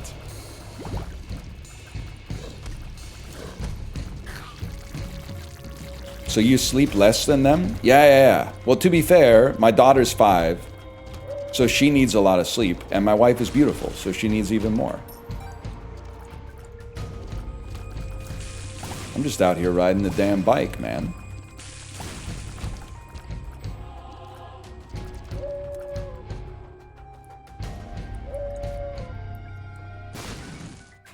You hit the skill check. I literally, you know how like if you play sports, you can visualize the sport before you play, and it gives you like 5% of the efficacy of having practiced.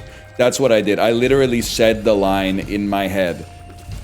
I imagined my vocal cords saying the words that I was going to say before I said it, so that I had already, it was like the second draft by the time it came out of my mouth. Yes, we know that's called thinking. All right, gag me a little bit.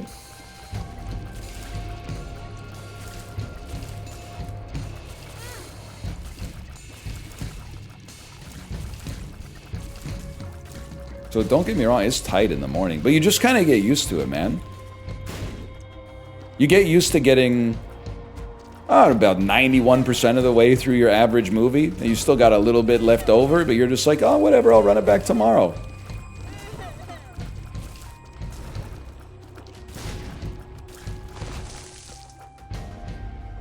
I could never. You'd be surprised at what you could do once life starts demanding it of you, man. You'd be freaking surprised.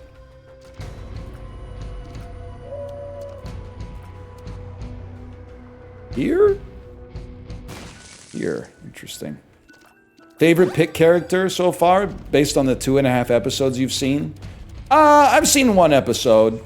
I'm gonna say middle-aged alcoholic that came into the pit with a BAC of 0.24. I've only seen him in 1 episode. I can't wait to see what happens from this point on. That's Louis. He's got a name. He's got a name. That means he probably comes back. He's in the 2nd season too. Spoilers, now I know Louis doesn't die. Fuck. Not fuck because I wanted him to die, but fuck because every time I see someone in the hospital, I'm waiting for them to be like, beep. Can we get a crash card here? By the way, I actually hate the pit, and the reason I hate the pit is that it's anti-exercise propaganda. They literally had a 31-year-old who does triathlons come in and have like 7 heart attacks in episode 1. Chill, bro. People are gonna think that shit's real.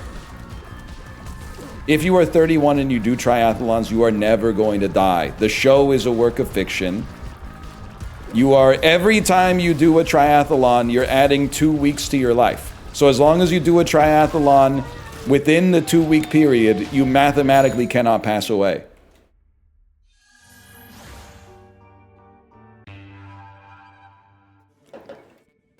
Wait, when did he start watching The Pit?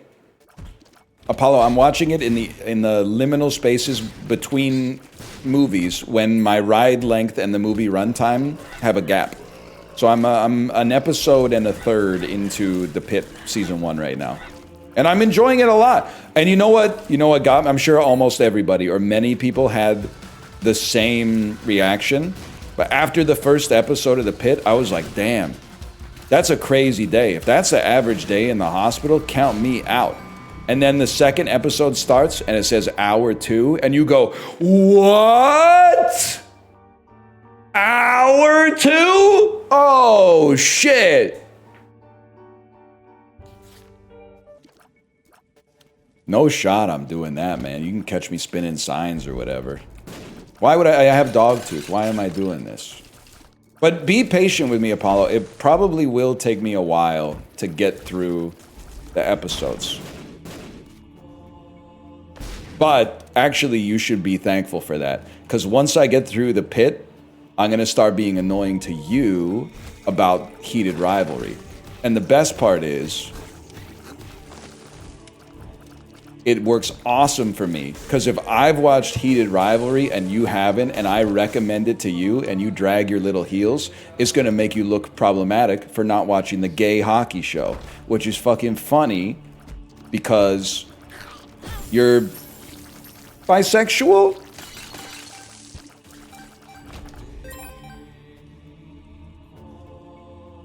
Can I get a message in the chat confirming or denying this?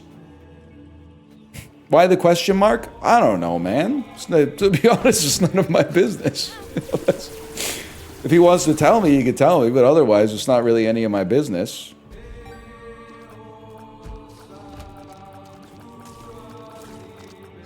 Basically, this whole thing is an elaborate prank to possibly make a bisexual man appear to be homophobic.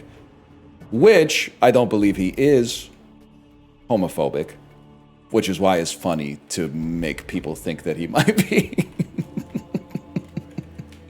Yes, I'll watch all of the gay hockey show to make it happen. I'll watch the entire gay hockey show to facilitate the bit. Yes, absolutely. It's complicated, but you got it pretty close. I'll take that. I don't know. I mean, I'm just doing what I can. Hey, Apollo, with that in mind, I watched But I'm a Cheerleader this morning. Oh, wait, you haven't seen it? You haven't seen But I'm a Cheerleader? You should really watch it. It's kind of weird that you haven't watched it, actually. But, like, as long as you watch it within the next couple of days, that would be, like, normal. It wouldn't make me think something else. Oh, I think that I found myself a cheerleader. So true, that's the type of shit that Graham was saying. Bro, you sound like Graham. She is always right there when I need her. So true.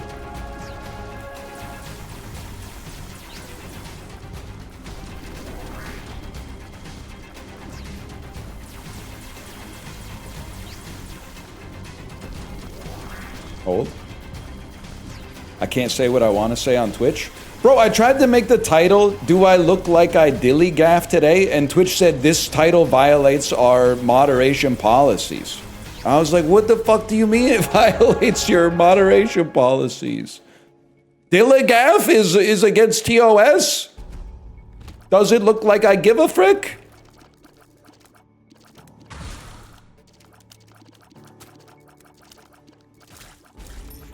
Okay, you got me pretty good with that one. I'm not gonna lie to you.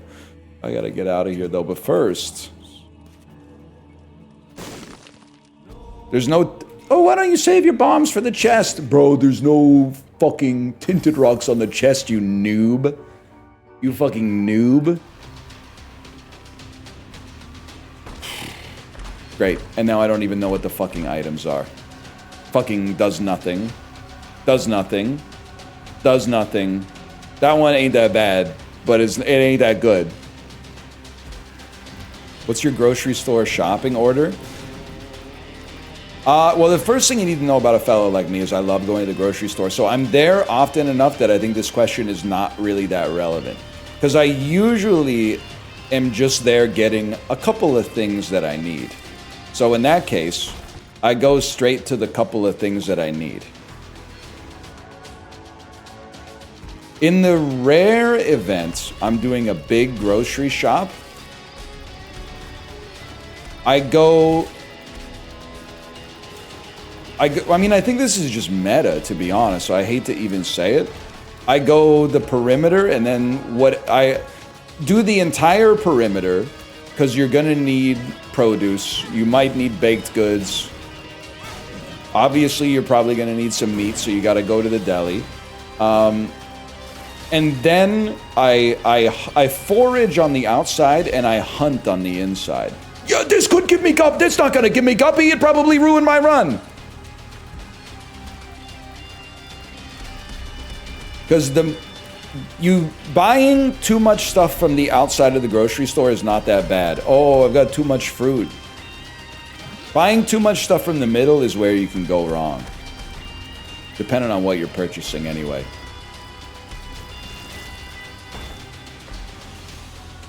This is an interesting run, man.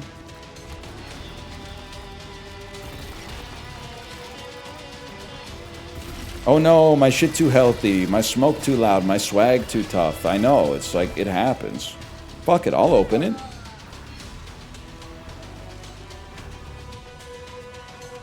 I don't know about that one, but... Why is 70% of the grocery store canned goods? Bro, I think you might live in Buxley. My grocery store ain't like that. There's like one aisle. I mean, I guess if you count like drinks and stuff, maybe that amps it up, but you might be shopping in Buxley.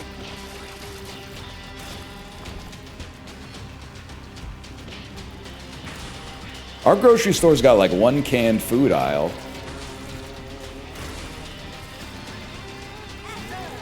Worth. Oh my god, it didn't count as finishing the room. Fuck you, man. What's wrong with canned food? Nothing, Twitter user. I'm just like surprised. I'm surprised you got that many cans in your grocery store. Some canned food is even better, weirdly enough. Something about those peaches, man. Canned peaches and pears. Not plums, unfortunately, Joanna Newsom, but canned peaches and pears go crazy.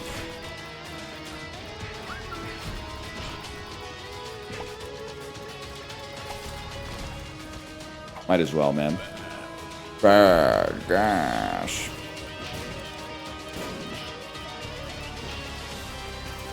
Help. Millions of diamonds, so true. Diamonds come from a mine. I go mining all the time. In my mine shaft down below. If I had my little way, I'd mine diamonds every day. Blue sparkling gemstones in the... I need another Minecraft word to go there. In the Enderman. Moving to a new base, gonna need a bunch of diamonds. I'm moving to a biome, I gotta mine a bunch of this dude, all the problem with the Minecraft parodies isn't that they suck. It's that they're all from one generation of music. If we could get some 90s fucking Minecraft parodies, I'd be all in all over again.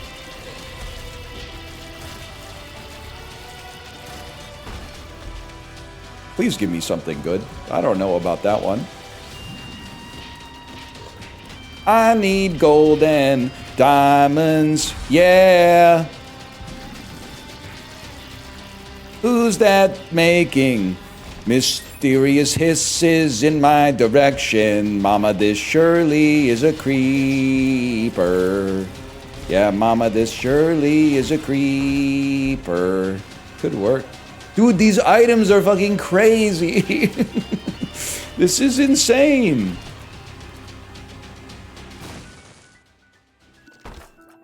Fuck it, who cares? It's the secret room, you gotta take a chance on it.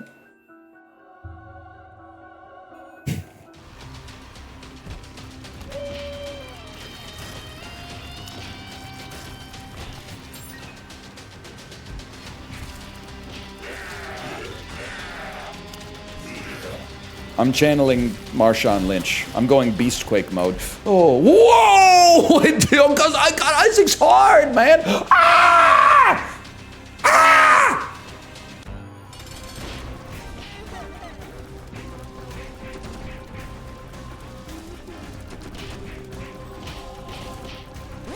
Wait, this should kind of peak.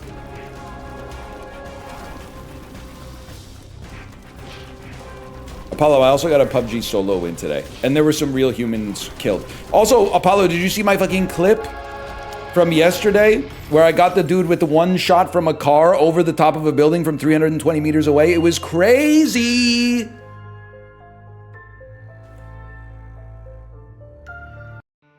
Easiest win of my life? Wood door swings! The grass waves like Herobrine. She creeps across the floor as the record plays. Okay, 1 second. Yeah. There's gotta be something there. Cobblestone's looking kinda mossy. Yeah, my glowstone keeps my house so glossy. I can't go down this time. I just need to mine. We'll figure it out. That's Isaac 1. They took my blood today at the doctor's. Why does it sound like Iconopop? They took my blood today at the doctor's, I let it burn. She didn't have to do all that in the song, man. Why did she put all of his stuff in a bag and push it down the stairs? Like, other people live here. Just gonna screw this up for everyone, man.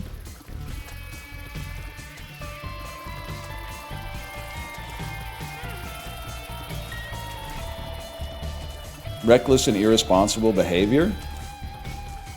We need her ex-boyfriend's rebuttal to the song. The song could be called I Know. That was the problem to begin with. You never did care. At least she put it in a bag. I guess I didn't really consider that. I was just thinking of one alternative, which is placing all your shit into a bag and leaving it at the bottom of the stairs. She could have just pushed all your shit off without even bagging it up to begin with, which definitely would have been worse. Ah, you're right. The bag probably did rip if it rolled down the stairs. It's complicated, but life's complicated like that.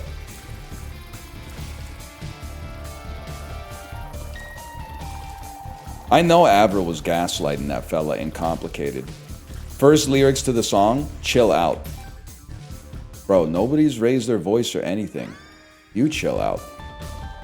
Sorry, I'm just kind of spiraling. I'm kind of spiraling here. Trying to find something that works.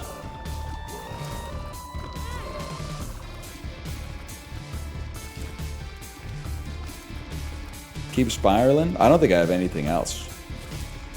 I've named every song that I know.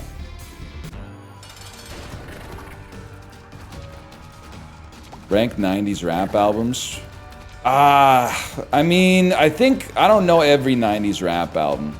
I really feel like for a fellow like me, you're already gonna know that it's Illmatic at the top. And then number 2... to be honest with you, I need to go back and... Because I always sort of held NWA and Public Enemy in the same esteem in my head. I've realized, as I've gotten older, that NWA is like more, it's kind of like of its time. It's kind of like goofy a little bit.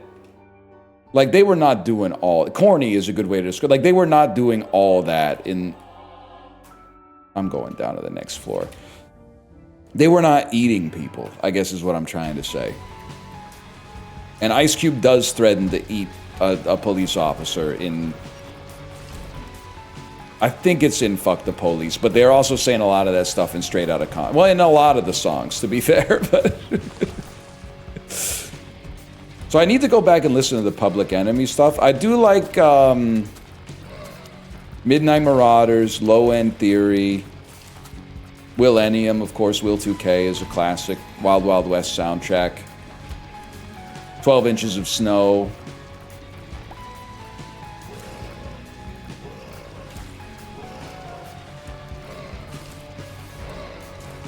Liquid Swords, yeah.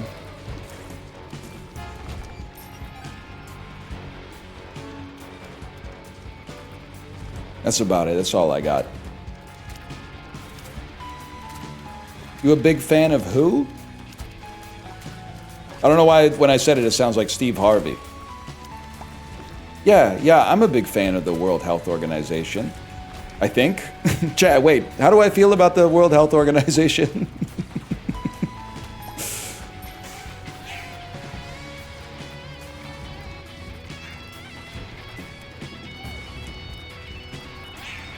They did what?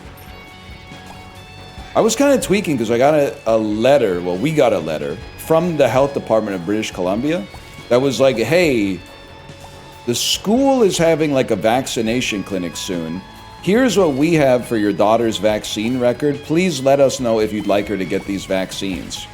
And like the vaccines that they're giving out are ones that she's already had. But I just checked yes on the thing because I was like, surely the nurse will look at this and go, oh, but she's already had this one, let's move on. Like, I felt kind of weird that they were, like, leaving it up to me to look at the vaccine record and be like, does she need a re-up of the MMR vaccine? I was like, that's really...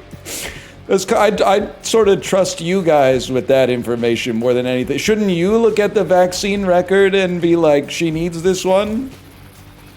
Because I don't really know what I'm doing. I mean, if I had to build the MMR vaccine from scratch, I wouldn't know where to even start, man. Don't you need like blue crab juice or something like that? Sea anemones? I don't know. Or eggs? You got eggs in them or something? Anyway, I think she's chill. I mean, the other thing is, I didn't want to check, no, you don't have our consent to vaccinate our daughter, and then get a call from the school that's like, hey, what gives? I thought you were chill. So if they want to juice her up with a couple extras, I mean, for me to stay clouded, it might be the right play.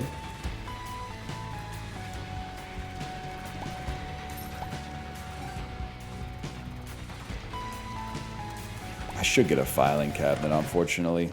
Oh!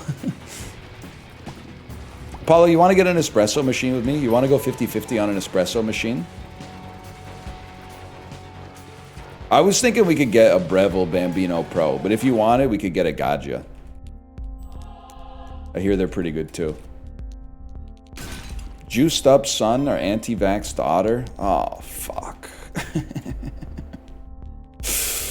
Oh, I hate sidestepping the question. Probably juiced up son.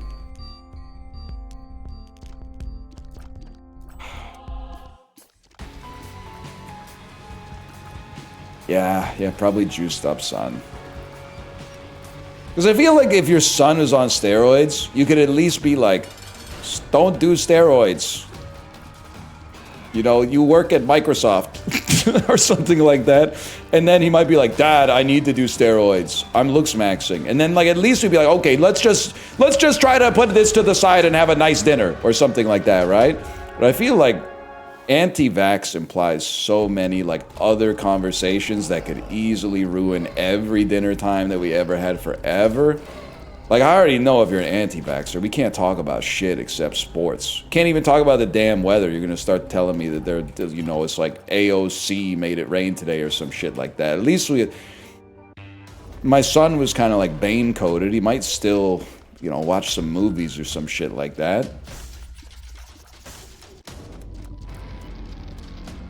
Anti-vax daughter are gonna be talking about some shit like, you know, oh, tomatoes were different when I was a kid. Has anyone noticed tomatoes have changed? No, thank you. But also, I mean, it might happen. I hope it doesn't, but I don't have 100% control over that. I'm doing what I can. You never know, man.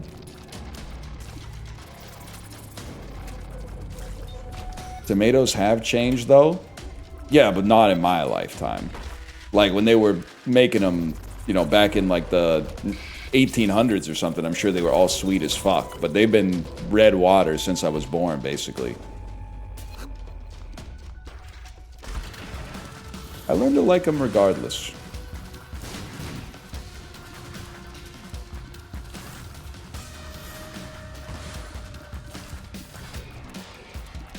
My older brother's anti-vax end on HGH? Well, that is the other thing, is that there's like an asterisk, which is the son that's on steroids. There is like probably a higher than average chance that they are also anti-vax. But, and for those of you on steroids, which as I understand it, is probably about 10% of the men in chat right now of a certain age. I'm not suggesting you're anti-vax if you're on steroids. I'm just suggesting that I think if you took a control group and a group of guys who are on steroids, the group of guys on steroids would be more likely to be anti-vax. Now, I have no proof to back that up, but I also am not really trying to make a scientific claim. I'm just kind of shooting the breeze. No anti-vaxxers watching this? No, there's one. There's one, and I know him. Like, I don't know him IRL, but I know his handle. And I think, to his credit, I think that when he watches this stuff and I start talking about how anti-vaxxing is stupid, he mostly just sort of tunes out and like doesn't turn it into an argument, which is mature, I suppose. It is not librarian. It would be funny to say that, though. I'm not going to say who it is. It's Chibli.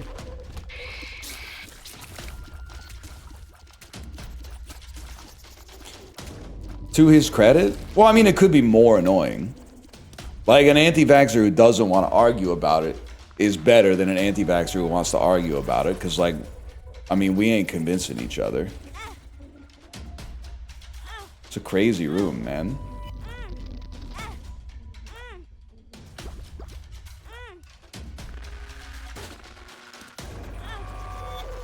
What if you could take it or leave it?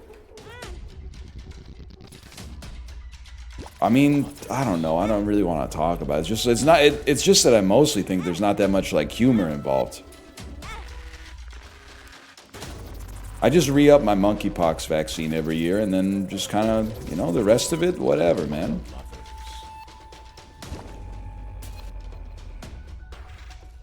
I don't even know what this shit does.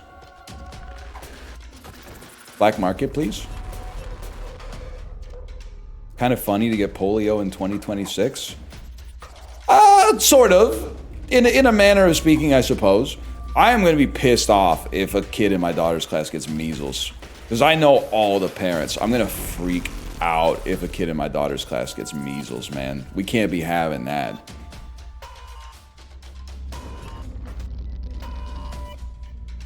I guess I should fight the boss.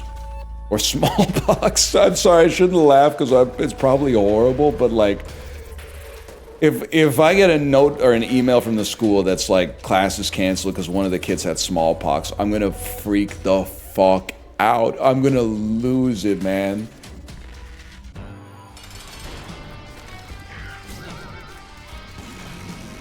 What is this?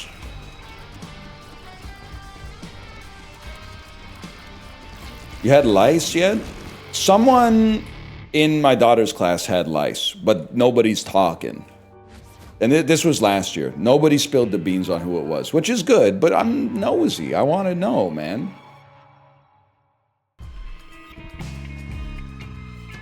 They send out that HR-style email. You know the one I'm talking about? Just so everybody knows. Even though they know who the email needs to go to. Just so everybody knows, some lice was detected in our routine lice checks today in class. But I don't think, and I'll start by saying this, because I know this is Chibli, hello. Chibli, we're going to old ideas, Chibli. Chibli, let's just open a vape shop. I have no interest in vape. But I was told by a reputable source that it's a high-volume cash business with great margins, which is why you see so many vape shops out there. Sell the first healthy vape? Coke Zero vape could be the move, man.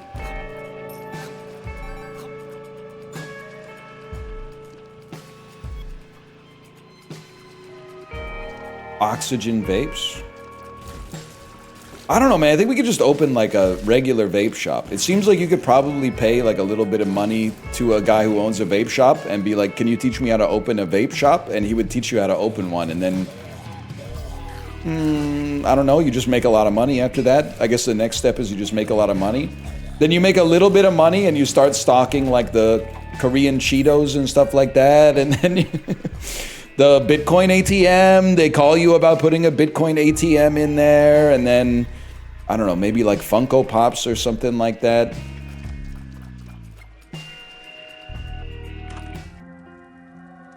Neptunus. Bro, you look like you're from Neptunus.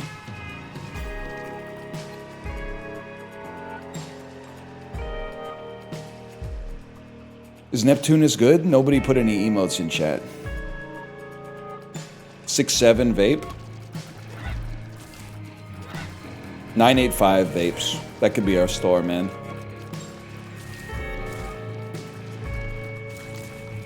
I laugh every time I'm in Burnaby, by the way, and I drive past Metrotown and see that place called the Vape Father, which has the AI-generated Marlon Brando as Don Corleone holding a vape. Gets me every time, man. Damn store is called the Vape Father.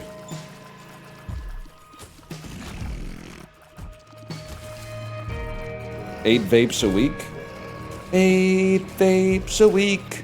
I smoke you.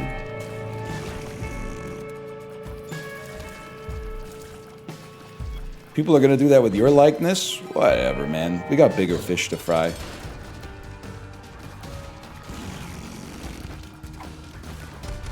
If you can make it work, I don't know how this would ever work, but if you want to put me on the logo of your vape shop, who am I to say no, man? I don't really, you know, endorse that stuff, but I mean, neither does Marlon Brando or like Bart Simpson for that matter. So like, do I think I'm better than Marlon Brando or Bart Simpson? Absolutely not. Fuck you.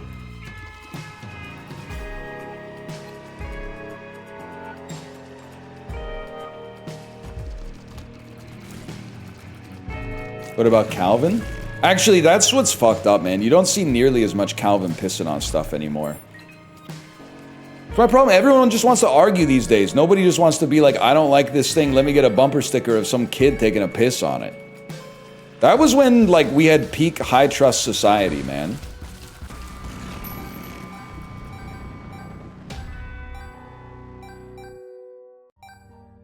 My neighbor's truck has Calvin pissing on PETA?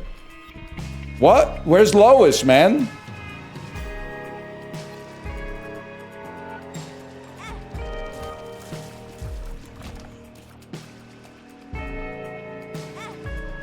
Get it? Based. Bro thinks the West ever had a high trust society. I think we did, man. Something went wrong. I think Facebook fucked us all, probably. Why the hell my grandma think that if there's duct tape on your car door, they're trying to, like, traffic you? Grandma,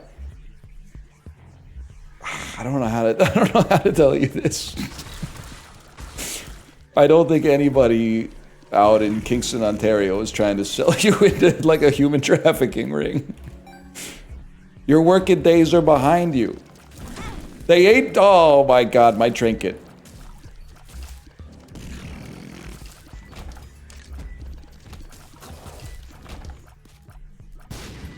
They done put Isaac in Fortnite, though. That's true. It's actually so rude to say to your grandma. Honestly, she needs a wake-up call sometimes. She's pretty chill for the most part, though.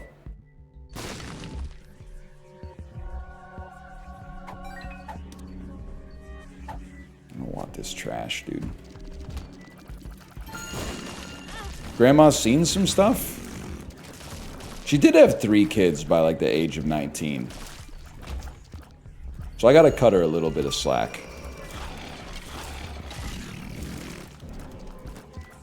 W grandma? Well, like, I'm pretty stoked about it, because, like, it's a chain of events that eventually led to my existence. But I do also wish that maybe my grandma could have had, like, some more time to have, like, an independent life or whatever, but... Am I willing to trade the quality of her life for me being like Marty McFly out of existence? Like for me fading from every photograph that I've ever been in? No, I don't think so.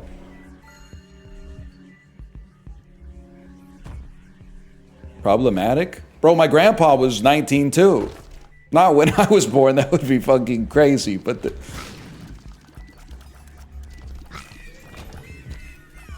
Wasn't like a track 2 on Gaucho type situation. They were just...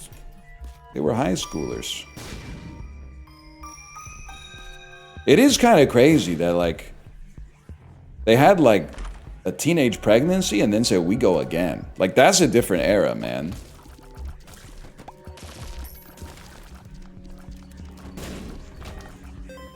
Nowadays, it feels like if someone gets pregnant at 16, they're like, I'm going to simmer the last one for a little bit. Like, if we're going to have a second kid, we're not going to be in a rush.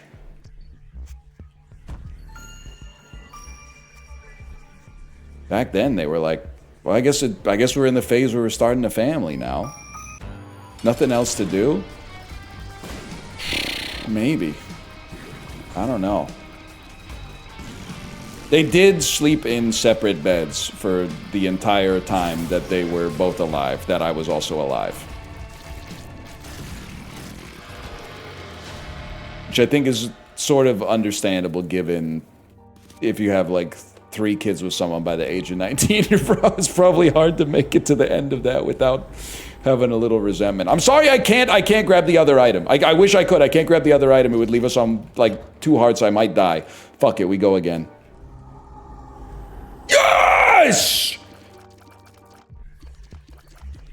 That's actually huge, bro. That's true, they didn't have a sleep number back then. My grandma, I don't know what her sleep number was. My grandpa's was definitely 12. 12 beers. Let me see. Nah, I'm just kidding, Grandpa. Hope you're looking down proud right now. But you did like to drink a lot, and that probably contributed to you being up there looking down right now.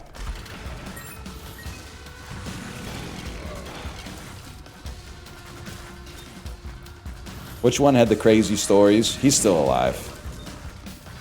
He's just chilling as far as I know.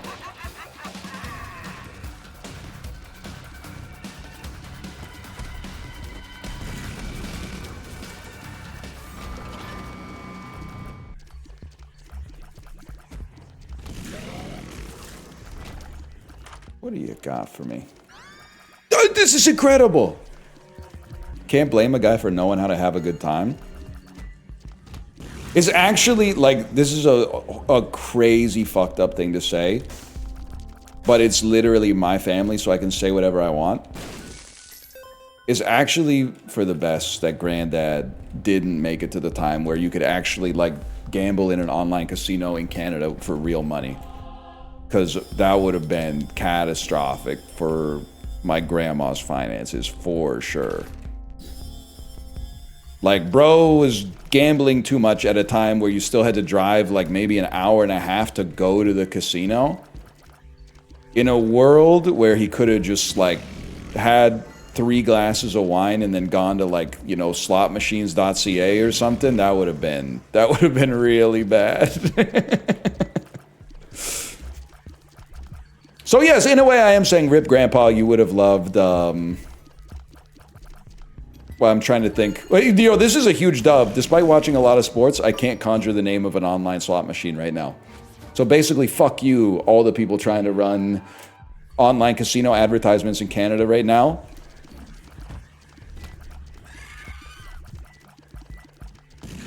Polymarket Grandpa or AI Grandpa?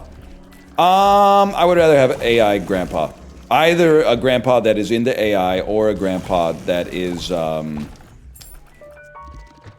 is a computer himself, I should say. The reason is, and stop me if you disagree, but I feel like the Polymarket guys always carry sort of an aura of like, I know what the world is really like. There's always like an outsider perspective that's like, I have the true lens to view the world through that the other people don't have access to. Like, I know what the world is really like, and that's why I'm willing to put money on it. And by money, I mean Ethereum. And I don't really want to deal with that attitude. I would rather have a grandpa who's like, look at these kittens, they're kissing each other or something like that. But I don't have to worry about that, because one of my grandpas is deceased, and the other one's estranged. So I'm in the best possible scenario, no grandpa. One is deceased, the other's insane. You know what I'm talking about? Pinky in the brain type shit.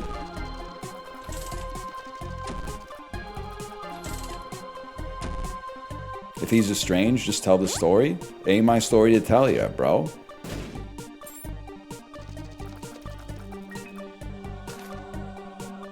Nah, Nah, sorry, man. I can't. Wait! Can I play for free? It's fucked up because it means we're all waiting for your grandpa to die? Well, you were already waiting for it. You just didn't know. Like, we're all gonna die. Sorry to bring up that old chestnut. One of my favorite jokes. But like, we're all waiting for everybody to die. This is just a situation where, like, when someone dies, you're gonna get a pretty funny story. It's one of the funniest stories I have, but it's also because I know the guy. So it won't be, I feel very confident it will still be funny for you, but it won't be as funny for you as it is for me, because I know the guy.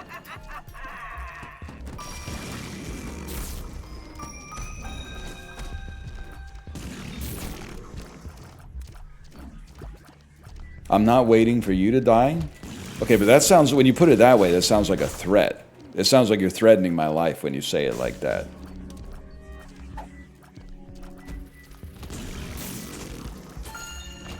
That's scary.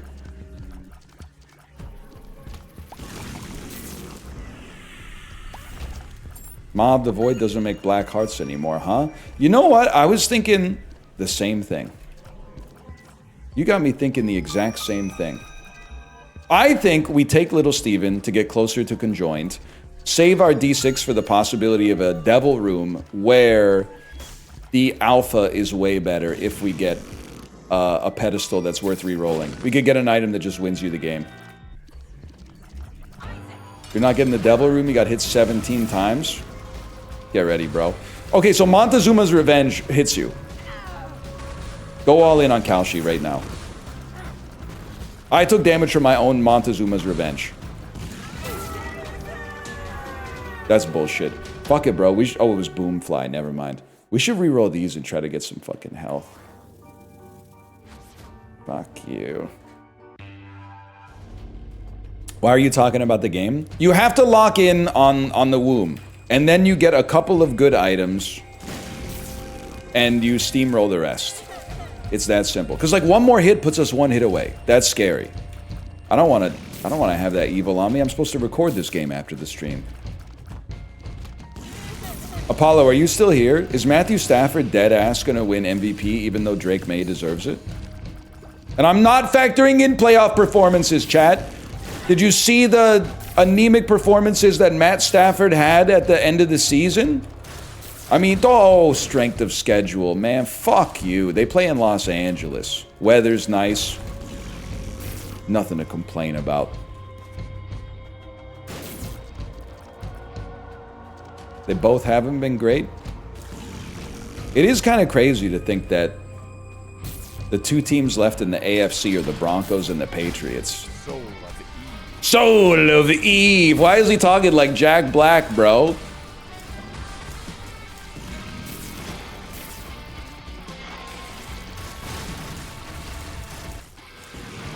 Mogged. Probably just gonna want that if I had to guess. I'm sorry, you have to.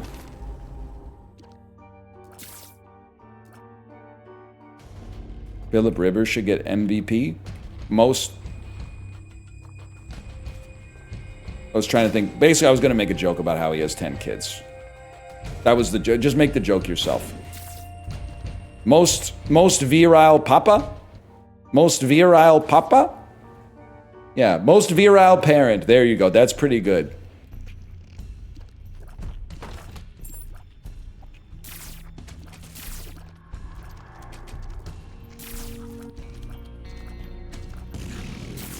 Why didn't Anthony Richardson play? Didn't he, like, tear his Achilles tendon playing Wii Fit or something like that? Ring Fit Adventure?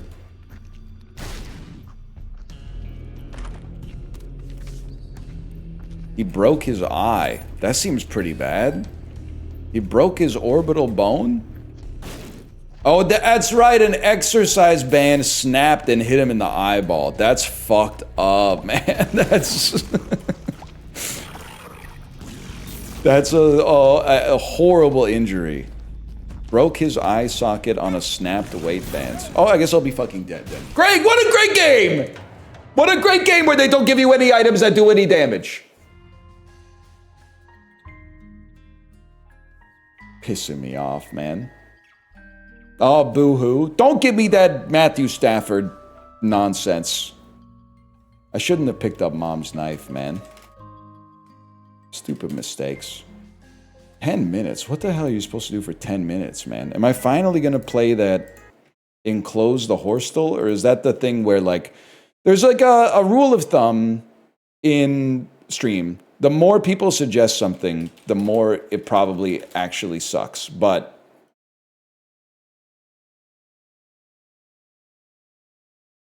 let's see.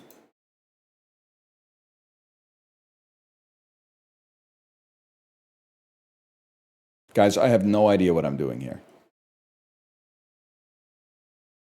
What is this?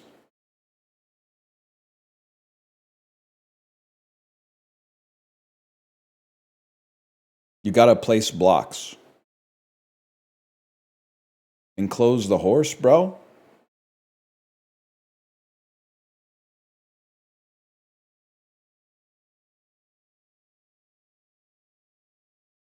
Make the largest enclosure possible?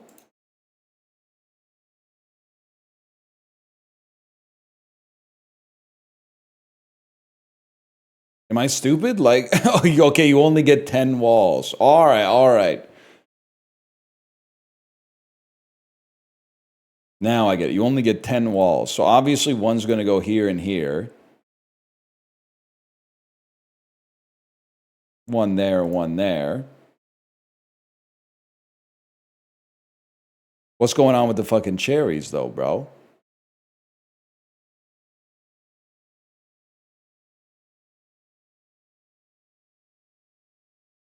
Cherries are a +3 bonus.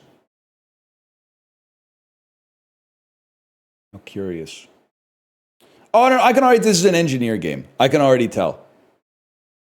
Because in my head, I was like, I can see, I'm on the first order thinking where you just block the paths, but I'm seeing the way that it changes over time, which is like you use 2 blocks to block this path, but instead if you actually block off like 6 other paths, then this path will automatically be locked out. This is not going to happen. This is an engineer game, and that's fine.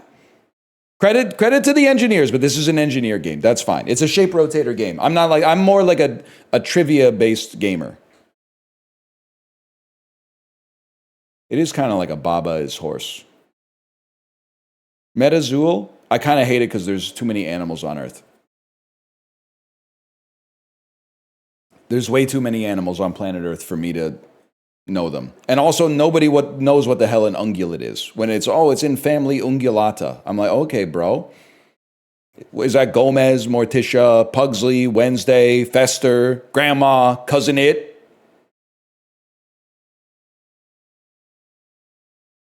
What else we got, man?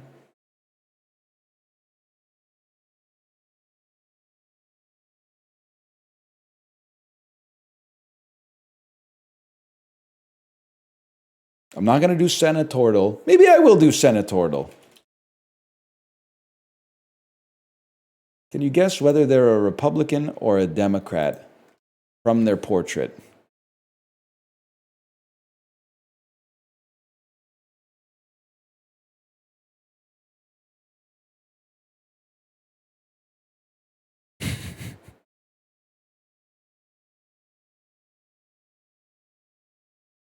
I'm going to say it. Yellow tie. Yellow tie means you're a Democrat. You are a Republican. Whoa! Richard Blumenthal, I apologize. Maroon tie, Democrat.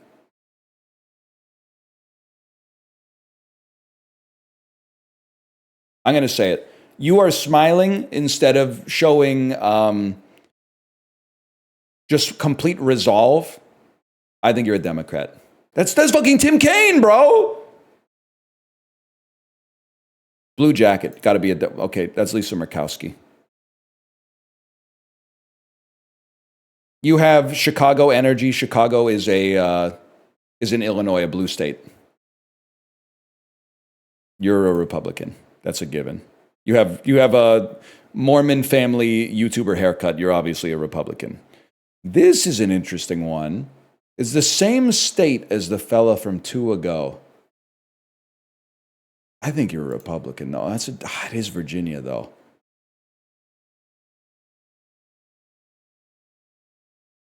Kind eyes, but I think you're a Republican.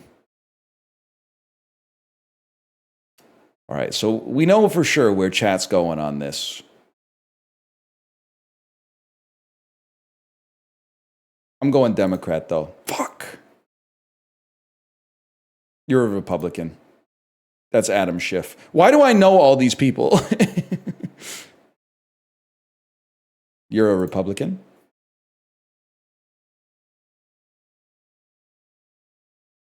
I need to get one of these jackets, man. Why is it that only women of a certain age get to wear this cool-ass jacket? No, you do not. Come on. I want the fucking thread or tweed jacket. The Jackie Kennedy fit. We need to make it at least ambiguous. There needs to be like this version of the jacket for men that you can wear to be like, I'm swagged up and I'm a man of a certain age. All we got is the fucking quarter zip, bro. I think you're a Democrat.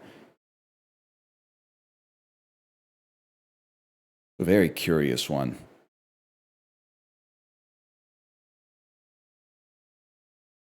Very, but I'm a cheerleader type energy.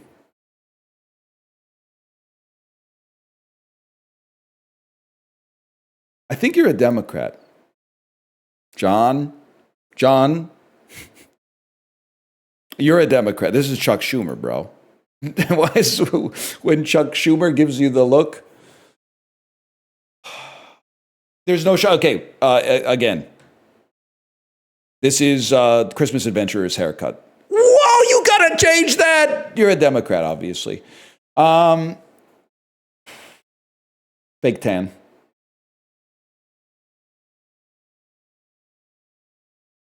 Blue tie. Guys, I'm getting my ass beat. No shot. No. I almost fell backwards out of my chair and it's got wheels on it. How the fuck does that happen? Republican. Okay, let's be serious.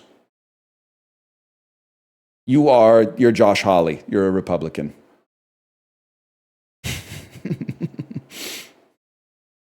I had to do.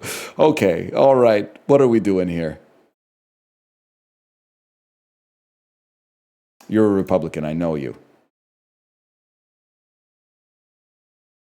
I think this is. You're a Republican. I've gone from clicking everyone Democrat to everyone Republican. You're a Republican. You're a Democrat. I'm just going to go with it. First instinct, you're a Republican. First instinct will get me. You're, the necklace is very used bookstore coded. You're a Democrat. You are a Republican. Sorry, Patty. You're a Democrat. You're hiding something. You're hiding that you're a Republican. That's Bernie Sanders. He's an independent. Okay. You're a Democrat. That's Deb. You have serious Republican energy. There's just we have entered a fucked up world where if you are a politician in your 20s, you are now guaranteed to be a Republican. I don't know when it happened, but it used to be that if you were young, you were a Democrat, and if you were old, you were a Republican, but there's been a complete inversion of the norm. I'm going to say blue suit Democrat.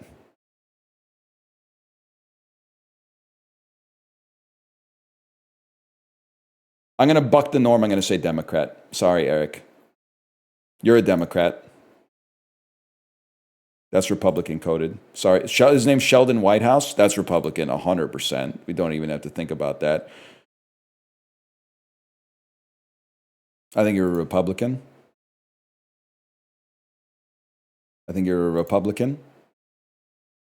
I think you're a Republican. I think you're a Republican.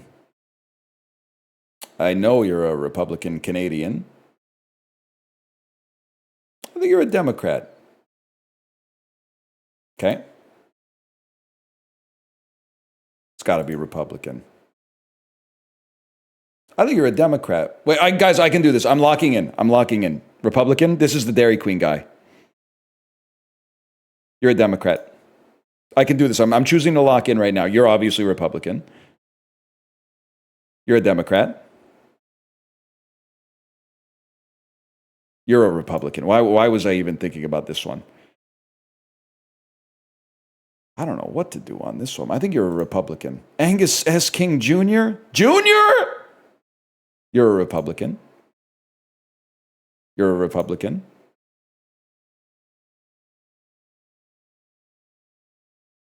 You're a Democrat. You're a Democrat.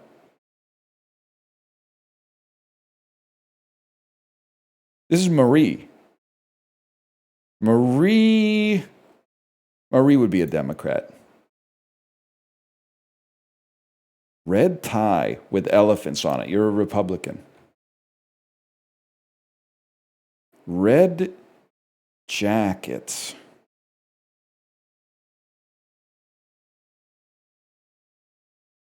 It's got to be Republican. I mean, if they said she was the Hawaiian senator, I would know, man.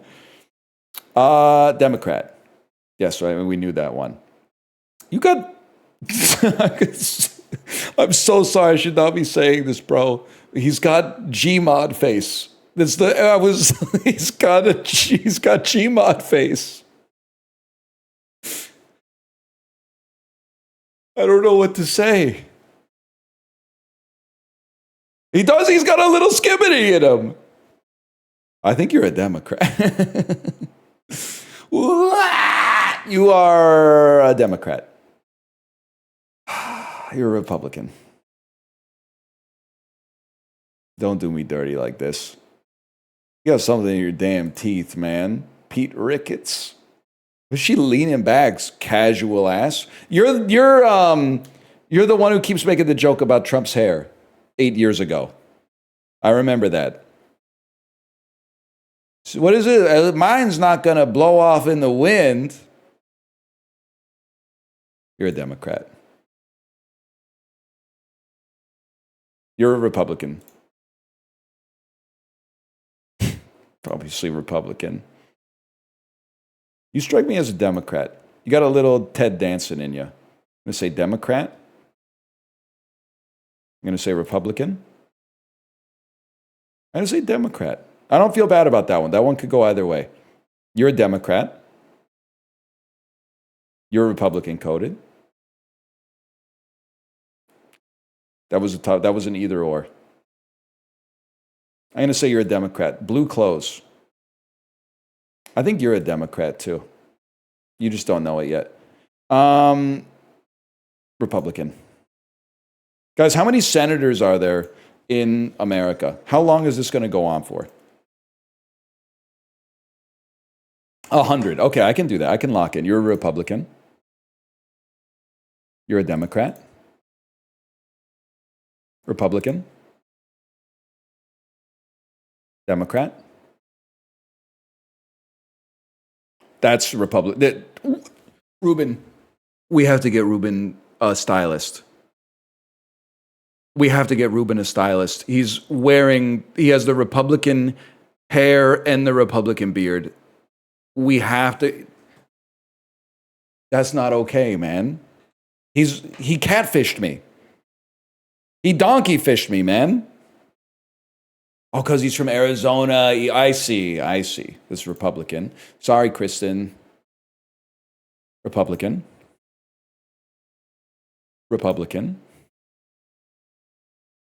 Democrat. I say Republican. I say Democrat. I say Republican.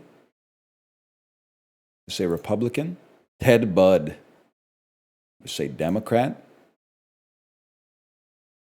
I say Republican. I say Democrat. Alan Alda. He's giving Peter Griffin right now. He's hitting a little Griffin face. I think he's a Democrat, man.